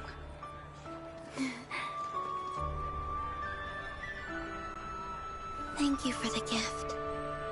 I like it a lot. Aww. She really is the people's princess. She really is. The surprise of my life. Aww. Do you like it? I do. I never imagined I'd ever get to enjoy Moon Prayer Night with everyone so freely. If you're happy, we're happy. Quite a strategy you came up with. Hide the tree in the forest. It's not your usual style, Lauma. Is there something about Moon Prayer Night that enhances what's in your head as well as the antlers on top? Apparently so. It even inspired a perennial penny pincher to use their resources for a greater cause. It truly is a magical festival.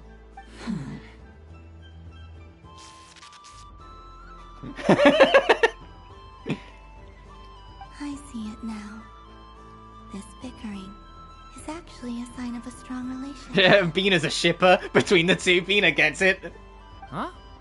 What's everyone doing here? Oh, Miss Columbina, you're back. Yes, I'm fine now.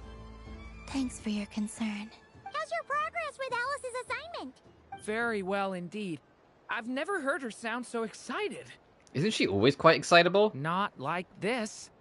This time her excitement seems more serious. Seems like she's had a major breakthrough. She said she'll contact us once she knows more. In the meantime, we're free to relax and have some fun. Enjoy the time off while it lasts. I have a feeling that our next task won't be so simple.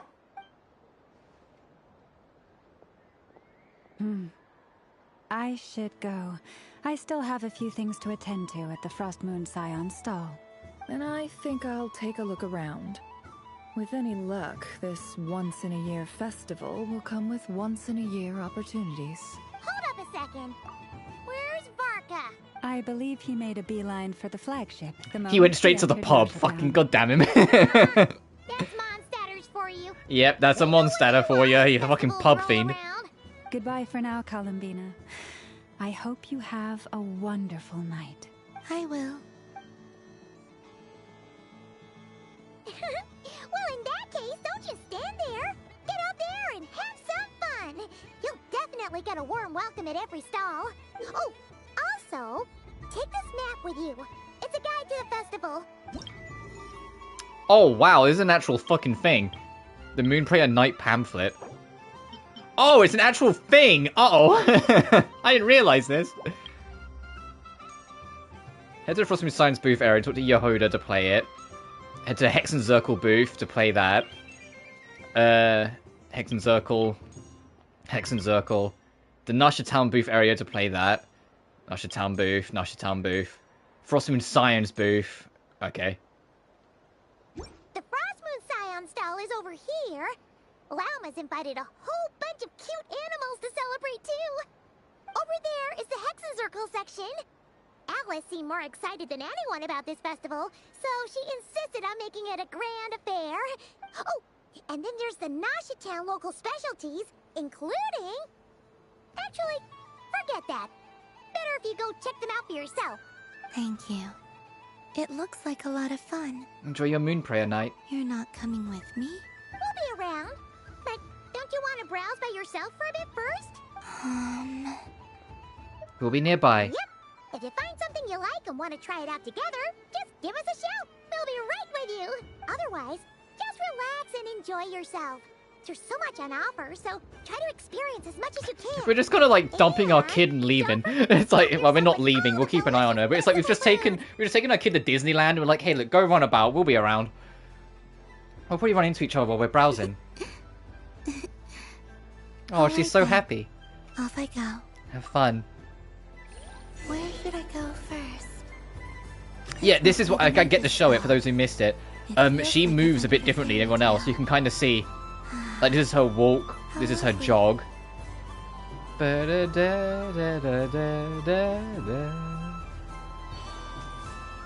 if you sprint, she does this. Okay, I couldn't help but notice immediately Sandrone's over here, so I want to go see Sandrone. Since I rarely get out, I might as well make the most of it.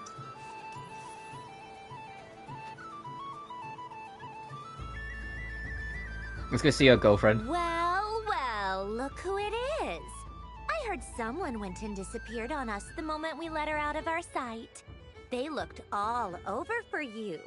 Frankly, I didn't think you'd be back for Moon Prayer Night. What's with the cat ears you're wearing, Marionette? Were you worried about me, Sandrone? You would like that, wouldn't you? Do you even hear what you're saying? It seems to me like you disguised yourself with festive headgear, just so that you could come see me on Moon Prayer Night and make sure I'm okay. You didn't even bring Polonia with you. Fucking called you out immediately. You? I thought you couldn't see. I cannot. But I sense the confusion of those around us rippling through the Kuvaki currents. Based on what I know about you, let me guess what you're wearing. Is it cat ears? Shut up! I'm only here to protect the Fatui's interest in this territory. Running into you was pure bad luck. Really? But you were the one who asked Arlecchino to help everyone find my name. Columbina! Ugh! Just one more word, and I'll unscrew your vocal cords. It's Columbina Hyposelenia now. Tell someone who cares. I've missed you, Sandrone. The Aww. whole time I was gone, I was thinking. I hope I get a chance to say some ugly words to you. Is that supposed to be a joke? Anyway, let's go play that game. What? You mean that frostfin whale? Yes. It's some kind of game where you get bitten if you step on the wrong tooth. Seems like fun. Who in their right mind would wanna... Because you're not a scaredy cat. Fine! You wanna play? Let's play. Don't complain when I kick your sorry butt. Lovely. You old geezer! I'm gonna beat the pants off you! Just you watch! I almost forgot. Sandrone? What is it now? You'd better not lose, or I'm going to beat your head in. What? She's learning how the trash talk. So nice. You just step on the teeth, like this.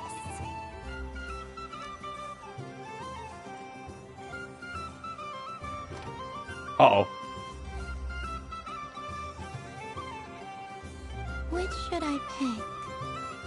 This one. I'm getting a bad feeling from this one. Wow, to fucking cheat. Your turn, Sandrone.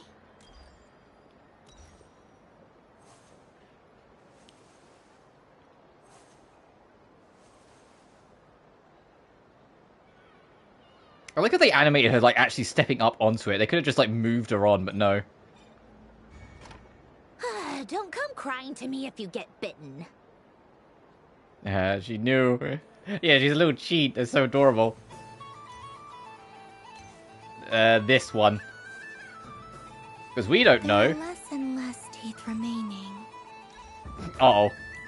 Uh-oh. Well, so welcome. Hope you're doing well. Okay. Huh? What's that noise? Uh-oh.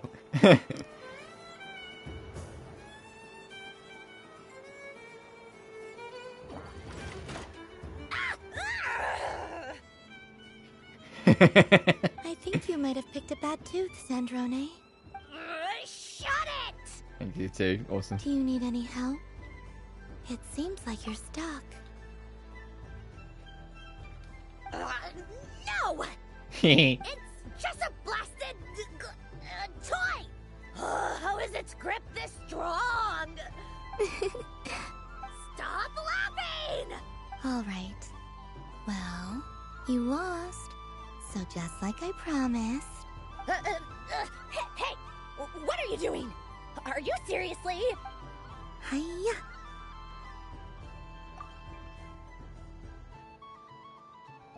Fucking Queen Rage Beta over here. She knows this is just gonna piss off Sandrone, but Bina's having fun. Why, you... Oh, just you wait! Rematch! Are you alright, Sandrone? That was quite a strong bite. Are your clockwork parts? Quit your fussing! I don't need it! Alright. I'll go first this time.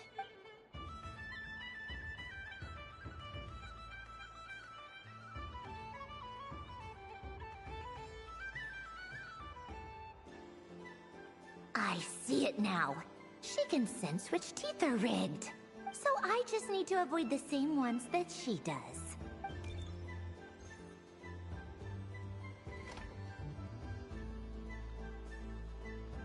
This one... Seems fine. She avoided that one then? Now I've got you. All right, my turn.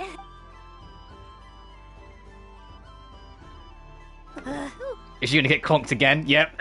What? Looks like you lost again, Sandrone. Wait! There's more than one bad tooth! Pull for during. I'm not gonna pull for during. I am entirely saving for everything for Bina.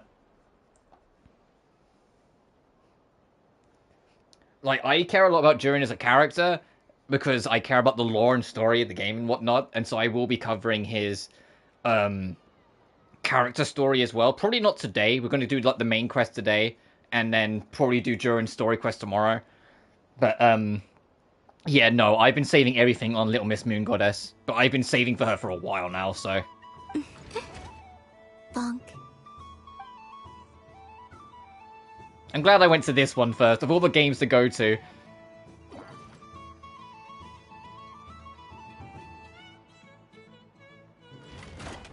Oh. Stupid game! What idiot came up with this? Are you alright, Sandrone? You said some nasty things just now. Sounds like I've been saving for her too, yeah. I was talking about it earlier, like my main two focuses for Nodcry is Bina and actually Sandrone. It's actually these two. If the rumors are true that Nicole's going to be playable, that can be negotiated, but we'll see. Because it depends how Nicole plays. But Sandrone and Bina, like, they're my main two focuses. Oh, I adore these two. Peachy. Should I let you bonk me on the head as well? Ah, forget it! Come on, bonk away. It can be your consolation prize for losing so badly. I told you, forget it! Gah, you've always been so annoying. Singing right outside my door, inviting yourself to my tea parties, going AWOL. And now you're off to the moon or something. Oh, she misses her. Enjoy the quest. No worries, buddy. You take care. Of all my days with the Fatui, the times I spent with you, Arlecchino, and Rosaline, they were my favorite. I will not forget them. just as I shall not forget this moment.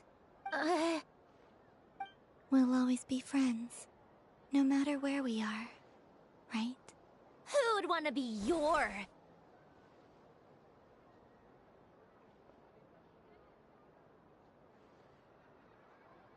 I'll miss you, Sandrone.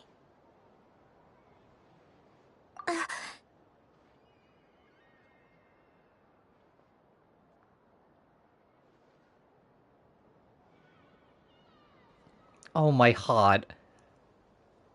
Goodbye, Sandrone. Oh, my heart. That was beautiful. Okay, I'm more than glad I came here first.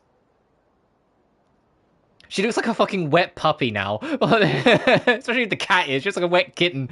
A soggy kitten. Aww. Miss you too, Columbina. Sorry, what was that? Aww. Oh, that was all so precious. Yeesh! No need to freak out. What's wrong? We've been looking everywhere for you. What do you want? Oh, nice ears. Well, they really suit you. What do you want? This. Huh? It's your turn to draw something. You're one of her friends. Oh, too, so it's going to be the gift we give her at the end. Doesn't know how lucky she is. Sorry?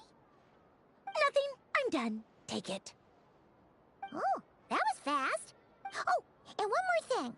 Last time we spoke, you mentioned you were interested in the Narcissan Kreutz Ordo's research. Remember? There were too many people when we last met, so we didn't get the chance to do this. What are you talking about?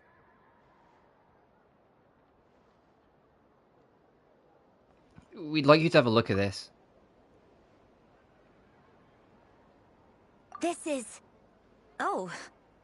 Alan, Renee, and Marianne. And this. Huh. The Holy Blade. A savior's plaything. You don't approve of their goals? It's not about whether I approve or not. These people, they would sacrifice themselves for the sake of the world. Especially Alain Guillotin and Renee. That is something I would never choose to do. Still, I didn't know they had any pictures left from that time. If I'd have thought to bring a camera, I'd have... It's okay, we snapped a photo. What? Yeah, of you being bitten by the frostfin whale and Columbina bonking you on the head. Just saying I didn't get this interaction because I haven't done the world quest. Oh, really? Oh, I didn't realize. Yeah, I definitely did the Narcissan Kreutz stuff. Oh, that little emo is Sandrone.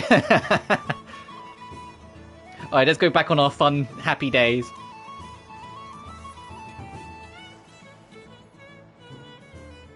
Moon Prayer Candy! Beautiful, tasty Moon Prayer Candy!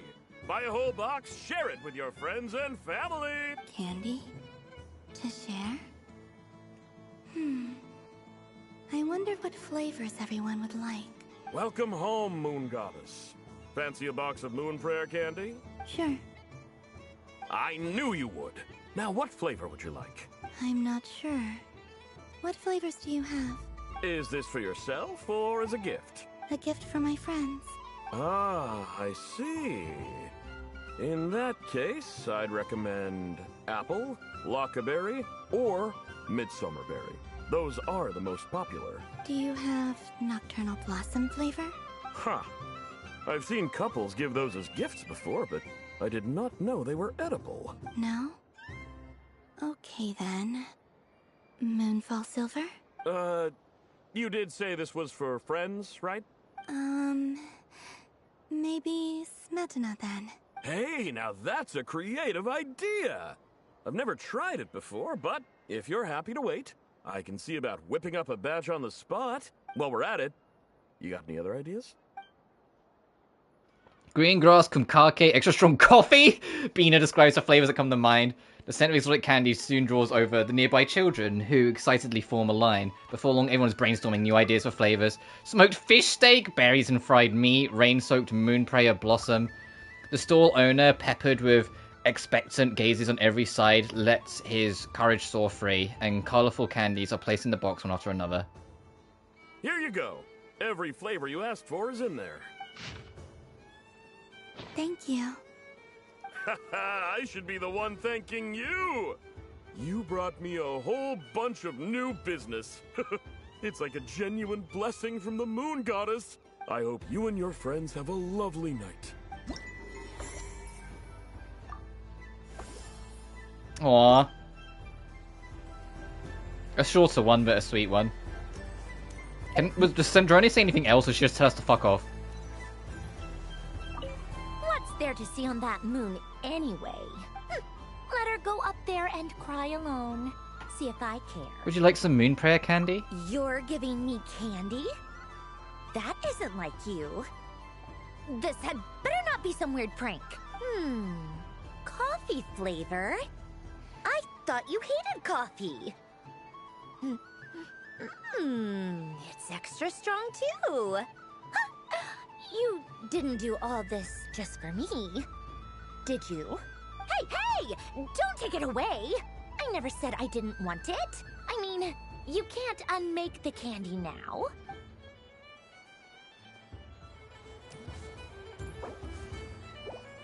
Oh, I wanted to take a photo. Hang on.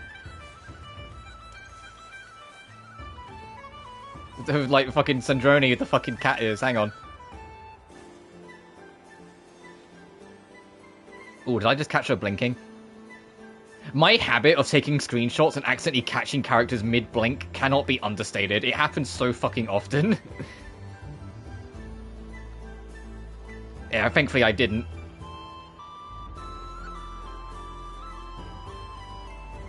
So, right, now we can go.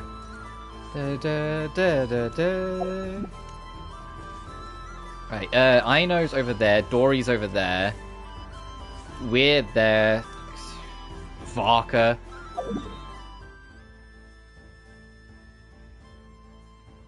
Oh, I was hoping Arlecchino would be here too, but I don't see her. Alright, we'll just circle around then. We'll go back to the kids over here and just kind of circle around. That's insane luck. Yeah, my fortune / misfortune tends to pop up at weird times. Uh-oh. Uh-oh. This doesn't make any sense. How am I losing every single time? Wait, Inefa, you're cheating, aren't you? Yeah, that must be it. I am not cheating, Aino. Uh-oh, sounds like Inefa's turning into a big baloney bot. I think it's time for some serious maintenance. Moon Goddess, help me. Miss Columbina, Aino is attempting to cheat. What the? I'm not the cheater. You're the cheater. How dare you throw it back at me? I love the Nod Cry gang so much. They're all so charming. Alright, fine. Let's all laugh at Aino. Just you wait till I get home, because I'm gonna make a game bot that can win 100% of the time. Let's see you laugh when I come back and beat your butts. You'll all have your heads covered in stickers when I'm through with you. We came to check everything was okay after all that yelling, but,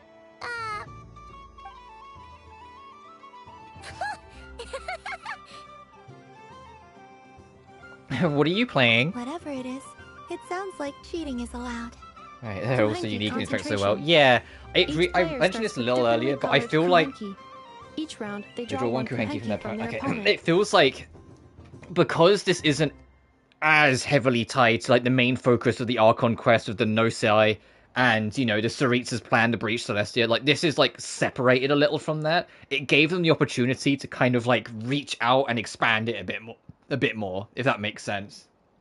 And so the characters got to have way more variety, because the whole thing with Nod Cry anyway is that it's basically just a settlement of merchants. So it's from people of all over that don't really have a home that made it their home.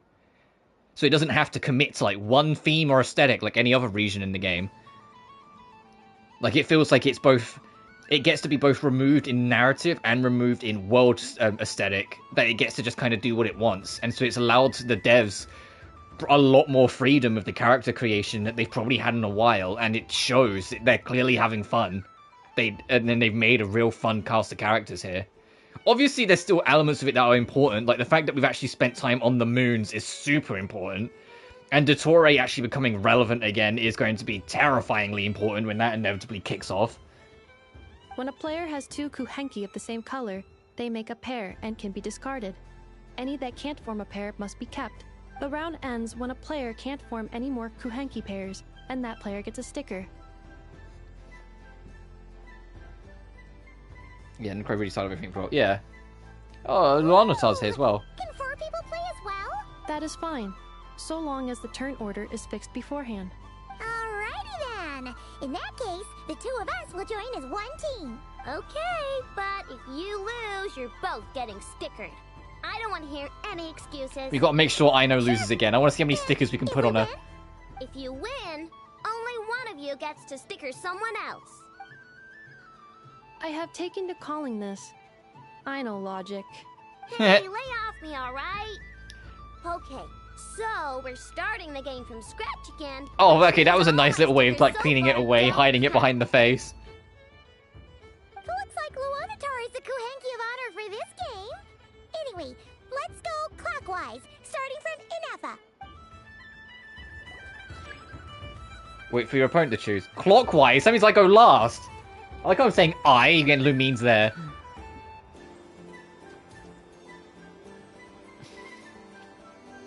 But I really hope Bina keeps this like light-footed movement when she becomes properly playable.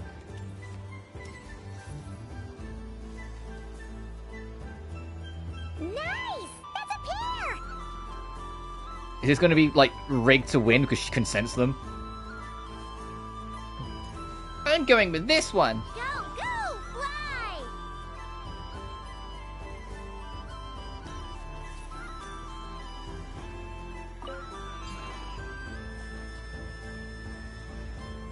Go on. Nice. Alright, I know, your turn. Do you have a pair, or are you stuck with it?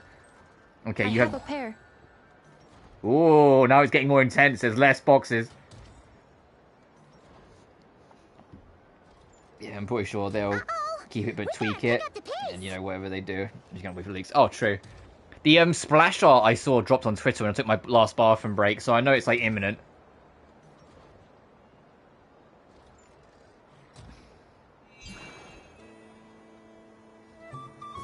I know can't fall over the Kuhenki, so she hid it in the box.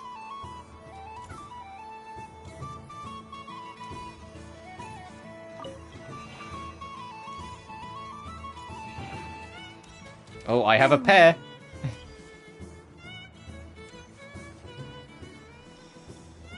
I'm gonna look at it right now. Yeah,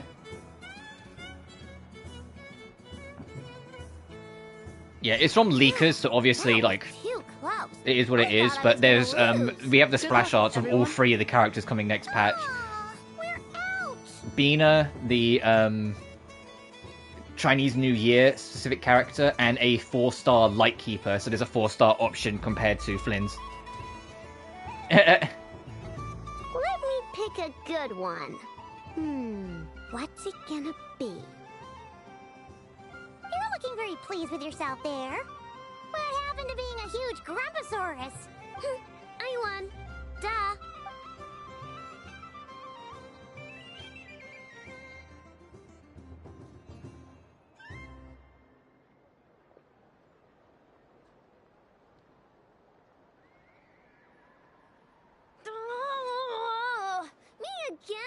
Don't fidget too much, Aino, or the sticker's going to fall off. I don't care. If it falls off, it falls off.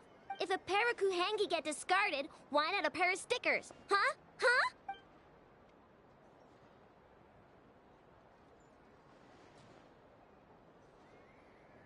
Is it gonna, like, reveal that Bina's, like, never lost? Or, like, never taken a sticker? Yeah, Aino seems to be doing very well. Oh, no, we have lost a couple times. It is just... I've lost. It is just Anefa with her robo fucking sites that she could just fucking fixate which one's probably the one that's the odd one out. Sticker, sticker, sticker! Ready? Here it comes.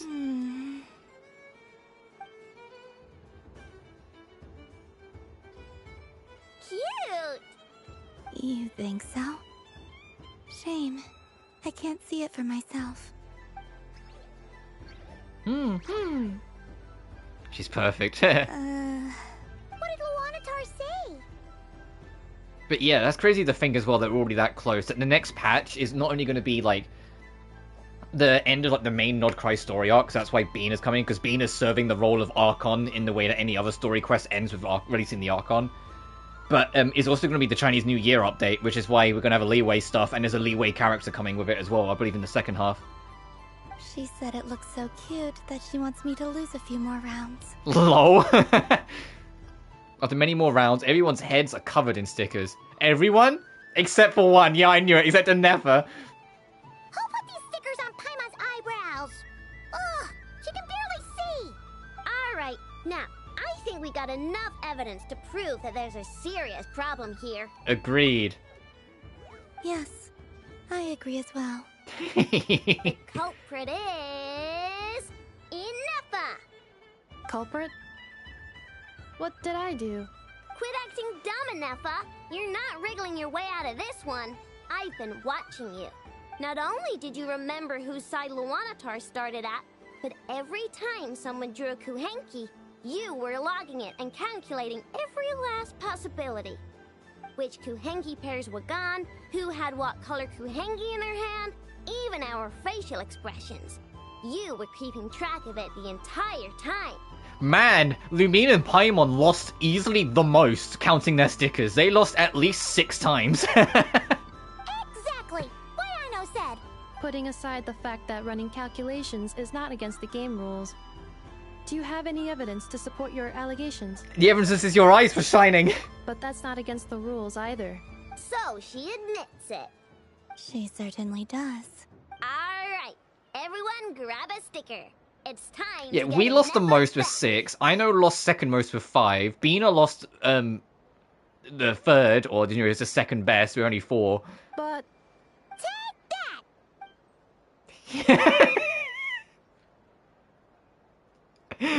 Get stickered, bitch! With love.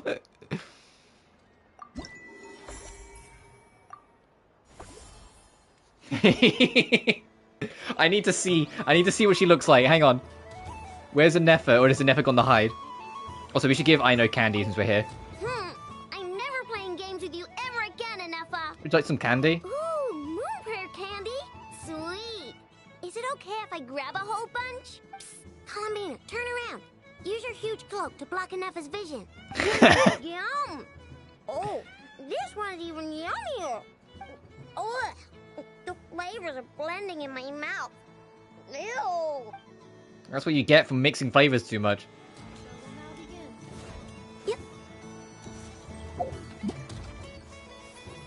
Oh, I can't see any stickers on Anefa. please welcome to the stage. Cool your jets, Ducky. Also, yeah, I can absolutely see them tweaking this a little bit, because as soon as you let go of the stick, like, Bina kind of keeps on going for a step. So they'll probably make her, like, have a bit more of a static animation. But hopefully, at least the sprint is still the glide. If her normal running ends up not being that special. But I like her glide. I love this way of moving. It's nice to see something unique. I was saying earlier, the last time a character had a genuine unique sprint that wasn't tied to, like, a skill or something, I think was, like, Ayaka. Oh, I see Varka over there. There's a Ferris wheel ride. The gang over there. We're also around. What's Dory up to? But I was aiming right at it. Aw, what a pity. I saw it with my own eyes. You were so close. So very close. That's not true. It dodged out of the way right as I was about to snag it. I'm sorry? You heard me. This paper frog can move. I swear. oh dear, what are you saying? How could a paper frog move? Unless you believe there really is magic in this world. But even if I, the mere humble merchant that I am, knew such magic, surely I would not use it on a paper frog. I'd sooner give Mora legs, so he could walk right into my purse. My dear, dear customer, why not have one more try? This time I'll give you 12% off, a very generous discount for one of my most regular customers. Just think about how much experience you have under your belt now. You're sure to win the next one. Darn, I used up all my coins. I'll be right back. Just gonna fetch some more from my house. Dory, you're robbing this girl of everything. But, don't take too long. This event is Moon Prayer Night only. Miss it, and you'll have to wait a whole year before I'm back. Next customer, please. Welcome. You're not going to try and scam the moon goddess, are you? Dory? Whoa, what's this big one doing over here? How do I tell my employees not to go running around this time? Shooting them a glance won't work. I haven't known them long enough. Dory? Why, hello there, Miss Columbina. Would you like to play my ring toss game? The rules are very simple, and it's easy to get the hang of. How much for a round? Oh, first time's free. Not a single Mora. After that, well, we can cross that bridge if and when we come to it. But with your sharp sharp skills, I'm sure you'll win all the prizes in one fell swoop. That was an obvious enough hint for them, right? Right? Hold the ring toss button to aim at the prize. Bina will toss the ring when the button's released.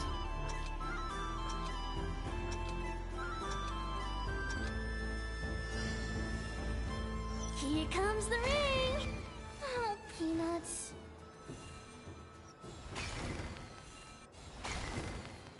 Change tracks. Roselle, should we move or not? Just a tiny bit. All right, then I'll... Oh, sugar plums, not the clock hands. How do I move the legs again?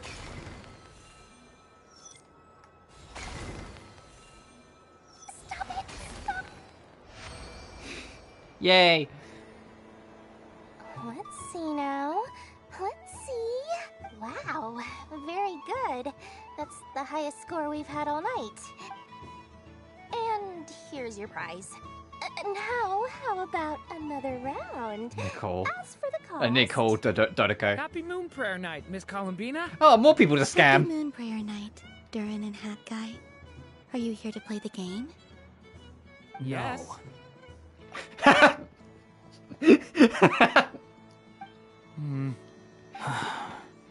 Oh, they're like brothers you were already. Just coming here to say hello. I did, but then I recognized a few more people as I got closer. Do my eyes deceive me? Is that... It's our little dragon. He's all grown up. Someone's popular. Well now, since you came all this way, why don't you try out this lovely game we have going? First try is free. He'll have a go. I'll pass. It's only one free try per customer. You can't give your try to him. I'm aware. How has Elder Almond been lately? He's in great shape. He goes for a run in the forest every morning to stay fit and healthy. He tried to go boat racing with Firecracker a while back, but he couldn't even make it onto the Lotus Leaf. Firecracker was in fits of laughter. How about you, little dragon? Can you still fly? Yes, I can. This is cute. Once again, it's more stuff that won't make any sense if you missed the Simulanka event, but this is cute that they get the catch up. You know, the thing people sing about. The knight wields a sword of stone to defend those hearts that are made of gold. Stone is very heavy. That's what keeps them from talking too much. That's awesome! I want to be a knight when I grow up too. Ring, here I come! Ha! Oh, the hat-wearing man. I never thought I'd see you again. You seem more determined than when I saw you last on the train. If you say so. Oh, I do say so. The people you once helped see it clearly. It's because you are once again on the right track. May the engine in our hearts propel us to the station of our dreams. I can move! I can move now, Roselle! What are you doing? Running into the rings like that? Yeah, because they're besties with Durin, so they're gonna throw it for him. So quickly! I've never seen anything like this in all my travels. Is this guy actually an old friend of theirs? But how? They're origami animals and clockwork people from a fairy tale. Getting to know them would be quite an arduous task, unless they share a hometown? I have to get to the bottom of this. Next time I see the great mage Alice, I shall demand answers. Oh, Alice fucking set this up. No wonder. Yeah, you were doomed from the start, Dory. Now for your prize. Where did I put it? Give me a moment to dig it out. Oh, sweet grand prize. How I wish I didn't have to let you go. Good thing I've already turned a profit from the customers earlier in the night.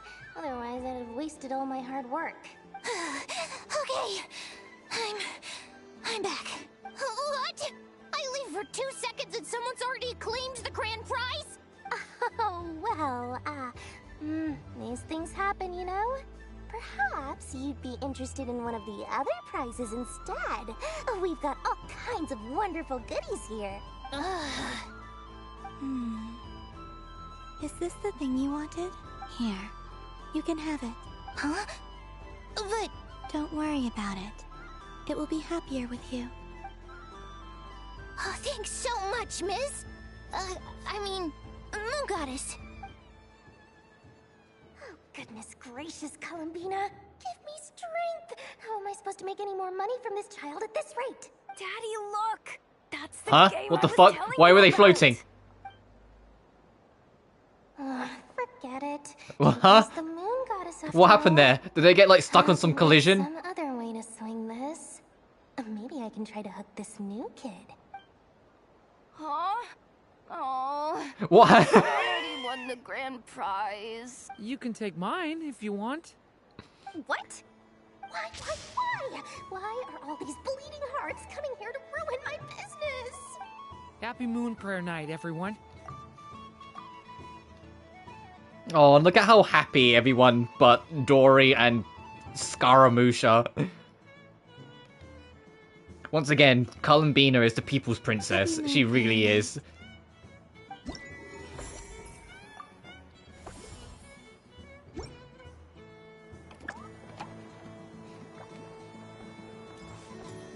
Alright, let's go see what Varka's doing. Oh yeah, there are 3 witches over here. Barbalus here. Ooh. I want to talk to Barbalus. You haven't spoke to her. Welcome home, Moon Goddess. Oh, you're the genuine article. Alice was right. This Moon Prayer Night was worth watching after all. Another one that talks. Greetings. Pleased to make your acquaintance. I am the Hexen's Oh, Mona's grandmother. Barbalos Trismegistus. Yeah, that's what the Trismegistus is in reference to. Pleased to meet you too. Hyposelenia. A fine name indeed. Now then, Miss Columbina, do you wish to hear a mage's divination? Divination? The Frost Moon Scions used to ask me what would happen. From the perspective of Sorry, the finger one slipped. seeking answers, perhaps. As you look to your journey ahead, I went to adjust where if you my seek like to where I kind of like I'm understand the resting my unknown, controller and my finger resolve tapped the your X button by doubts, accident. and soothe the confusion in your heart, divination could be for you. The unknowns on my journey. Of course, if one wishes to peer into fate, then hydromancy is the more precise option. But that is a complex affair, and to relegate that majestic art to the status of a festive amusement would seem somewhat uncouth. Besides, it is sometimes better to not know fate with great certainty. Hence, I shall use the suitably festive Luna Arcana to tell your fortune instead. It is more popular with the youth in any case. Lunar Arcana. Indeed. Unlike hydromancy, this will only display possibilities and trends. People like to think of themselves as creatures of agency and free will. Peering too far and too clearly into the future is detrimental to both body and soul. I'd like to give it a try. Of course you may. Come then, take a seat, Miss Columbina. Before we begin, are there any specific questions you would like to ask? Let's stick to general possibilities and trends, like you suggested. Ah, very well. Then I shall use the basic Lunar Arcana deck. Now, try to relax. Cast your mind upon the things you have experienced and the things you are soon to experience. I will shuffle the deck. Would you like to cut the cards yourself? You do it. No problem. Now then, to make things easier for the seeker, that is to say, you, I shall decipher the cards from your perspective.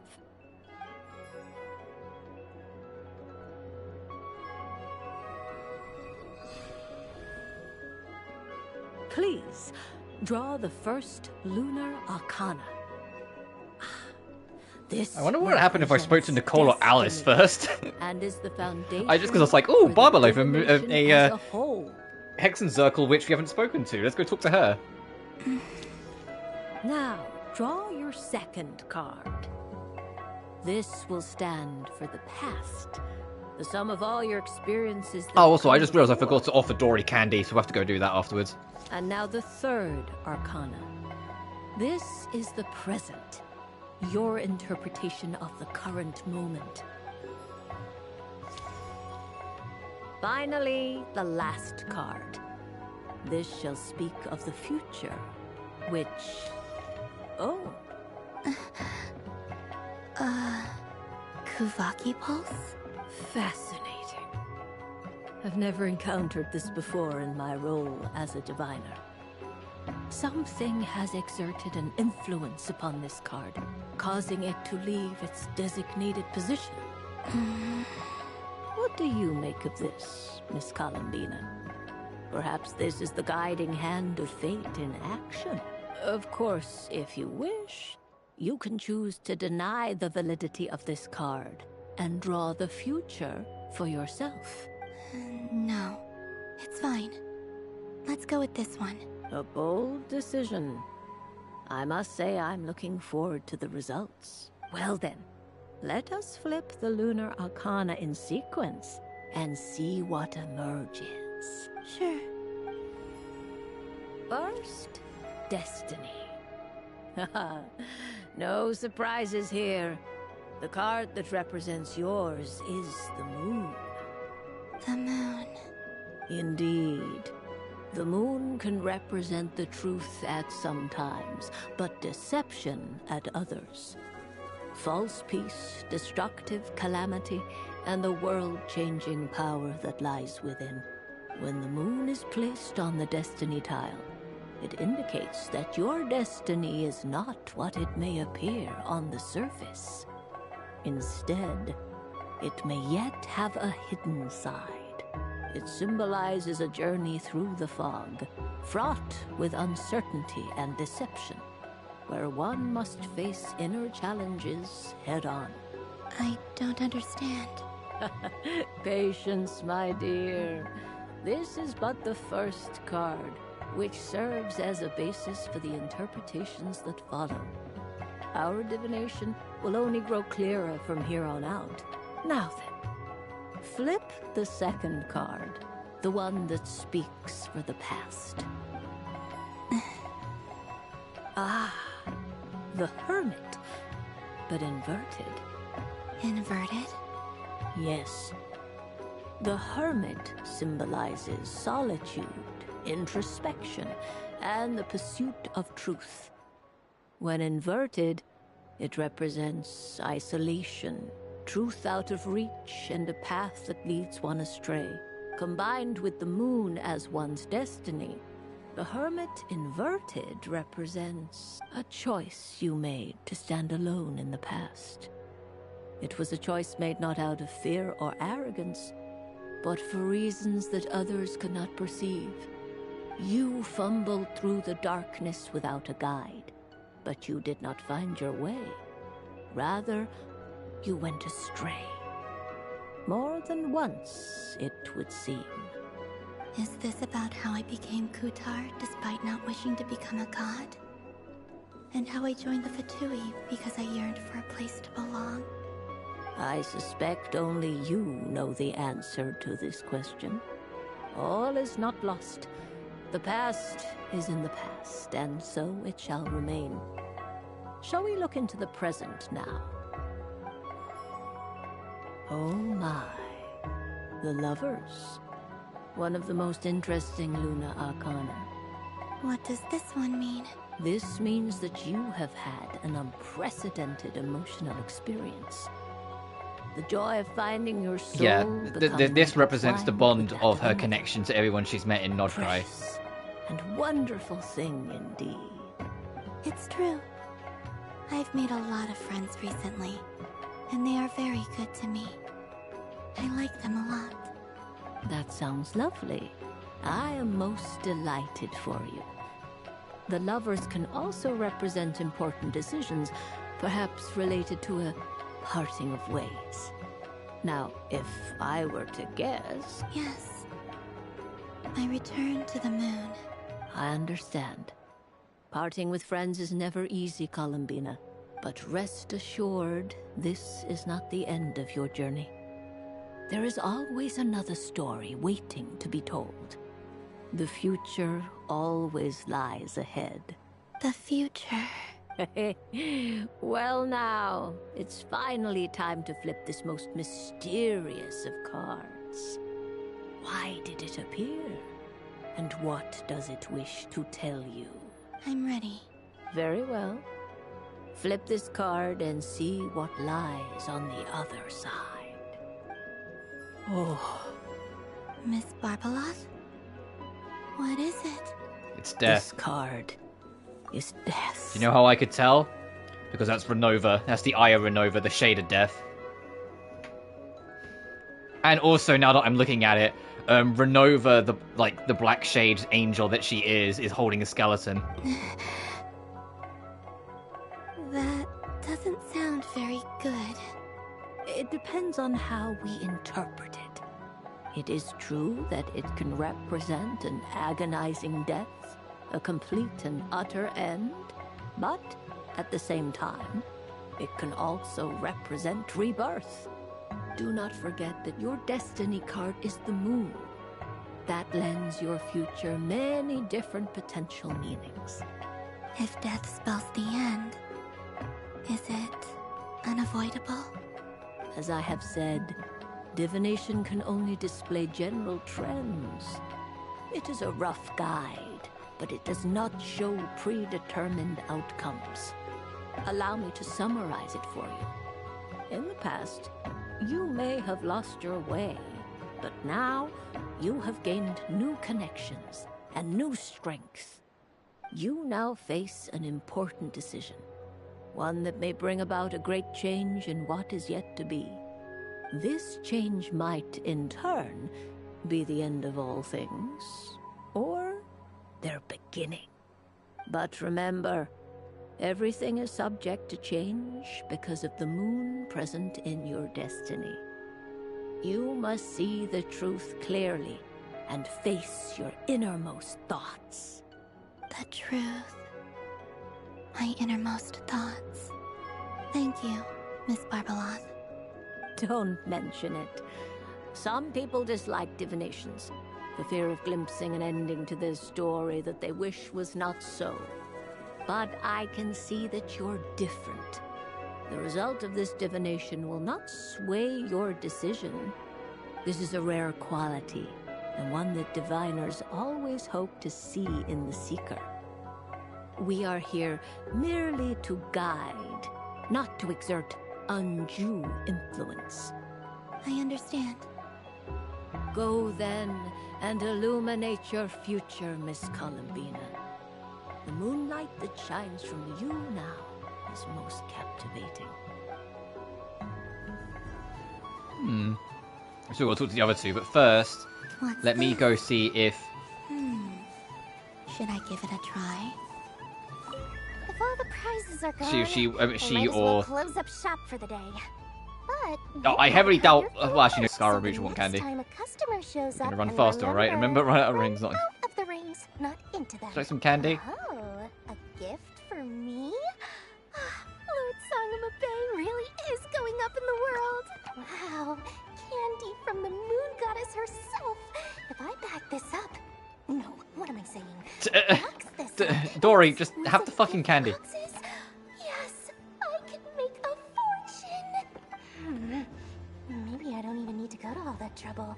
Any old boxes will do. I just need to tell my customers that this candy is blessed by the She's moon right here, goddess. Dory, right in front of you. That ought to do it. Sounds like a plan. Time to have Irwa earn his keep when I get back. I don't want to see if either of these two want anything. Somehow I doubt it, but I can ask. Done being a do-gooder yet? Thanks for coming here with me, Hat Guy. Are there any games you'd like to play? It's your turn to pick. Yeah, his game would be, can we play the game called I Leave? Why does that hamster think you've grown up? You haven't changed at all. I know you don't mean that. You're just taking the opportunity to make fun of me, aren't you? Even if you won't admit that taking some time to compose yourself is important, I can see that you're doing it in practice. Otherwise, you'd have taken off your hat and flown away by now. Looks like Albedo's socialization program has been far more useful to you than all those Vahumana textbooks. Durin, A because moon prayer candy for me? Huh, Skara thank will tell me to piss off. It smells like baked apples and butter. Reminds me of Good Hunter, a restaurant in Mondstadt. I've been... Oh, good old Good Hunter. Here you are taking me back. Food. I understand your homesickness, Miss Columbina. I have a double dose of it, because both Simulanka and Mondstadt are my home.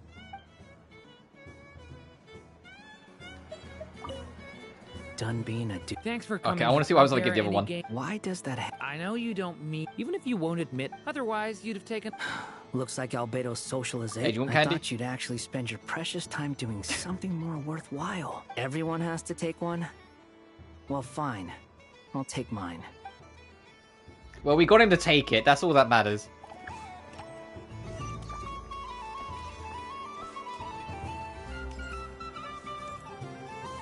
Do you want one? The death card made a most enigmatic appearance. The moon for which Miss Columbina is bound, I fear. Fretting is of no avail.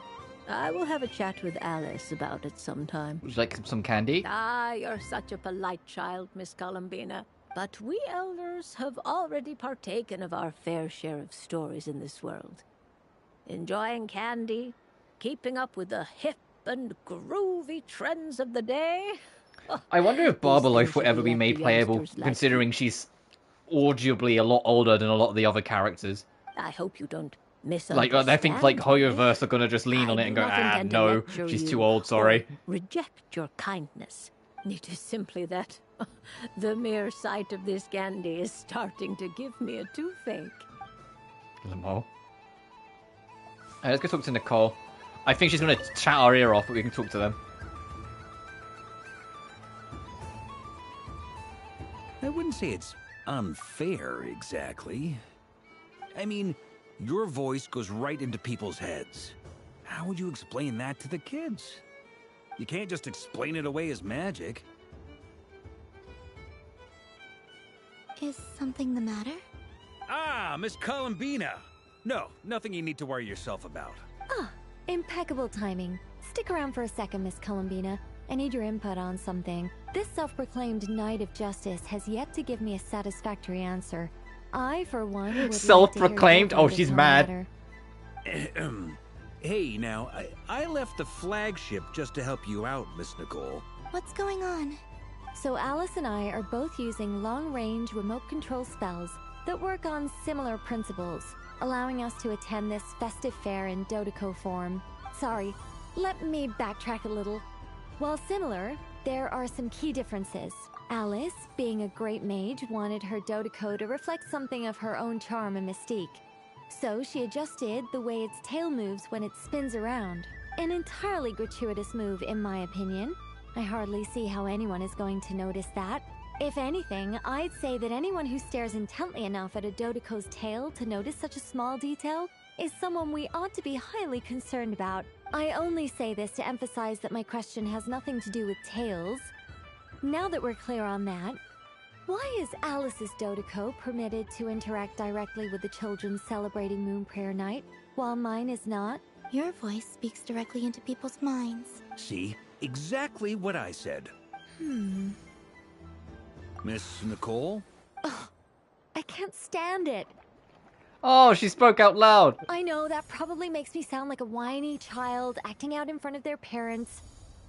And it's a little embarrassing now that I think about it. But hey, I said it now, I can't take it back.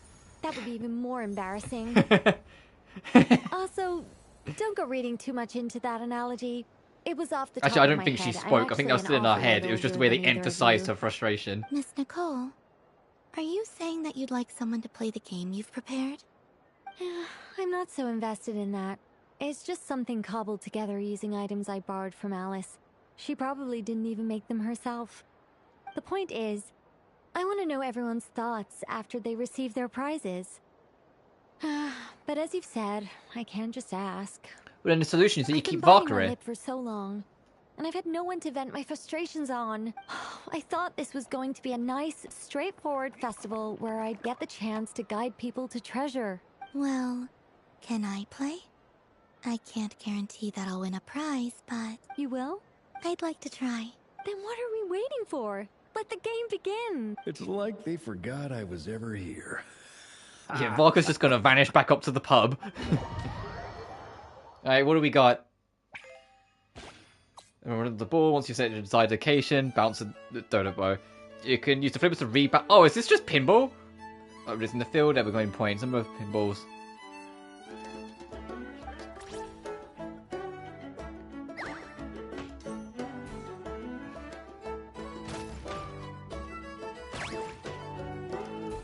It is, it's just pinball.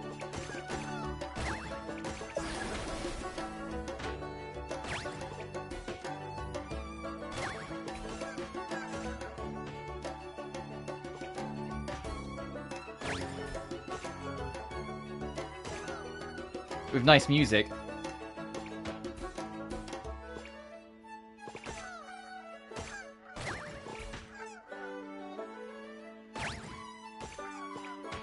So how many points do you think we need to win? Do you think it's gonna be like Sonic Frontiers where you need like 6 fucking million or however much it was? Oh, I just realized there's 2 balls in play now. Uh-oh.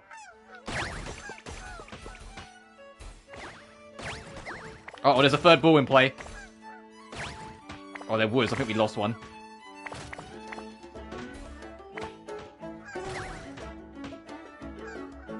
Oh no, they do just go on their own. Okay.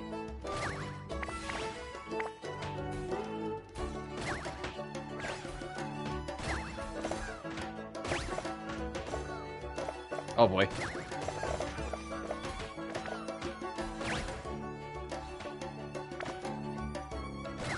No way! Fuck off!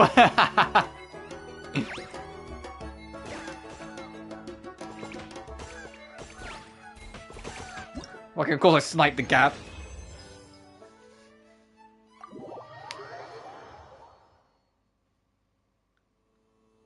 Congratulations, Miss Columbina! With your great wisdom, you have overcome every obstacle in your path and conquered the great challenge posed to you by fate. Fate? Well, something to that effect. If you'd prefer something more poetic, it could be the icy winds, or the dawn. Anything you like, really. You could even go with the challenge posed to you by Dodoco, if that's what you're into. Anyway, you can take or leave my suggestions. Moving on. All my hopes are now resting on this. Can I open it now? Stop teasing me. Please, I'm begging you. No more talk. Just open it. Wow. What a lovely sculpture. Classic and cute at the same time. Thank you, Miss Nicole. I'll always treasure it. Ah, there we go. Music to my ears. You have my sincerest gratitude, Miss Columbina. Thank you for sharing your precious time with me and fulfilling my wish. Don't mention it. You've all done much to help me. And still, I'm the one receiving all these gifts. Aw, let's see if she wants candy. I don't suppose you'd like to play again? By any chance? Don't get me wrong, once is plenty. You're under no obligation to indulge me any further. And besides, I don't have any other prizes for you. Would you like some candy? Oh, I love the color of this wrapping paper. But the bow on that one is just so perfect. Oh, this is a tough choice. I know the wrapping paper doesn't affect the flavor, but it does set the first impression, which can influence your mood as you eat it.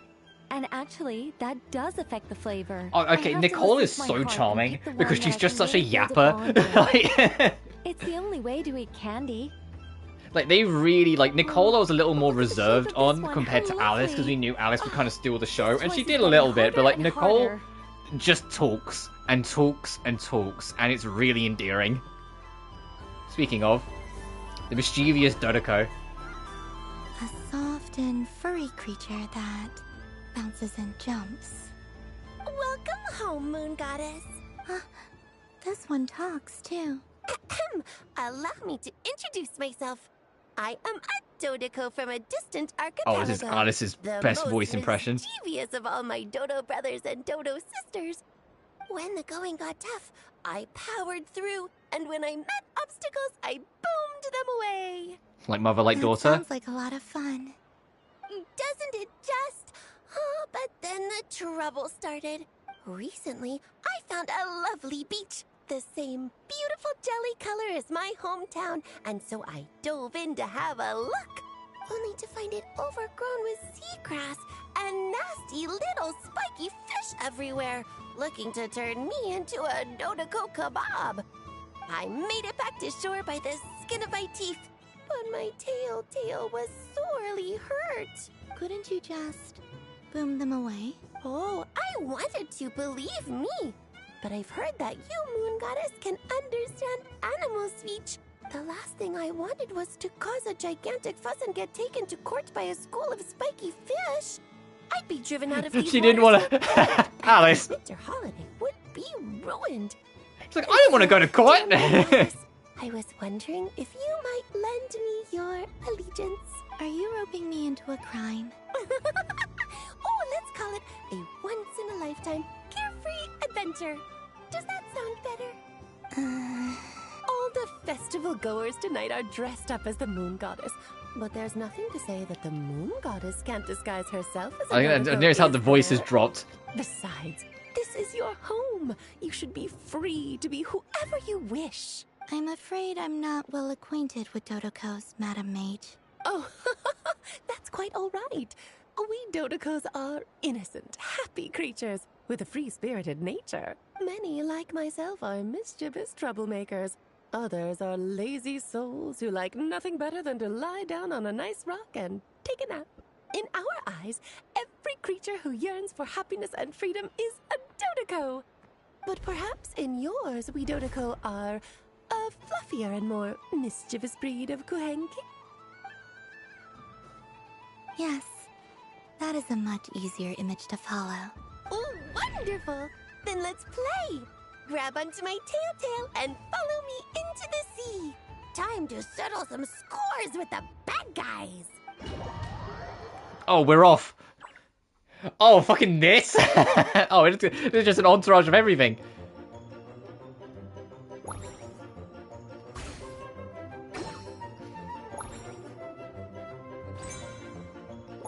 Is there still, like, bonus shit in the fort? Yeah, there is.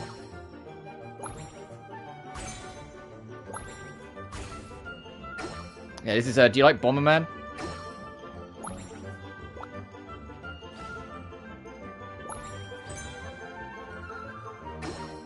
Dun, dun, dun, dun.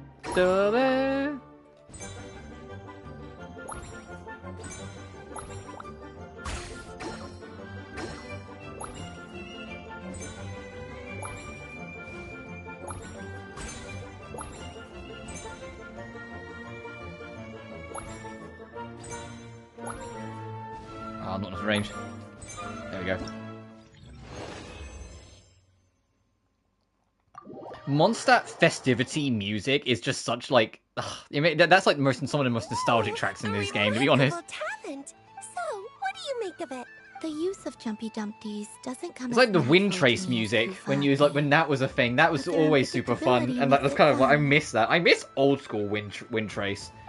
The last time you did wind trace was quite a while ago now. The last time they did wind trace and they made it more objective focused, I really didn't enjoy it as much. When it's literally just hide and seek prop hunt, I think it's at its best. And if they ever bring it back again properly, I would love for it to just be that again. What do you mean? Oh, wonderful. Lovely answers to all 3 questions. You've passed the safety test. Now I can give this special bomb to you as a souvenir. Remember, with the addition of the objective, it's skewed the balance way too much. Yeah, it was a teeny bit one-sided for the Seeker. Originally, but I still think the objective made it way too in favor of the hiders, because it was way too easy to just kind of go nab it. The Three Witches Festival booth. Oh, that was the one way up there, I didn't even realize. We still got loads more to do. Let's give Alice candy. For another round of fish boss? Oh, I mean of bye-bye bad fishies. Would you like some candy? Oh, bless my fluffy tail. Dodoko has never seen candy shaped quite like this before. Why, it shines like a lovely crystal. I'm glad we went to the candy shop kind of early, that I could even realize we could give this, because I would have just carried on and not given anyone anything. Thank you very much. I doubt there's anything extra that you really get for giving everyone candy, but I'll do it. Please share the rest with other people. I am sure everyone will fall in love with the taste of pure joy. Oh, I should also see what the fuck these guys are doing. It'd be rude to just leave without saying anything. But at the same time, I don't want to barge into their lively conversation just to announce that I'm leaving. I guess I'll just wait a little longer. Huh? Albedo? This sketch is for you, Grandmaster. Oh, a gift for me. Thanks. Let's see what you've done for me. The North Wind left in the lurch. Oh, we'll have to do this conversation twice, but I'll bet.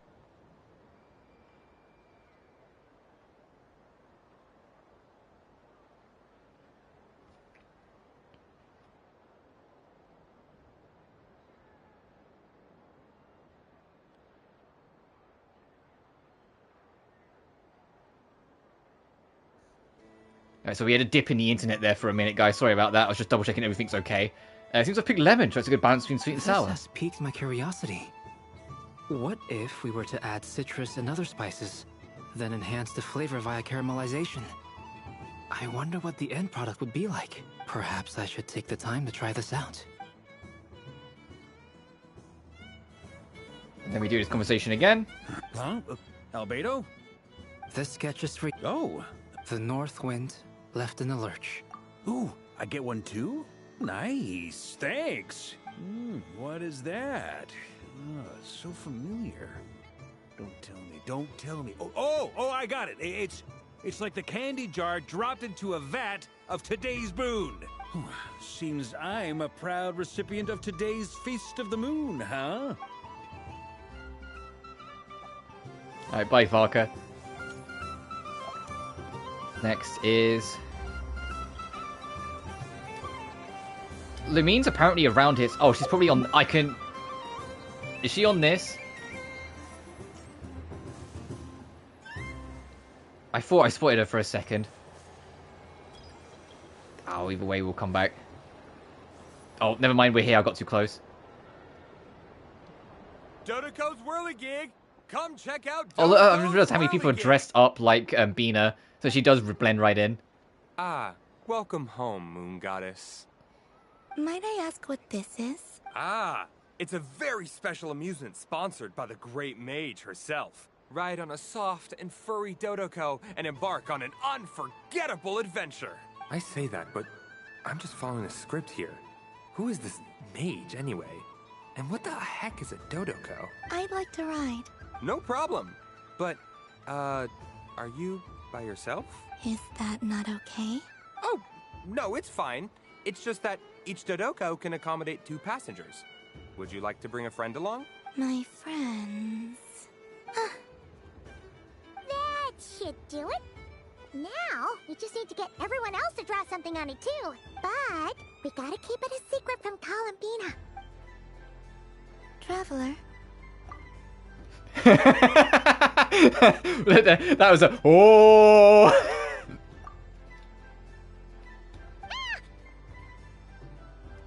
Yes. I want to go on that ride. Will you join me? Spinning Dodoko? Oh, I see. It's a ride for 2. Sure. Let's go then. One moment. Don't worry. Paimon will do the rounds. You go have fun. Thanks, Paimon. Hmm? Nothing. Let's go. All right. I think we have to wait in line over there. Please take your seats. For safety reasons, you mustn't try to leave the ride before it comes to a complete stop. All right, you're all set. I wish you both a wonderful journey. You can always rely on Alice for weird and wonderful gadgets. What do you think? Not bad. It reminds me of riding a moon lane. Sometimes, the Kuhenki circle around me like this, playing their beautiful melodies. Oh, that sounds so sweet. Yeah. I'm going to miss them. I wonder if Bina what we'll find on the moon. Perhaps she doesn't even know. Does it scare you at all? It does. I've felt scared in the past, too. But this is a little different. You know something? Aww. I got to see a lot of fascinating things during I'm getting my a lot of disappearance. screenshots out of this, if you can believe it. I'm screenshotting all of this. I saw how the Frost Moon Scions act around their families. So different than how they used to act in my presence. And I also saw how they interact with their friends. It made me curious at first. Why do people act so sincere when they're worshipping gods, but save their truest, warmest feelings for each other? Slowly, I came to realize that it's because they trust one another. They know, deep down, that they'll be accepted for who they are. All of it. The good and the bad. Your friends accept all of you, I too. know. I knew it the moment you started calling out my name. What I fear now is the end. I fear losing all this the very night I have gained it. You won't lose us. Even after you return to the moon, your friends will still be here. Thank you for this conversation. Thank you for listening to me. Don't worry. This fear I have, and the unknown that awaits me, they cannot hurt me. Not when I possess a treasure far greater. I just want you to remember this version of me. The real me. On this final night together. Dear passengers, Dodoko's awesome adventure has come to a close. Please leave in an orderly fashion, and we look forward to seeing you again in the future. Don't want the journey to end, huh?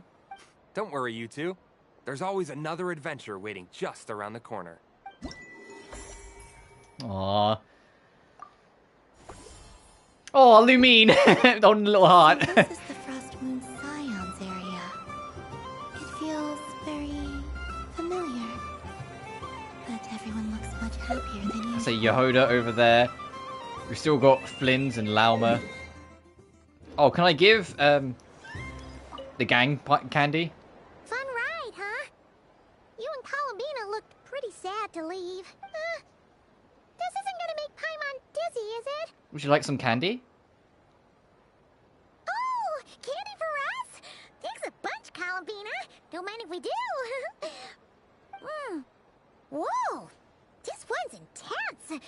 But it's so tasty. What about you, Traveler? How does yours taste? Like Smentana, I think. Very novel flavor. Oh, sounds good. I'm drooling now.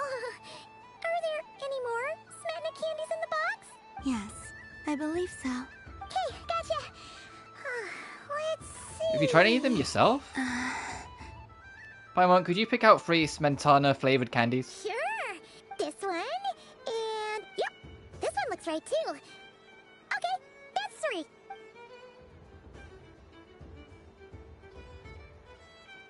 Here we go. 1 per person. All together then? It's so sweet. Aw. I feel like I've been saying that a lot, and it's like, we know how this is gonna go, we're doing all this, having all our great fun, but it's like, Dottore is fucking lingering in the fucking distance over all of this. It's like, he's gonna spoil the fucking fun! Invite Lamo, invite Emmy, invite the door over. Before we do that, let's go talk to people. What's the game over here? Wow, the Frost Moon Scion stall looks kind of plain, but it's pretty cool once you get into it. I don't go to Hisi Island much, but it's got that, like, all-the-world cultural feel. And if culture means we get more festivals, I'm all for it! Hello, Yehoda. Columbine... hello, Moon Goddess. That was too close. I almost gave the game away in front of the staff. Oh, wait. What's the deal with her shoes? They don't make a sound when she walks. I could do with a pair of those. Do you like balloons too? Balloons? Oh, you mean those?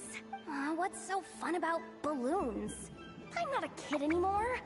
They're probably more up Aino's alley. Yes. The animals seem very curious about these strange flying objects. I was drawn here by their voices. I recently learned a fun new game you can play with balloons, so I decided to come and give it a try. A new game? Hello. Welcome home, Moon Goddess. Here to buy some balloons? Yes. Could you give me a few that haven't been inflated yet? Are you sure? I guess it's not a problem, but... Yes, please. Thank you. Uninflated balloons? But those are just little rubber pouches. What does she want with those? Would you like to play the balloon game, Yehoda? Huh? Oh, I know what this is gonna be. She's gonna fill it up with water and throw it at her. How do you play it? Wait here a moment. She's just gonna go fill them up with water. Oh. She's not gonna realize. This is so weird. What have I got myself into now? I thought I saw Columbina nearby. Alakino? Uh-oh. That's the 4th Harbinger. I was hoping she'd show up here. She's helped us out quite a bit. She's good people, right? Is she looking for Columbina? Oh, guess that's my ticket out of here. I'm not sure my heart can take being sandwiched between 2 Harbingers. Which stall is she checking out? Oh, it's that other Frost Moon Scion's one. Try on the headgear, see what it's like having antlers or animal ears for a day. Oh, I wouldn't be caught dead wearing that stuff.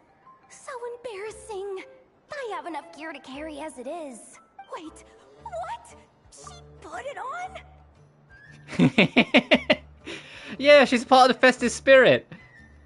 Also, this is an hilarious fucking screenshot. Look at this. How peculiar.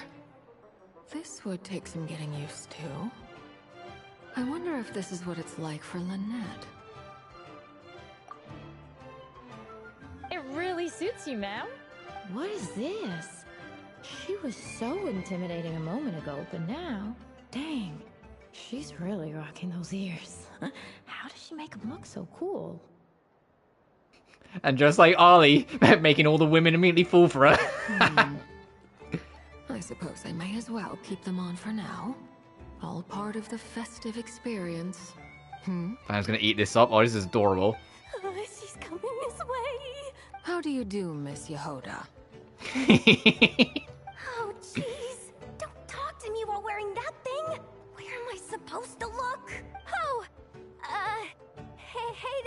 I'm looking for Columbina. Have you seen her?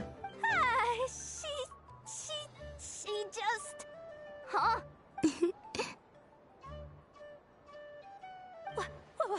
Wait, is that what she meant by balloon? Oh no, she's gonna throw it. Oh no, she's gonna throw it at Arlecchino.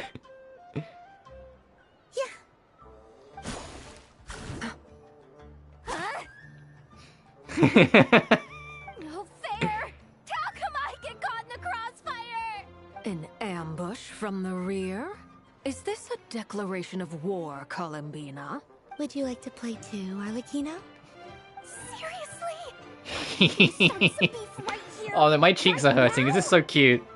Gladly. That said, I believe there is another who would like to join. Boss Nev! Thank goodness! Shaking her hand, like, please get me out of this! Hello there.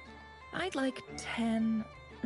no, make that 20 balloons, please. Uninflated. What? Miss Moon Goddess, I hope you're prepared to pay the price for assaulting my employee. Welcome to the game, Nefer. I guess it's a 2-on-2 then. Just to be clear, let's keep this a fair fight, okay? No strange powers, please and thank you. Nefer and Arlie make such an interesting pair. True, but I already hard-shipped Nefer with Lauma, and I already ship Arlie with Farina. So, I'm sorry, I'm kind of locked in. I was going to ship Arlecchino with Bina because of their names and what they mean, but no, I really, really love the dynamic Columbina has with Sandrone, and also I just think Arlefura is cute. Naturally. Or Arlefury. Don't just stand there, Yehoda. Aren't you going to team up with me? Shit, I just meant like interaction. Oh, well, still. Do I have to? Of course. Don't forget, the Curatorium has a reputation to uphold. I knew something like this was gonna happen. Oh my goodness. Aww. I mean, I feel like everyone just beat up Yehoda, but... Aww. Also, look at Arlecchino, even with the fucking cat ears, still graceful as shit. Yeah, Lauma for a fucking fastball. And Arlie is a dodgeball master. Bina's just is the people's princess. She's having a good time. And Yehoda's just getting destroyed. We need more of this. Yeah, Yehoda always catching strays, yeah. Unironically, we need more of this. Just the characters, like, having fun together. Because even, like, the events nowadays tend to be a bit more on the serious side, you know? Let's give her candy. I've seen Lenny and the other children play this game before. It would seem that it's not a bad way to relax, once in a while. Would you like some candy? Candy? Would you mind if I took a handful extra? Always thinking of the family. I'm sure the children will enjoy That's father them. for you. I must say, Columbina, you really have changed. You never used to show this much consideration for other people, even when prompted. Yeah, just to kind of like bring it back to Earth for a second, like a big part of this, and they're bringing it up a lot, is that Bina's basically found her humanity. And it's why I don't think she will, in the end, go to the moon. I think firstly, Dottore going to get involved, but I think after that, like, she will feel completely accepted. Because that's still part of it. She feels accepted by the people, sure, but she doesn't feel accepted by the planet. If she feels like this is truly her home, and then the planet is welcoming and accepting her in, I think she'd stay. But we'll have to see. Oh, where did...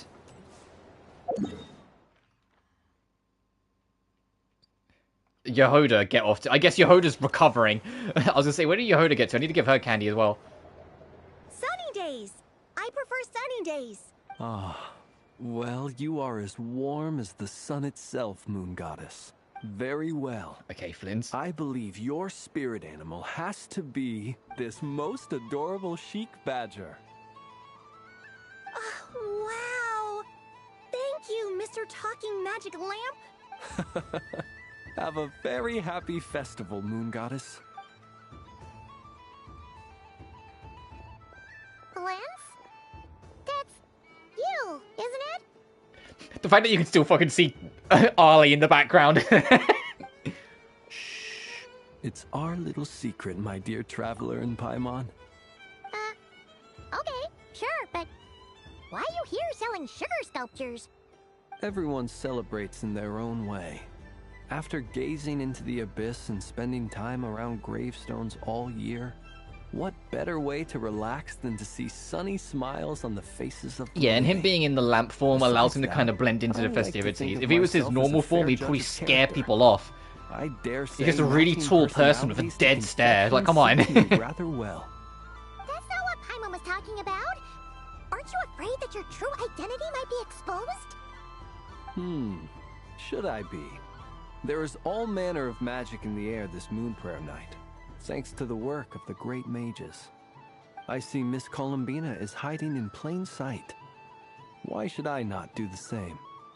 Why miss this rare opportunity to enjoy a special evening in my true form? Fair enough. You got a point there. People who don't know you will probably think you're just a talking lantern. Well, now that we see eye to eye, what brings you here? Not a search for your spirit animal, I presume? Ah, well, actually... Here, see for Yeah, yourself. it's about signing the book again. Oh, this is... How wonderful. A beautiful idea. Yeah, we just met Barca, and he said that having everyone draw their own section was kind of boring.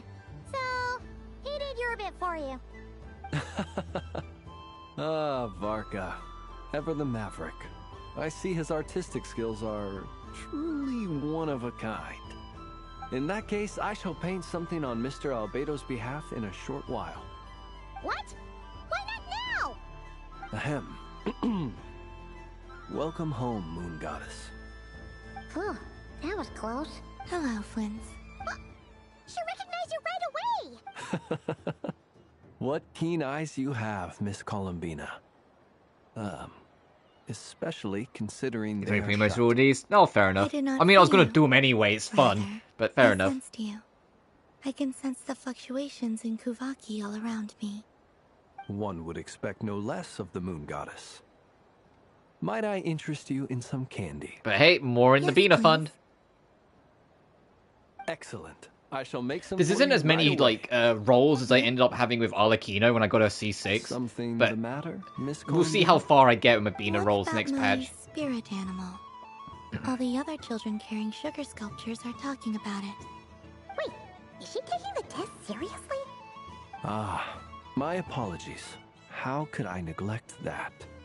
You are quite right, Miss Columbina. So I think with Ali, I had Every just shy one of of us has 500 a rolls in the magical end. creature living in their heart. And what was funny is that I didn't actually get a permit me to C6 help you immediately. I got find it to I think it was like C4 or C5. And just with all the Do you events and prefer like the story stuff that day afterwards, I or managed the to get like night? the extra rolls to get and got lucky enough to get it. Which of the 4 seasons is your favorite? Winter.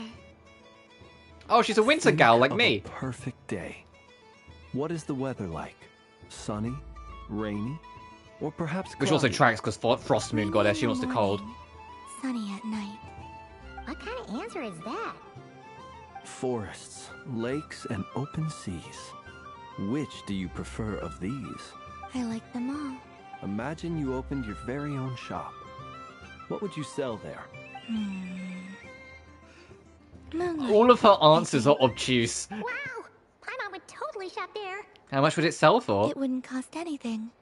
You'd just need to visit. Aha! I believe I know what your spirit animal is. Here. For you. Oh, it's a Kohenki! Indeed. A free-spirited being Yeah, with a she is. deep love for She's all very things much fear at and one with Nagara, spirit of the Kohenkis. who That tracks. selflessly lends her aid to as many people as she can reach. What's funny is that they've set It is all the this up, perfect fit for you, and next patch Miss they're gonna have to Columbia. set something like this all up again for the fucking lantern, right? Thank you. Flins, now I want to give this a try. It would be my honor. But you shall have to forgive me. We have known each other for quite some time. Yeah, I Fez. doubt there is any answer I could give that would come as a surprise to you. So instead, would you accept this sugar sculpture as a token of our friendship? It's a lantern. Hey, why don't you two go enjoy your candy over there? Paimon doesn't want to be embarrassed. Animal thing too. Right, Flint's? Come on, play ball. I get this drawing done. But I want to hear Paimon's answers. Ah, but it'll probably take ages. Paimon's a complex soul. And we don't want your candy to melt while you wait, huh? Oh. Okay then.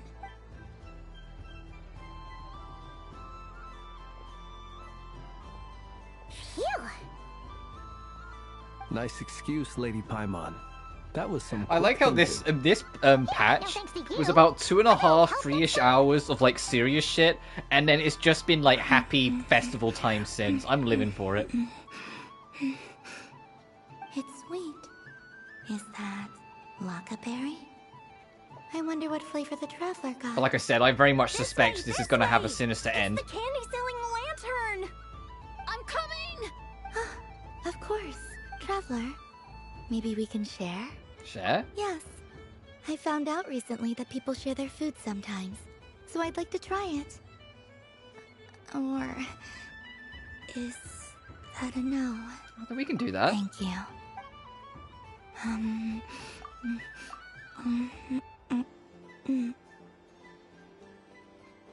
It's so peak. Yeah. It feels like they're almost setting this up as like a play date. Yours is a little more sour than mine. Here, you try it. Don't mind if I do. Amazing. What is? My sugar sculpture has shrunk, yet my heart is filled with feelings of sweetness. I will remember this feeling. Would you like another bite? Sure. Just gonna eat each other's at this rate. There's only one more stall, but I also need to offer Flynn's candy. Flynn, do you want candy? Something about festive lighting always has a way of putting the warmest smiles on people's faces. This is most thoughtful. And while you're at it, Flynn, can you like read me a bedtime story? Thanks. Like benevolent moonlight. Forgive me, but I shall have to enjoy this gift a little later. I hope that the flavor I chose is not the only one of its kind. If others were denied the chance to sample such kindness as you have shown to me. And then it's just Nefer and Yehoda I need to give candy to. Because I think I've given candy to everyone else here.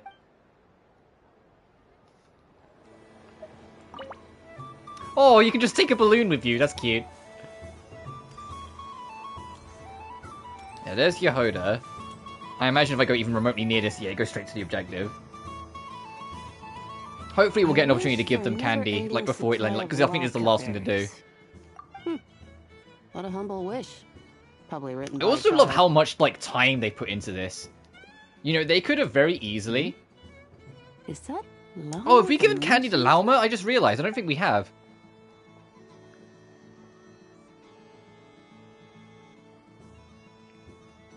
Like they could have very easily. You know, like you have like the cutscene, you like have like maybe a couple little moments here and there, and then just called it a day. The fact that they let you actually roam around the festival as Bina, and you know do all these little things, and they actually went out of their way to make little things here, there, and everywhere. Would stop biting me. Oh dear, poor Lauma. Like it's appreciated. All right, I'll write that one down for you. I got it. While everyone else is celebrating Moon Prayer Night, you're as busy as ever. I don't mind. It's rewarding work. A good kind of busy. My antlers are at their heaviest tonight, and the Kuvaki waves are especially strong. But as I help these dear friends hang their wishes up, I feel a great peace within myself that is hard to describe. You see, they are all such beautiful wishes, and they are ones that we can fulfill by our own strength. Do you blame me, Lauma? I want to hear your honest answer. It is by the help of so many people that I can return to the moon. But I feel as though I've hardly done anything in return. You've done plenty, Columbina. I say this in earnest, both as someone who knows your history, and also as a friend who has seen what you've been through. What about as a moon chanter? I feel proud to honor our moon goddess's wish. And I'm sure any moon chanter in history would have felt the same way. Thank you for your kind words, Lama. But... Since you asked for my honesty, I won't lie to you. My feelings are mixed right now. Besides pride, I also feel... I suppose it's a reluctance to let go. Once you return to the moon, we will be far apart and separated by a false sky. I'm sure those of us left behind will gaze up at that sky, yearning for the moon once in a while, just as you used to do. I will miss you, Lama. I will miss you all. I hope to stay in touch. I will try and find some way to send messages down from the moon. Perhaps you could use Kuvaki. I've heard Yehoda say that signals can be sent using long and short waves, or strong and weak lights. That sounds a little complicated. What if we forget what the signals mean? We could prepare a codebook beforehand, but... You're right. It wouldn't really suit you. Still, whatever happens, I believe that you will find your own unique way of communicating with us. And now that I think about that, my heart feels lighter. Because you trust in me? Yes. I have faith in you, and in the power of truth. In my experience, the truth tends to be difficult. But that's what makes it stand out from what is false. So I'm confident that your thoughts and your love will shine through the curtain of lies. We will know it when we see it. Thank you. Now, could you help me hang up my wish? Is this? I wish that all who dwell in this moonlit world can find a place to belong. And I wish that I shall one day see my friends again. It's 2 wishes. I hope that's not too greedy of me. Not at all. And I think you speak for us all with the second one.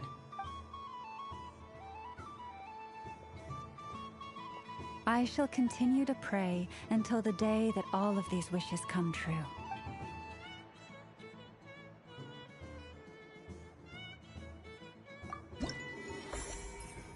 Aw. So immediately gonna yank me away? Oh no, I get an opportunity. Join the Moon Prayer Night or talk to Paimon. Okay, so let's give you the slip. So in the journey of Emmy, let Combina travels go well too. Okay, that's Paimon's. I really hope my boss gives me a raise. That's Yehoda. I want to adapt to human society more quickly. Ooh. Inefa? I wish that the long-ballooned Iblis would stop biting me. Oh, these are the animals. If only Miss Liliki would notice me. Give it time. I wish that the long... Oh, okay. I think these just cycle round now. Hope things go smooth. Yeah, that's back. Okay, I see. Let's give Inefa... No, not Inefa. So fucking these 3 their candy. Yes. May everyone's wishes come true. Candy. Why, thank you. Don't mind if I do. Oh, my. It's so sweet. I'm so accustomed to plain, simple meals that this sweet treat is quite a shock to the senses. But I savor this moment in its Oh, and I just entirety realized that's the because Koeki that were practicing drumming tastes earlier. like true friendship. Aww.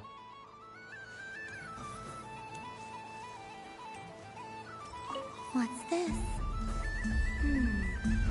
Should I give it a try?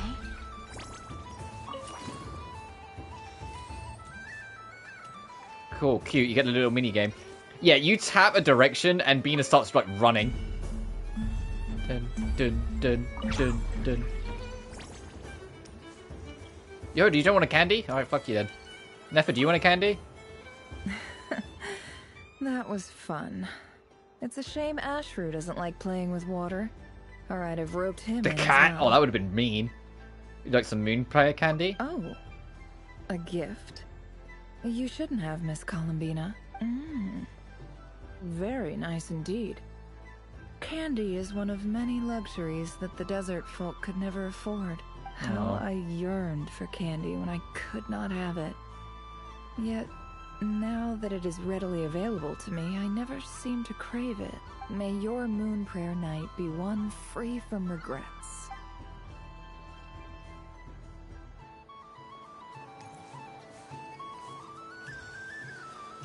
Man, Yehoda really doesn't want candy, huh?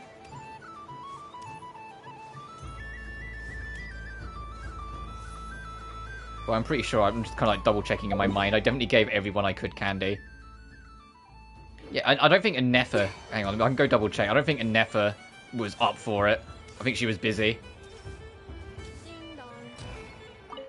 Aino is throwing a tantrum again.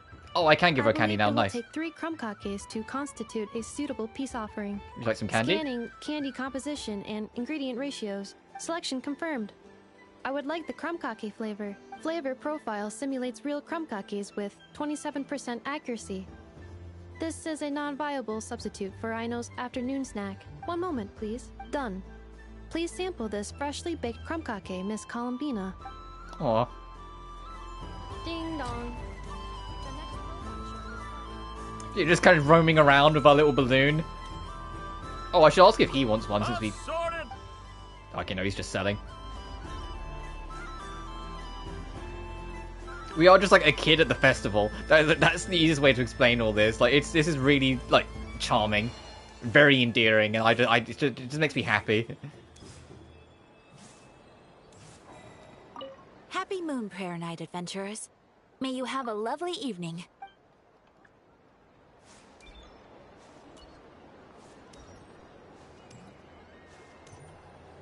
Candy, you've given them candy. So I doubt there's anything in it. This is just literally like my personal. I want to make sure everyone has fun. Alright, Yehoda, you go without then. Traveler. Hey there, Columbina! Are you done checking out the festive amusements already? Are you sure you don't want to look around some more? You might not get another opportunity like this for a while. Right now, what I'd like to do is... Thank you. But I think I've had enough fun for one night. I've made plenty of precious memories. Really? You're sure you don't want to have a little more fun out there? Final answer! Yes, I am sure.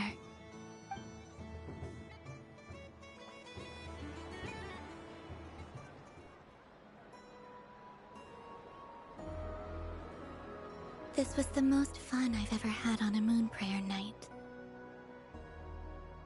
Everywhere I went, people were saying, "Welcome home," and there were friends at every turn.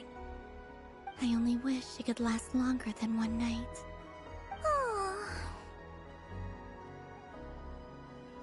Your friends will always be here. Yes, you're right. The moon prayer blossoms. Ooh, look! Look! Moon Prayer Night has come.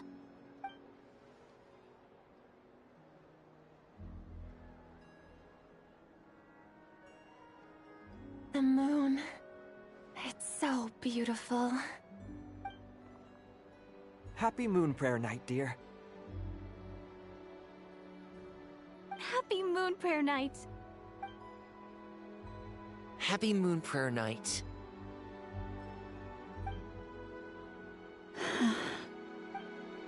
Aww. Huh.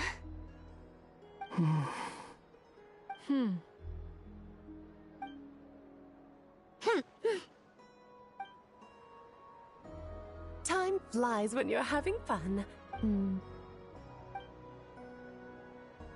Oh, looks like the time has come. Columbina. You're heading off then? Oh, Arlie took the ears off. Yes, to the ruins you mentioned. And from there, back home to the moon. Wait! I know? At take one of our craft shop's crumb cookies up to the moon with you. You know, for a snack. Sure. Why not? The Curatorium of Secrets believes in proper farewells. No story should be left without a satisfactory endnote. Never. Farewells are an important affair for the rat. Oh, Flynn's found the chance to squeeze away. We never know when we might meet again. Haha! And here I thought grand farewells wouldn't suit tonight's mood. But I suppose friendly passion is not to be stopped, eh? We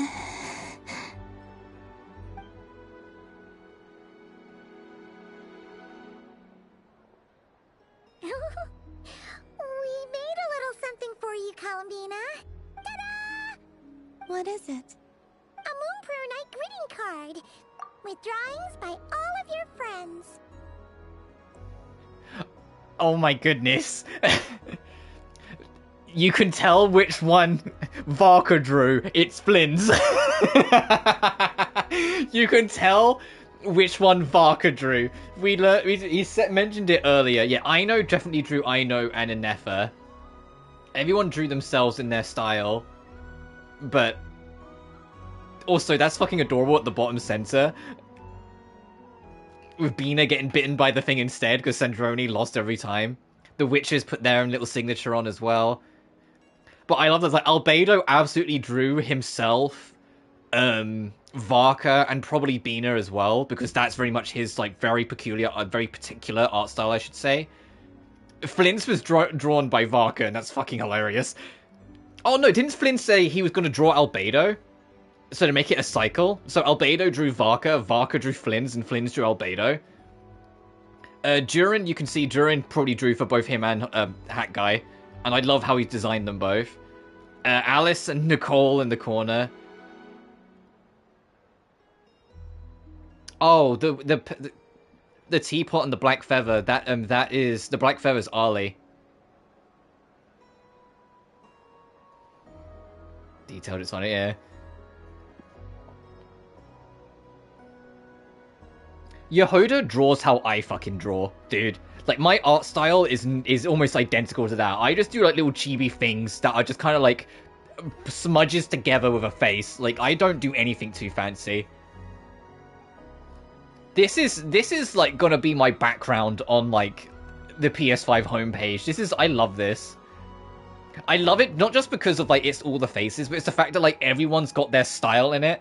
And it's, like, it's the fucking charm of the three lads on the left, how they drew each other instead of themselves. And you can tell who was who by the art style. You did mention that you'd like a portrait done, so I took the liberty of creating one for you. I, meanwhile, did the portrait of Mr. Albedo. And Mr. Varka did the same for me. I mean, I think my work was pretty true to life, don't you think? Varka's drawing of Flynn's is the best one here. You seem to get along rather well. Wait, was I the only one who did a full-body picture? That's so Well, look, Aino and Anefa in the corner. I did pictures of me and Anefa. I did my own portrait and one for Hat Guy. Plus, there's the two mages, Arlecchino and Sandrone. So, if you ever miss us, just flip the card open and we'll all be right there with you. There's genuinely such a precious fucking gift, though. Thank you. That is such a beautiful and precious little gift to make. So everyone like draw themselves like all about you sort of thing in the middle. Like that's like Mama, I figured it out. I don't know. That touches my soul. Figured what out? Remember how the Frost Moon Scions used to use milk as invisible ink to write hidden messages? That was a very long time ago. Oh, are you saying? Yes. When I miss you all, I shall use moonlight in the same way, to write words that only you can see upon the moon itself. Wow, that sounds lovely. Quite. But how will we see them? Simply open your windows on nights when the moon shines bright, and the moonlight will naturally flow towards the words I have written. That sounds most fitting indeed. Very true to form. I'll try to write them in places that won't disturb your sleep. I, for one, would sleep all the better for having read one of your messages before settling down for the night. Exactly. So don't worry about disturbing anyone's sleep. Just promise you'll write to let us know you're okay, alright? All right. I promise.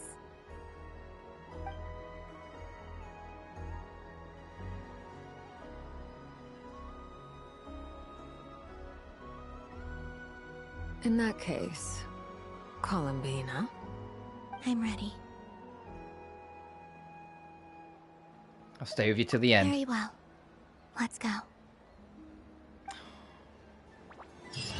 Alright, time for all the fun and games to end, because I think, like, I'm calling it now. Dottore going to interrupt everything. This is way too much of, like, the perfect ending, quote unquote. Like, you know? Dottore going to show up at the very fucking end when he kidnap Bina and say, I need her for moon science, and then fuck off. And then that will be, like, the cliffhanger ending that we have to be left on for 6 weeks. And yes, my voice for Dottore is always, yeah. I've always given him the Skeletor voice anytime I've had to do Dottore's voice. I wonder where I'll be when the next moon prayer night comes.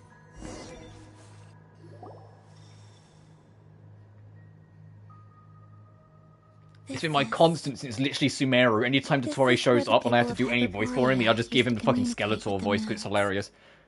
To me, at least. If I find it funny, I'll keep doing it, alright? And I think it's fucking funny. Frost moon, iridescent moon. When the power of all three converge, the gate to the moons shall open. Oh yeah, there's no way Dottore's not going to be here. All three moons' powers are going to be here. He's just going to fucking come in and snag it all like a fucking Scooby-Doo villain. Town is livelier than ever at this moment. Yeah, it's a shame you couldn't be there for it, but it's now or never, right? It's fine. I'm more than happy with this. My last piece of luggage. My only piece of luggage.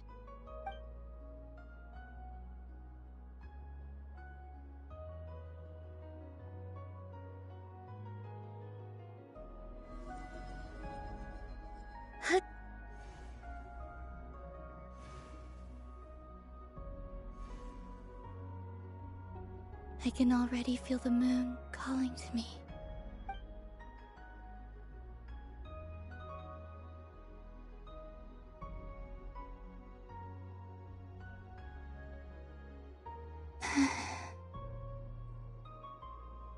Your home lies on the far side of this light, Columbina.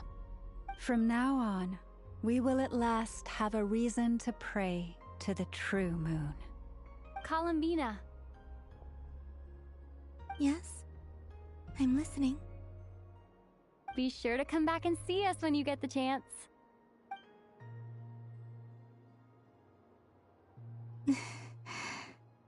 Of course. But if that chance doesn't come, then remember that you have friends on this planet. People who will miss Columbina. Yes, I will. Thank you for everything you've done for me. And remember, come night or day, the moonlight shall always connect us. Well then, farewell, my friends.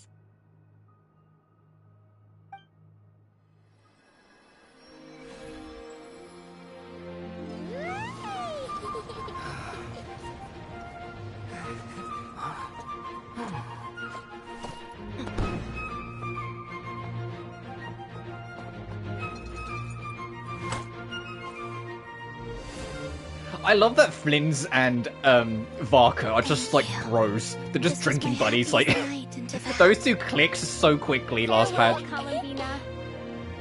I really think something's gonna go wrong. I think Dottore's gonna come in and sweep down all the powers like fucking a nefarious villain. Something's just I can't shake it. They've like mentioned Dottore just enough times that I think it's foreshadowing. I don't think Bean's gonna get her chance to go home. I think she's gonna get snagged away.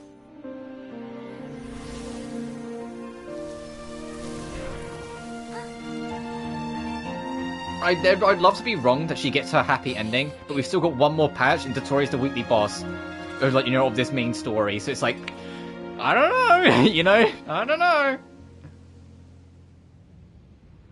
The moon really is Fucking... you son of a bitch! Yep, of course he is. You motherfucker.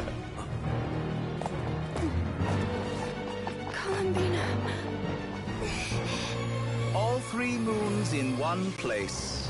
Time for one final experiment.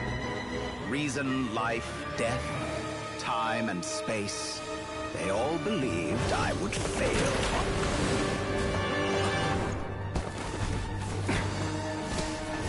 Holy shit, Barker, you sobered up quick. But Tevat's primordial power never did belong to the throne of heaven.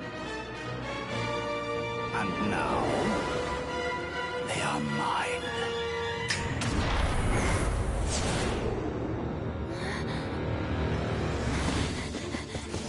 What the fuck are you doing, Dottore?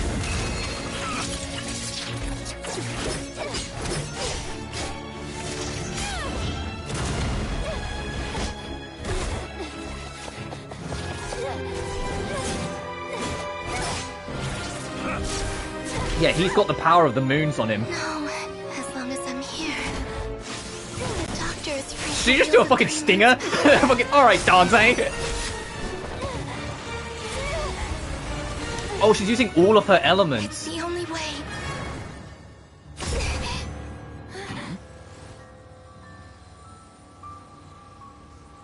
I guess I won't be going home today.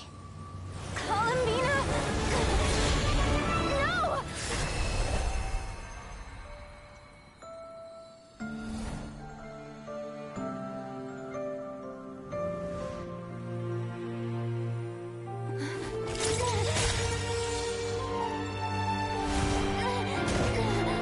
She threw herself out into the depths of space. Oh, Jesus fucking Christ. Dottore, you son of a bitch. There are words that I am going to call you as soon as this recording is done, because I don't want YouTube to, like, flag my fucking video. But there are words, one starting with C, that I'm going to be calling you. I swear to fucking God.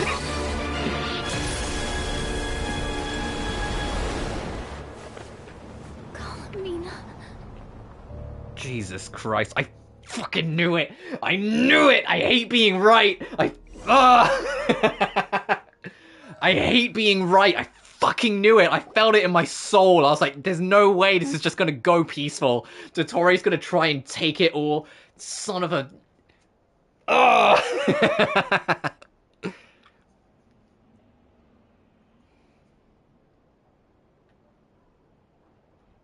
Are you all right?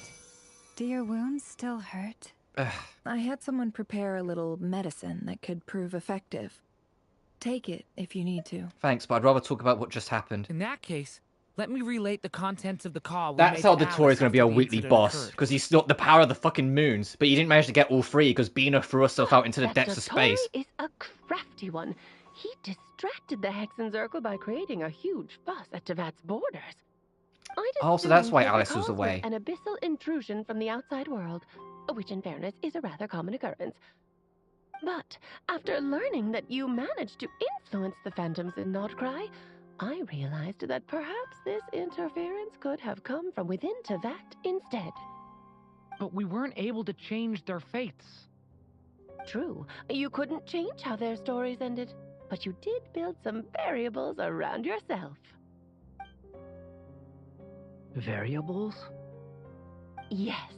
Things you heard that you could not otherwise have learned. Ideas that would otherwise have never crossed your mind. All these things are variables.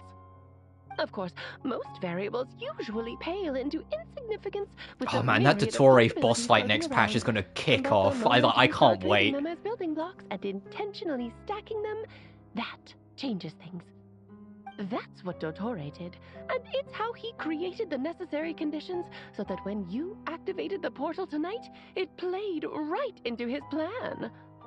However, we have no way of knowing exactly what he did. Yeah, we also need to ascertain Columbina's status. Yeah, she's in the middle of fucking space. Sums it up.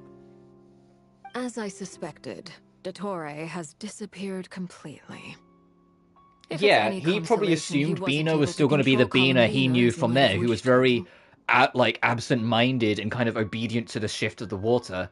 The fact that she cared enough about her friends was something that he would not have predicted.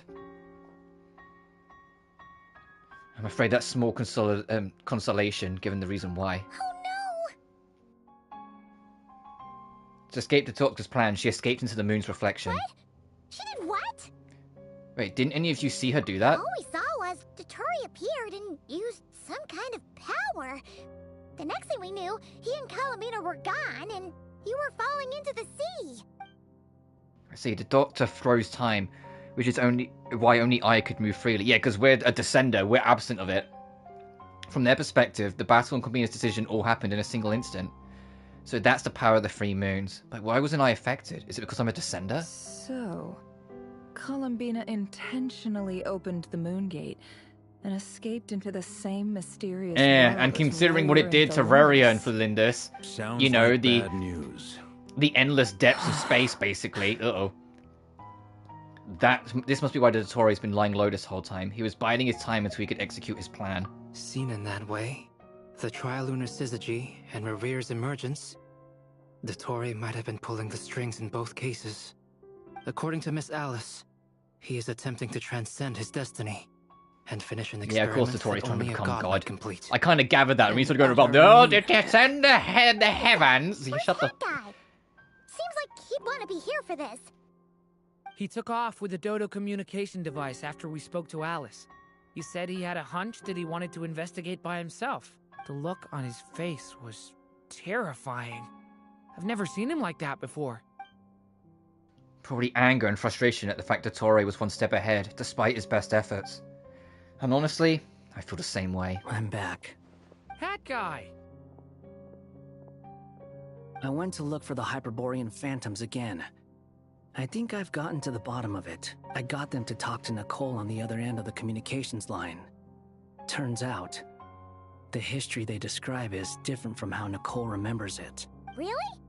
But how? Surely Nicole can't have been wrong. Because the phantoms are the ones who are deceived. They speak of a savior who appeared in their history. That was the he they mentioned. Oh my god. This savior promised to create a new moon within the false sky, and even bring back their moon goddesses. Foolishly, they believed in him, and told him everything he wanted to know about the moons.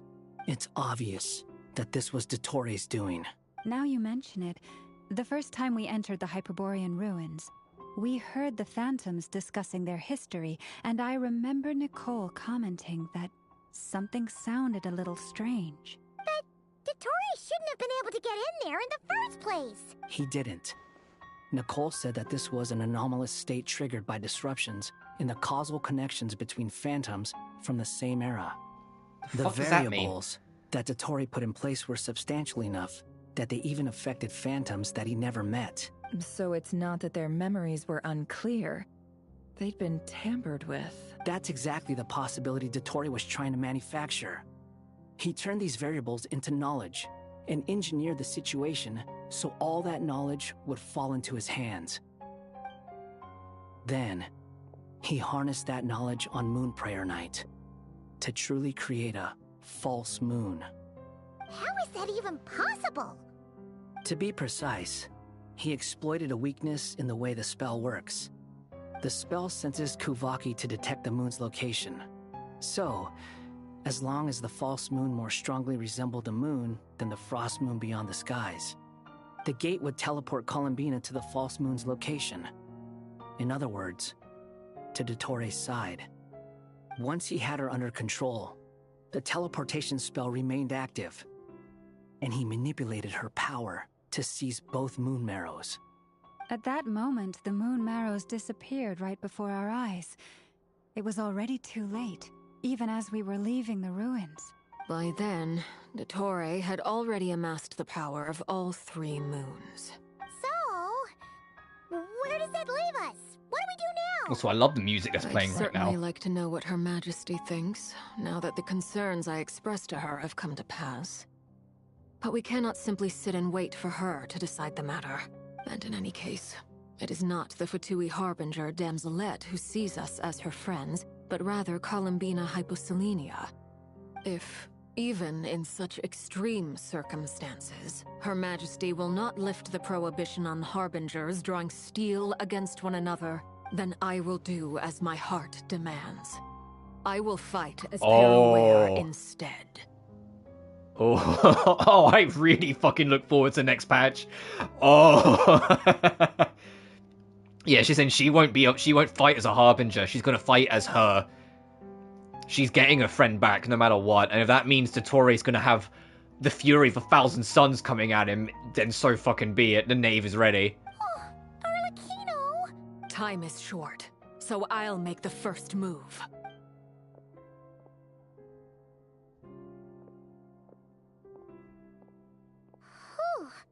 Even Arlecchino seems to be losing her Yeah, and that's cool like the now. first time you've seen her even get close to losing her cool. I'm sure she feels partly responsible for this. So do I.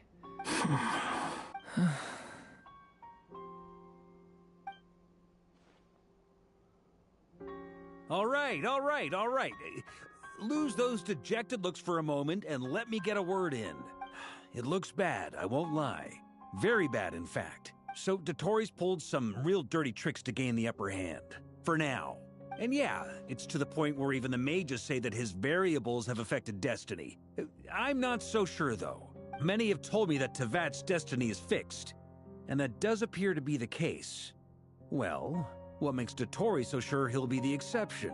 And since he was able to stack these variables up, who's to say we can't do the same?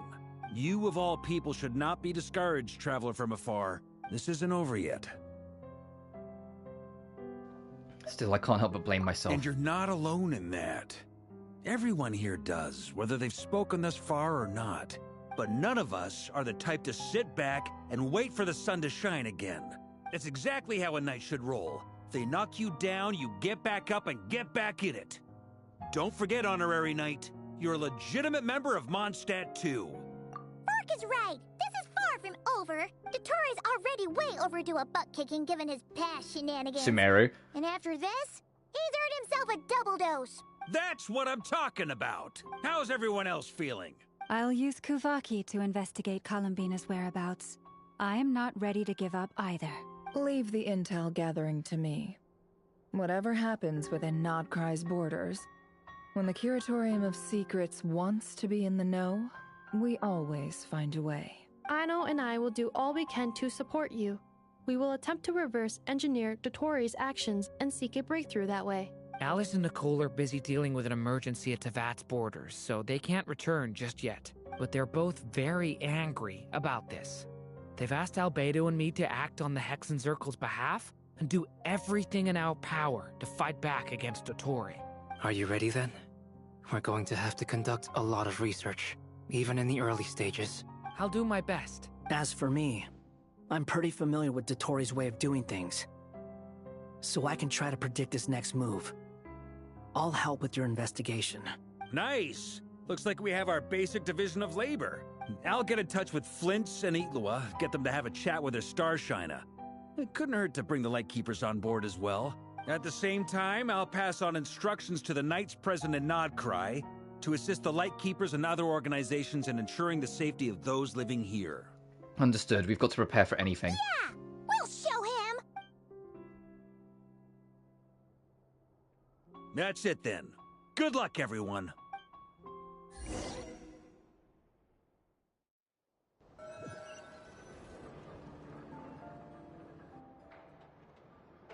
I'm going to go to sleep now. No worries, dude. I think we're about done here anyway. But thanks for hanging about. Columbina. I feel like this is going to wrap up very, very I soon. never thought that Columbina would become my real name. It went from being a Fatui code name to something my friends call me. Guys, I'm going for the next patch. Be queer. Hey, look, it's all good. There's a lot of peak queer in Nodcry right now. It's okay. I've been making jokes since like 6.0 that this is like the nation of lesbians. Like this is the Yuri nation. It's great. Oh yeah, but I can't wait. Next patch is gonna hit like dynamite. To be honest, next patch might be a long day for me because I will probably stream it all day. I mean, we've already been going like what, 6 and a bit hours, and I started early today. So give it like 6 more weeks. I might honestly like. I usually try and start at like 9 AM UK time. Today I started at 8:30. I might unironically try and start at like 7:30. Because I think it's going to be a long fucking day, like next patch. Oh.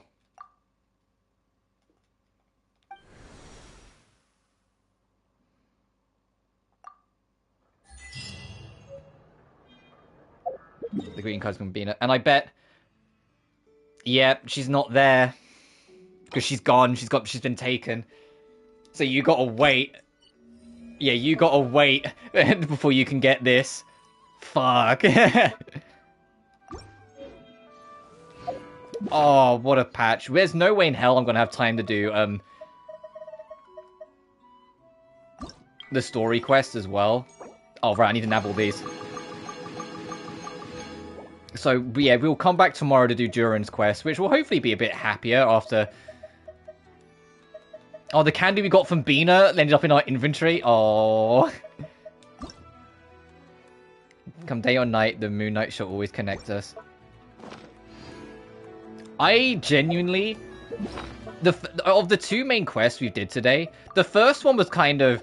It was a lot of talking. It was kind of like lore stuff and they just yapped for a couple hours, but I honestly didn't mind it. I thought it was fine. That second quest... Oh, yeah, that was fantastic. Yeah, goodbye. No worries, buddy. You take care. Thanks for stopping by. But I am going to call it there and kind of like mentally recover. Tomorrow, we will do Durin's quest. And if we have time as well, there's also a little side quest involving the witches that we will do. Yeah, we'll do this and we will do potentially that, depending on how long these are. But until then... Thank you all so much for watching. Remember to like and subscribe if you haven't already. Visual quest reward. Oh, an outfit for Durin? Oh, interesting. Thank you so much for watching. Traveler from beyond this world. Alright. And remember to like and subscribe if you haven't already. It genuinely helps the channel grow. Additionally, you can find my BlueSky and Patreon in the description of every single video. Until then, though, like you guys take care now. Peace. Maybe I need to work on my impression. Anywho, come to Star Sand Shoal. There's a little something I'd like your help with. Well, it wouldn't be Clay's mom without a hefty dose of mystery, huh? Let's go see what this is about.